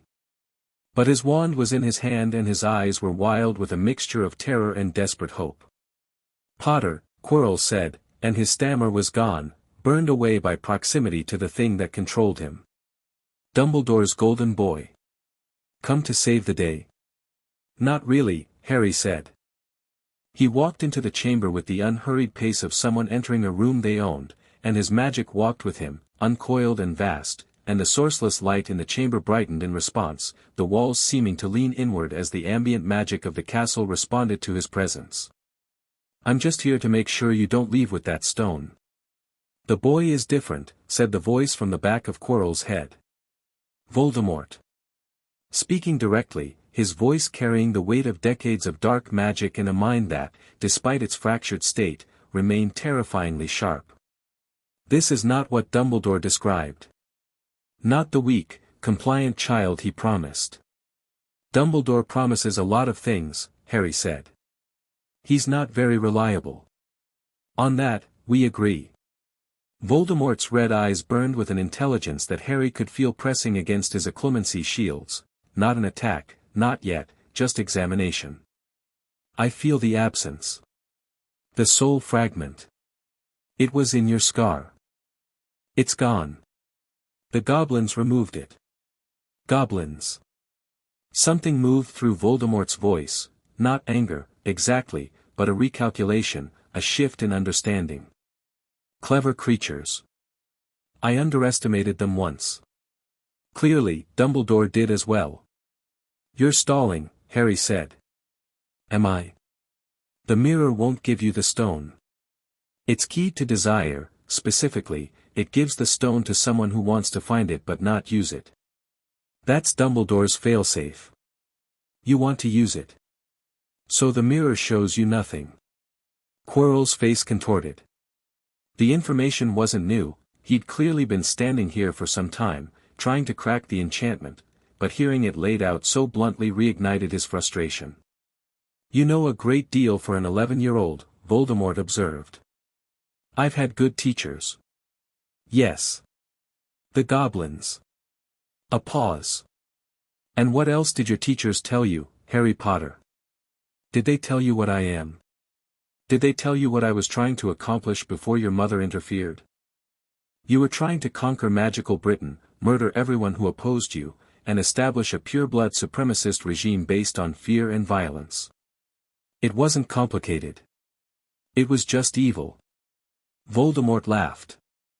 The sound was dry and horrible, like parchment tearing. Evil. How delightfully simple. How very Dumbledore of you. I'm nothing like Dumbledore. No, Voldemort agreed, and his voice was suddenly, terrifyingly soft. You're not. I can see that now. Dumbledore's weapons are always blunt instruments, brave, loyal, stupid, ready to die for a cause they barely understand. You are something else entirely. Those red eyes blazed. You are awake. You see the board. You see the pieces. You see the game. That is rare, Harry Potter. Vanishingly rare. If this is a recruitment pitch, it needs work. It is an observation. And an offer. Quirrell took a step forward, and Voldemort's voice deepened, took on a resonance that vibrated in Harry's chest. Join me. Not as a servant, as an equal.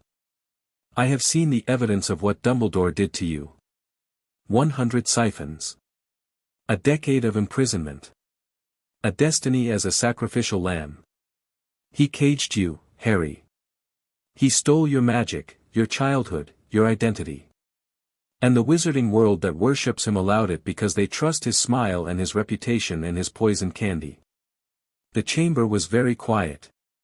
Harry felt the words land, felt them test his defenses, not magical defenses this time, but emotional ones.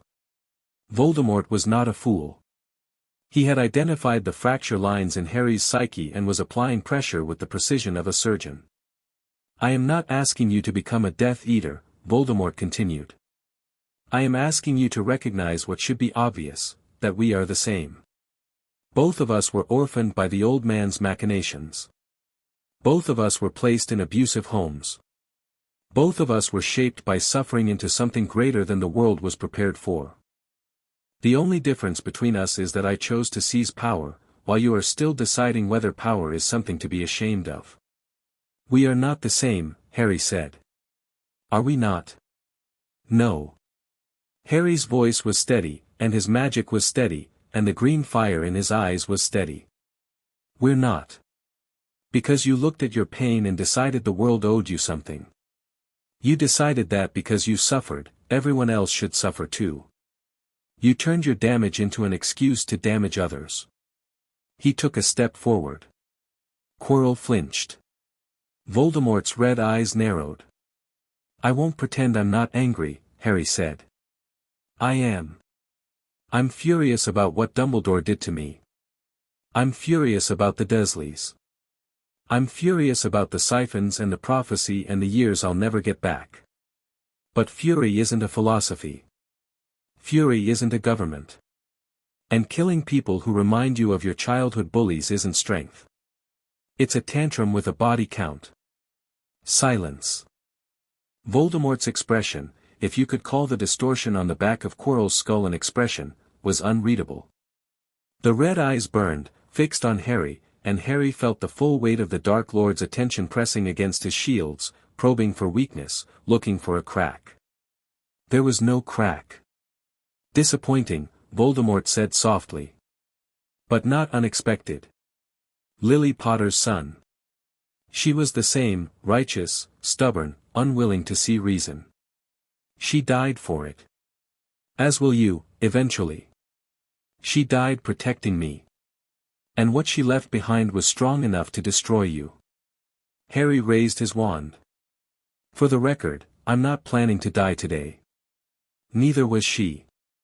Quirrell moved first. His wand came up in a blur, and a bolt of sickly green light, not the killing curse, not quite, but something adjacent, something that reeked of dark magic and malice, screamed across the chamber. Harry didn't dodge. He deflected.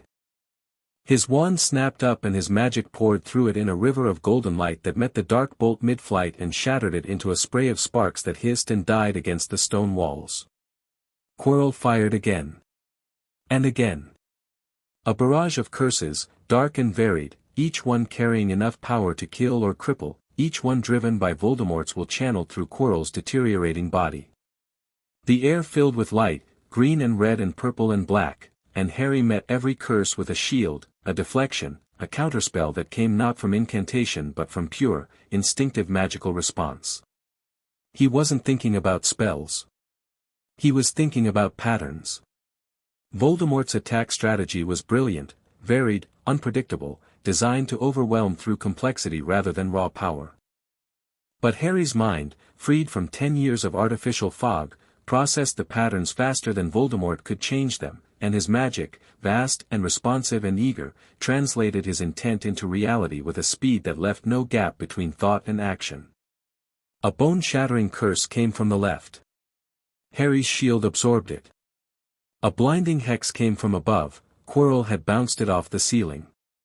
Harry ducked and returned fire, a stunner that blazed across the chamber like a comet and hit Quirrell's hastily erected shield hard enough to crack it. Quirrell staggered.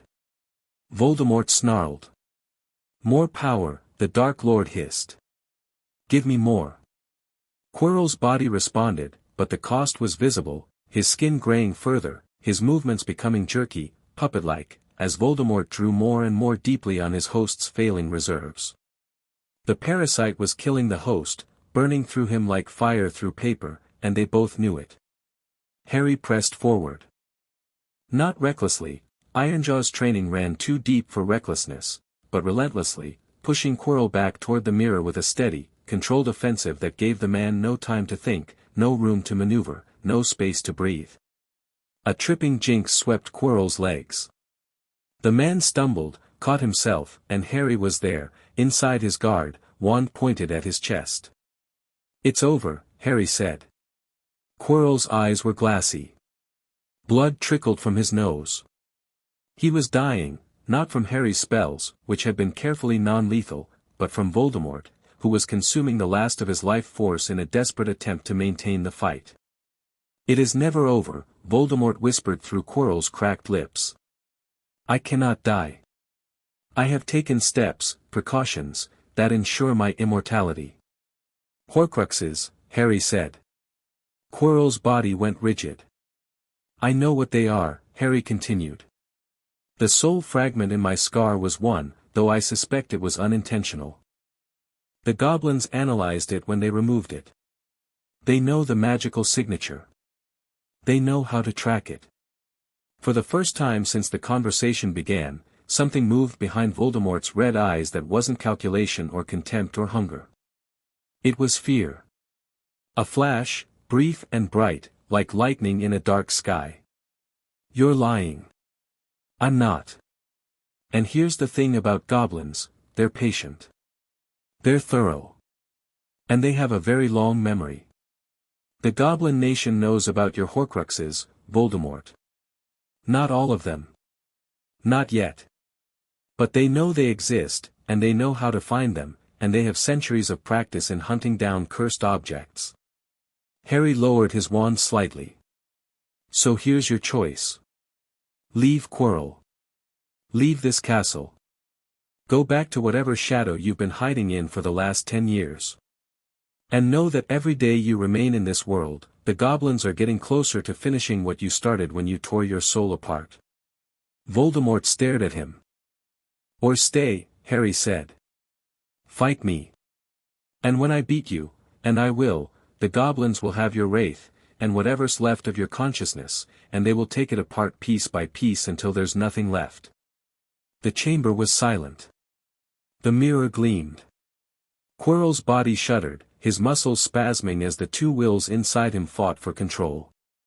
You are a child, Voldemort said, and his voice was different now, stripped of its charm, its persuasion, its careful calibration. This was the real voice, the voice behind all the masks, and it was thin, and desperate, and furious. You are a child with borrowed power and borrowed allies and no understanding of what you face. Maybe, Harry said. But I'm a child who's standing, and you're a ghost wearing a dead man's face. So what does that make you? Voldemort screamed. It wasn't a human sound. It was the sound of a soul fragment tearing free of its host, a psychic howl that hit Harry's acclimacy shields like a hurricane hitting a seawall and sent cracked spiderwebbing through his outer defenses. He held. Gritted his teeth, dug his feet into the stone floor, and held, and his magic rose to meet the assault, golden and vast, filling the chamber with a light that drove the shadows back and made the mirror ring like a bell. Quirrell collapsed. His body hit the stone floor with a boneless finality that meant what Harry already knew: the man was dead, consumed, hollowed out from the inside by the thing that had ridden him. And from the ruin of Quirrell's body, something rose. A wraith. A shadow. A face in smoke, red-eyed and screaming, tearing itself free of the corpse like a butterfly from a cocoon, except this butterfly was made of darkness and hatred and the shredded remnants of a human soul. It lunged at Harry. Harry didn't shield. He didn't dodge. He planted his feet and raised both hands, wand in the right, bare left palm extended, and he pushed. Not a spell. Not a charm. Not anything from any textbook or any curriculum. Just magic. Raw, primal, fundamental magic, the kind that existed before wands, before incantations, before humans tried to civilize the wild force that ran through the world like blood through veins. Harry's magic, his full, unshackled, unchained magic, the power of a core that had been measured as unmeasurable, channeled through a body that was trembling with effort and a will that was not trembling at all. The golden light hit the wraith like a fist. Voldemort's shade screamed again, higher, thinner, a sound of genuine agony, and Harry felt the impact, felt his magic connect with the tattered remnants of a soul and push, not destroying but expelling, driving the wraith backward, out of the chamber, out of the corridor, out of the castle's ward structure entirely. The wraith fought. It clawed at the air, at the magic, at the walls, trying to find purchase, trying to hold on. But Harry's power was a flood and the wraith was a leaf, and there was no contest, no balance, no possibility of resistance. Harry pushed harder. He felt the castle's magic join him, Hogwarts itself, the ancient, semi-sentient ward structure that had watched over students for 1,000 years, rousing itself, adding its weight to Harry's, rejecting the foreign presence with the immune response of a body fighting an infection. The wraith shattered. Not destroyed, Harry could feel the difference. The core of Voldemort's consciousness was still intact, held together by whatever dark magic had been done to it over the decades. But the wraith form was broken, scattered, dispersed into a cloud of dark energy that dissipated through the castle walls like smoke through a screen. Gone. Not dead. But gone. Harry lowered his hands. His wand was smoking. His left palm was red, burned by the passage of raw magic through unprotected skin. His legs were shaking. His vision was blurred. He looked at Quirrell's body on the floor and felt nothing. Not triumph, not sadness, not satisfaction. Just the heavy, weary recognition that a man had died in this room, a weak man, a foolish man, a man who had made a terrible choice and paid for it with everything, and that the thing that killed him was still out there, diminished but not destroyed, and would one day come back. But not today. Harry sat down on the stone floor, his back against the mirror, and breathed. Amelia Bones arrived 23 minutes later, and she arrived in force. Harry heard them before he saw them, the thunder of boots on stone, the sharp crack of unlocking charms on doors, the clipped, professional voices of Aurors moving through hostile territory. Hermione was with them, he could feel her magical signature leading the way, and he smiled despite everything because of course she was leading the way, of course she'd positioned herself as guide and informant, of course she'd turned a chaotic situation into an organized military operation through sheer force of personality. The Aurors poured into the final chamber with wands drawn and shields up, fanning out in a practiced formation that covered every angle. Behind them came Bones herself, a square-jawed woman with a monocle and the bearing of someone who had seen terrible things and responded by becoming harder rather than smaller. She took in the scene in 3 seconds. Dead professor on the floor. 11-year-old boy sitting against a mirror. Residual dark magic crackling in the air like static. "Potter," she said. "Madam Bones." Harry made no move to stand. His legs were still unreliable. "Thanks for coming. You look terrible. You should see the other guy." Bones looked at Quirrell's body. Her expression didn't change, but something shifted behind her monocle, a professional assessment, quick and thorough. "He's dead. Voldemort consumed him. The shade was possessing his body. Has been all year." 2 Aurors exchanged glances. Bones silenced them with a look. "And the shade?" "Expelled. Driven out of the castle. Not destroyed, he has Horcruxes, anchoring him to the living world, but he won't be possessing anyone for a while." Bones stared at him. Harry could see the calculations running behind her eyes, the legal implications, the political implications, the sheer staggering weight of what an 11-year-old boy had just told her. "You said Horcruxes," she said quietly. "Plural. Plural. The Goblins have documented evidence. One was in my scar, they removed it 6 weeks before term started. Based on the magical analysis, they estimate between 5 and 7 total. The Goblin Nation is willing to share their intelligence with the DMLE under a formal cooperation agreement." Bones was quiet for a long moment. Behind her, the Aurors were securing the chamber, running diagnostic spells on Quirrell's body, cataloging the protections that had been breached. Hermione stood at the entrance, watching, her face pale but composed. "You're 11, Bones said." "Yes. You just drove out a Dark Lord, identified an illegal immortality ritual, and offered me an intelligence-sharing agreement with a foreign nation. At 11. I've had a busy year." Something twitched at the corner of Bones' mouth. Not quite a smile, but the ghost of one. "I need a full statement. Under oath, with a certified recorder present. Can you do that?" "I can do better than that." Harry reached into his pocket and produced a sealed envelope, goblin waxed, bearing the Gringotts legal crest. "This is the full evidentiary package. Everything the Goblins found on me, the siphons, the soul fragment, Dumbledore's signature on all of it. Plus a documented timeline of the stone's removal from Gringotts, its placement at Hogwarts, and the inadequacy of the protections. It's notarized, internationally sealed, and admissible in both Goblin and Wizarding courts." Bones took the envelope. She held it like it was made of nitroglycerin. "This is going to destroy him," she said. "That depends on what 'destroyed' means. I don't want Dumbledore in Azkaban. I want him accountable. There's a difference. Bones studied him with the sharp, evaluating gaze of a woman whose entire career had been built on reading people. You've thought about this. I've thought about nothing else for 6 months. And what does accountability look like, in your view? Harry considered the question. Dumbledore loses his positions. Chief Warlock. Supreme Mugwump. Headmaster. He faces a formal inquiry for the Siphons, and the findings are made public. The wizarding world learns who he really is, not a monster, but a man who believed he was above the law because he believed his cause was just. And then the world decides, democratically, transparently, what to do with that information. That's remarkably measured for someone he spent a decade torturing. My mother told me that kindness is the hardest form of strength. I'm trying to honor that.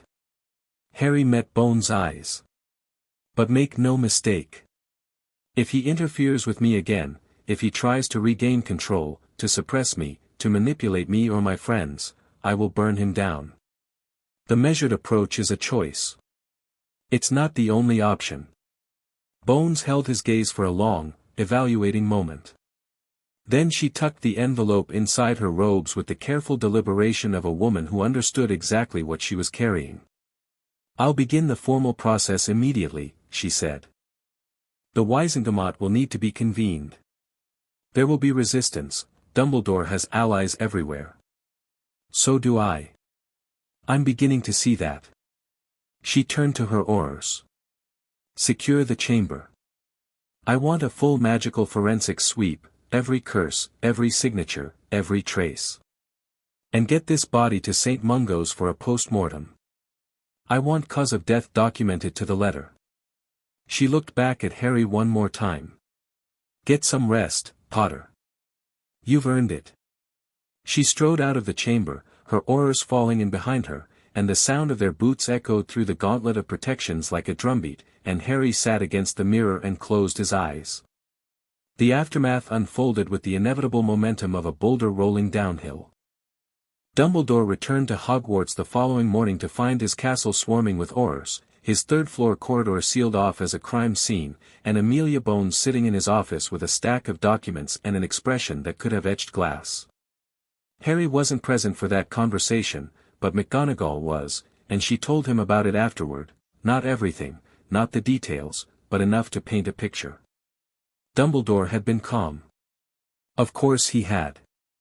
The man's composure was a force of nature, built over a century and a half of weathering crises, and he had faced Bones' questions with the patient dignity of a man who had nothing to hide.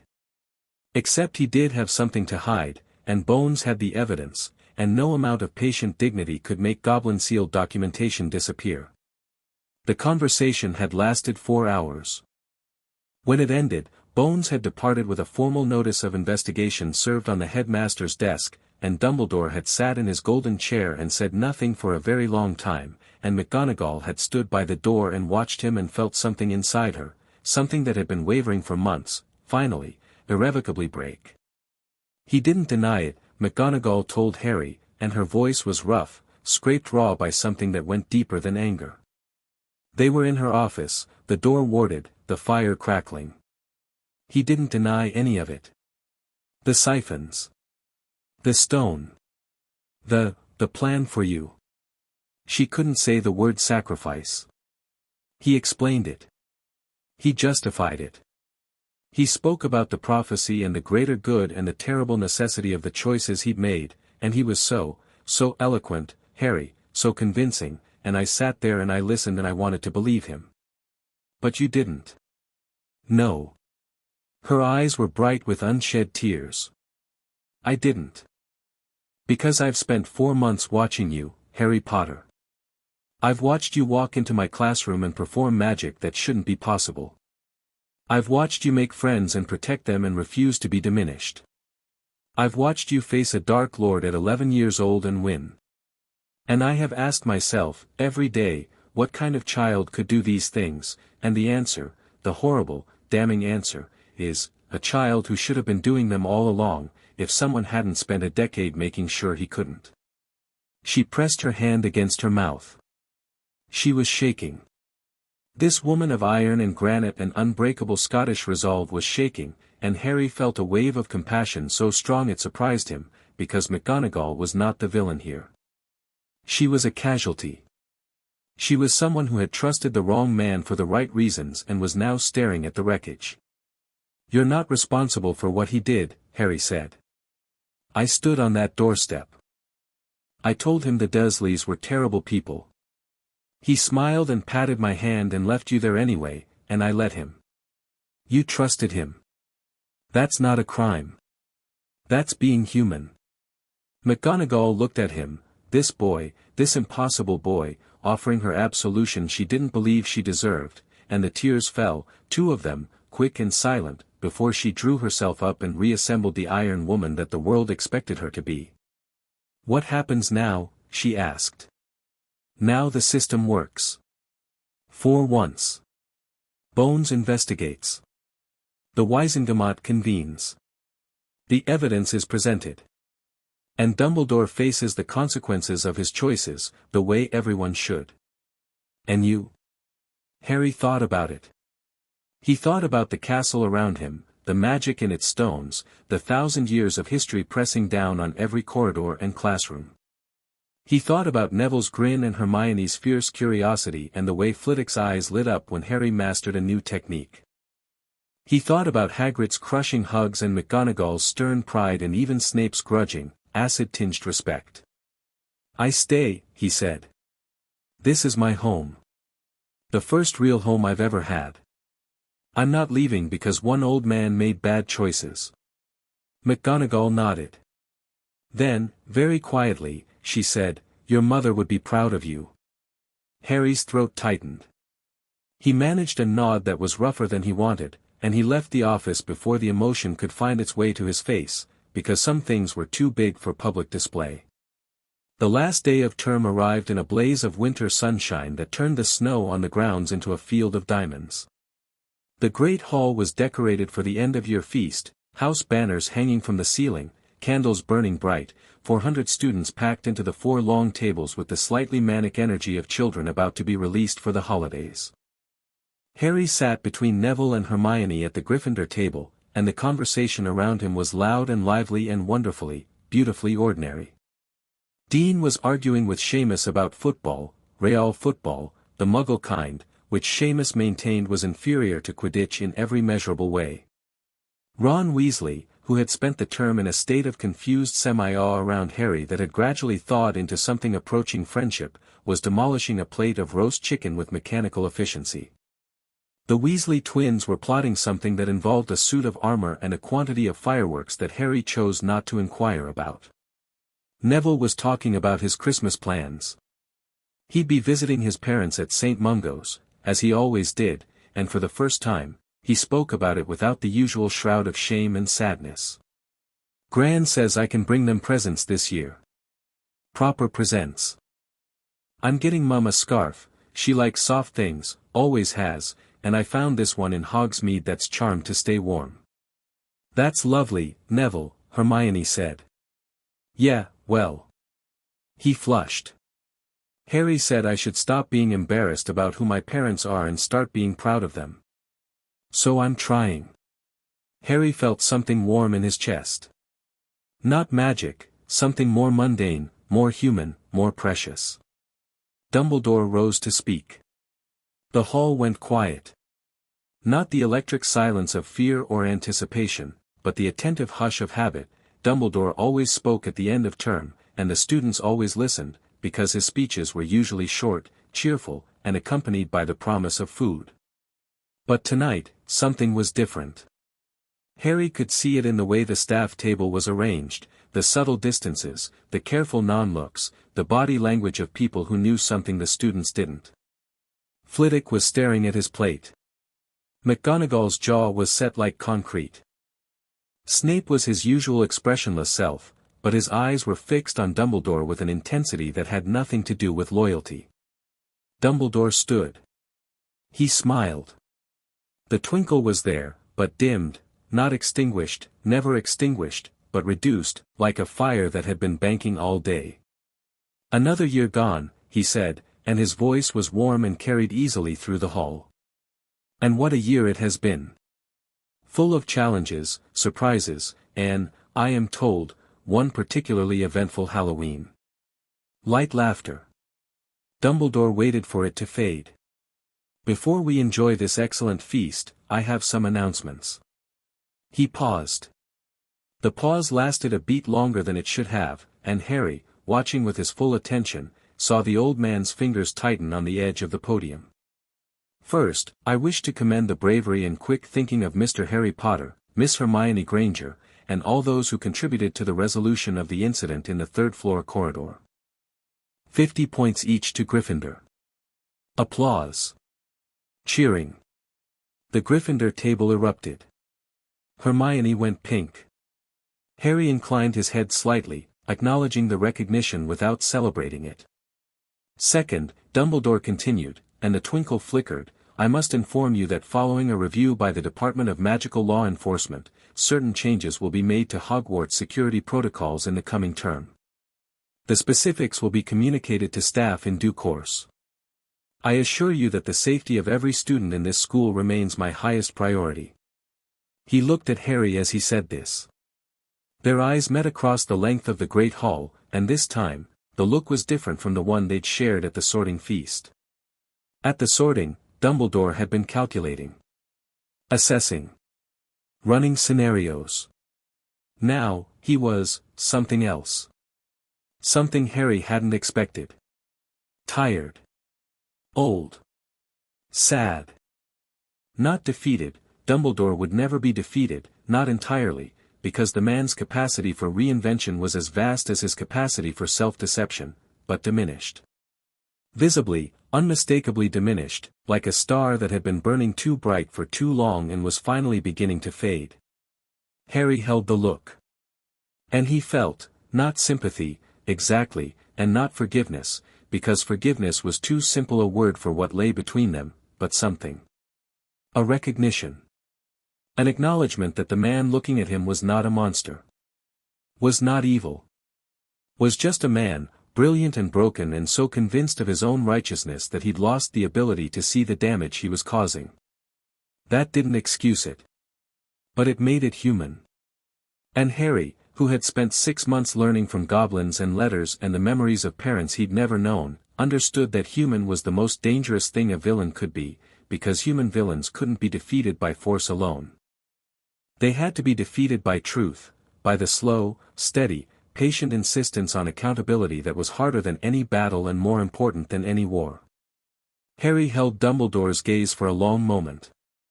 Then he nodded. Just once. Just slightly.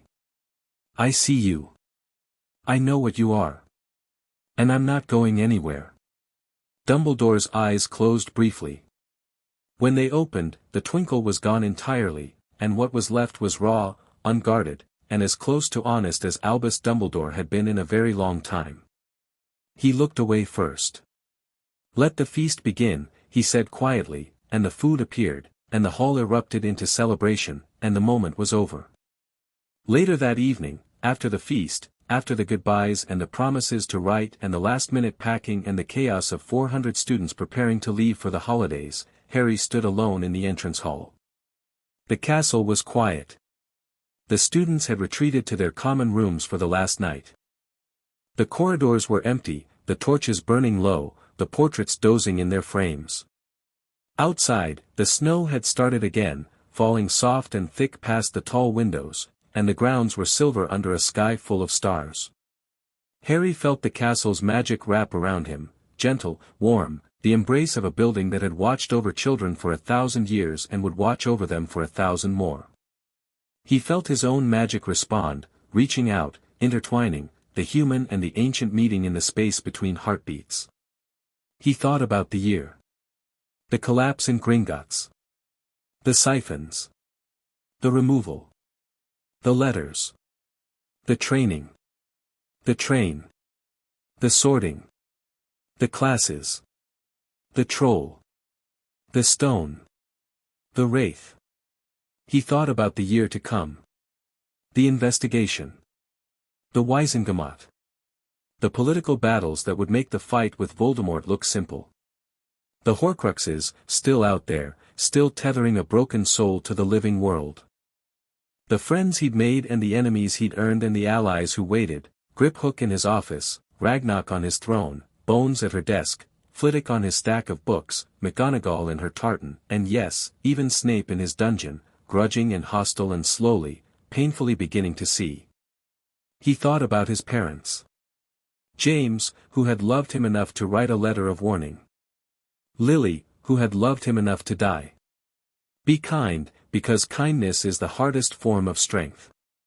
Harry stood in the entrance hall of Hogwarts, and the snow fell, and his magic hummed, and he was 11 years old and he was powerful and he was free and he was angry and he was kind and he was ready.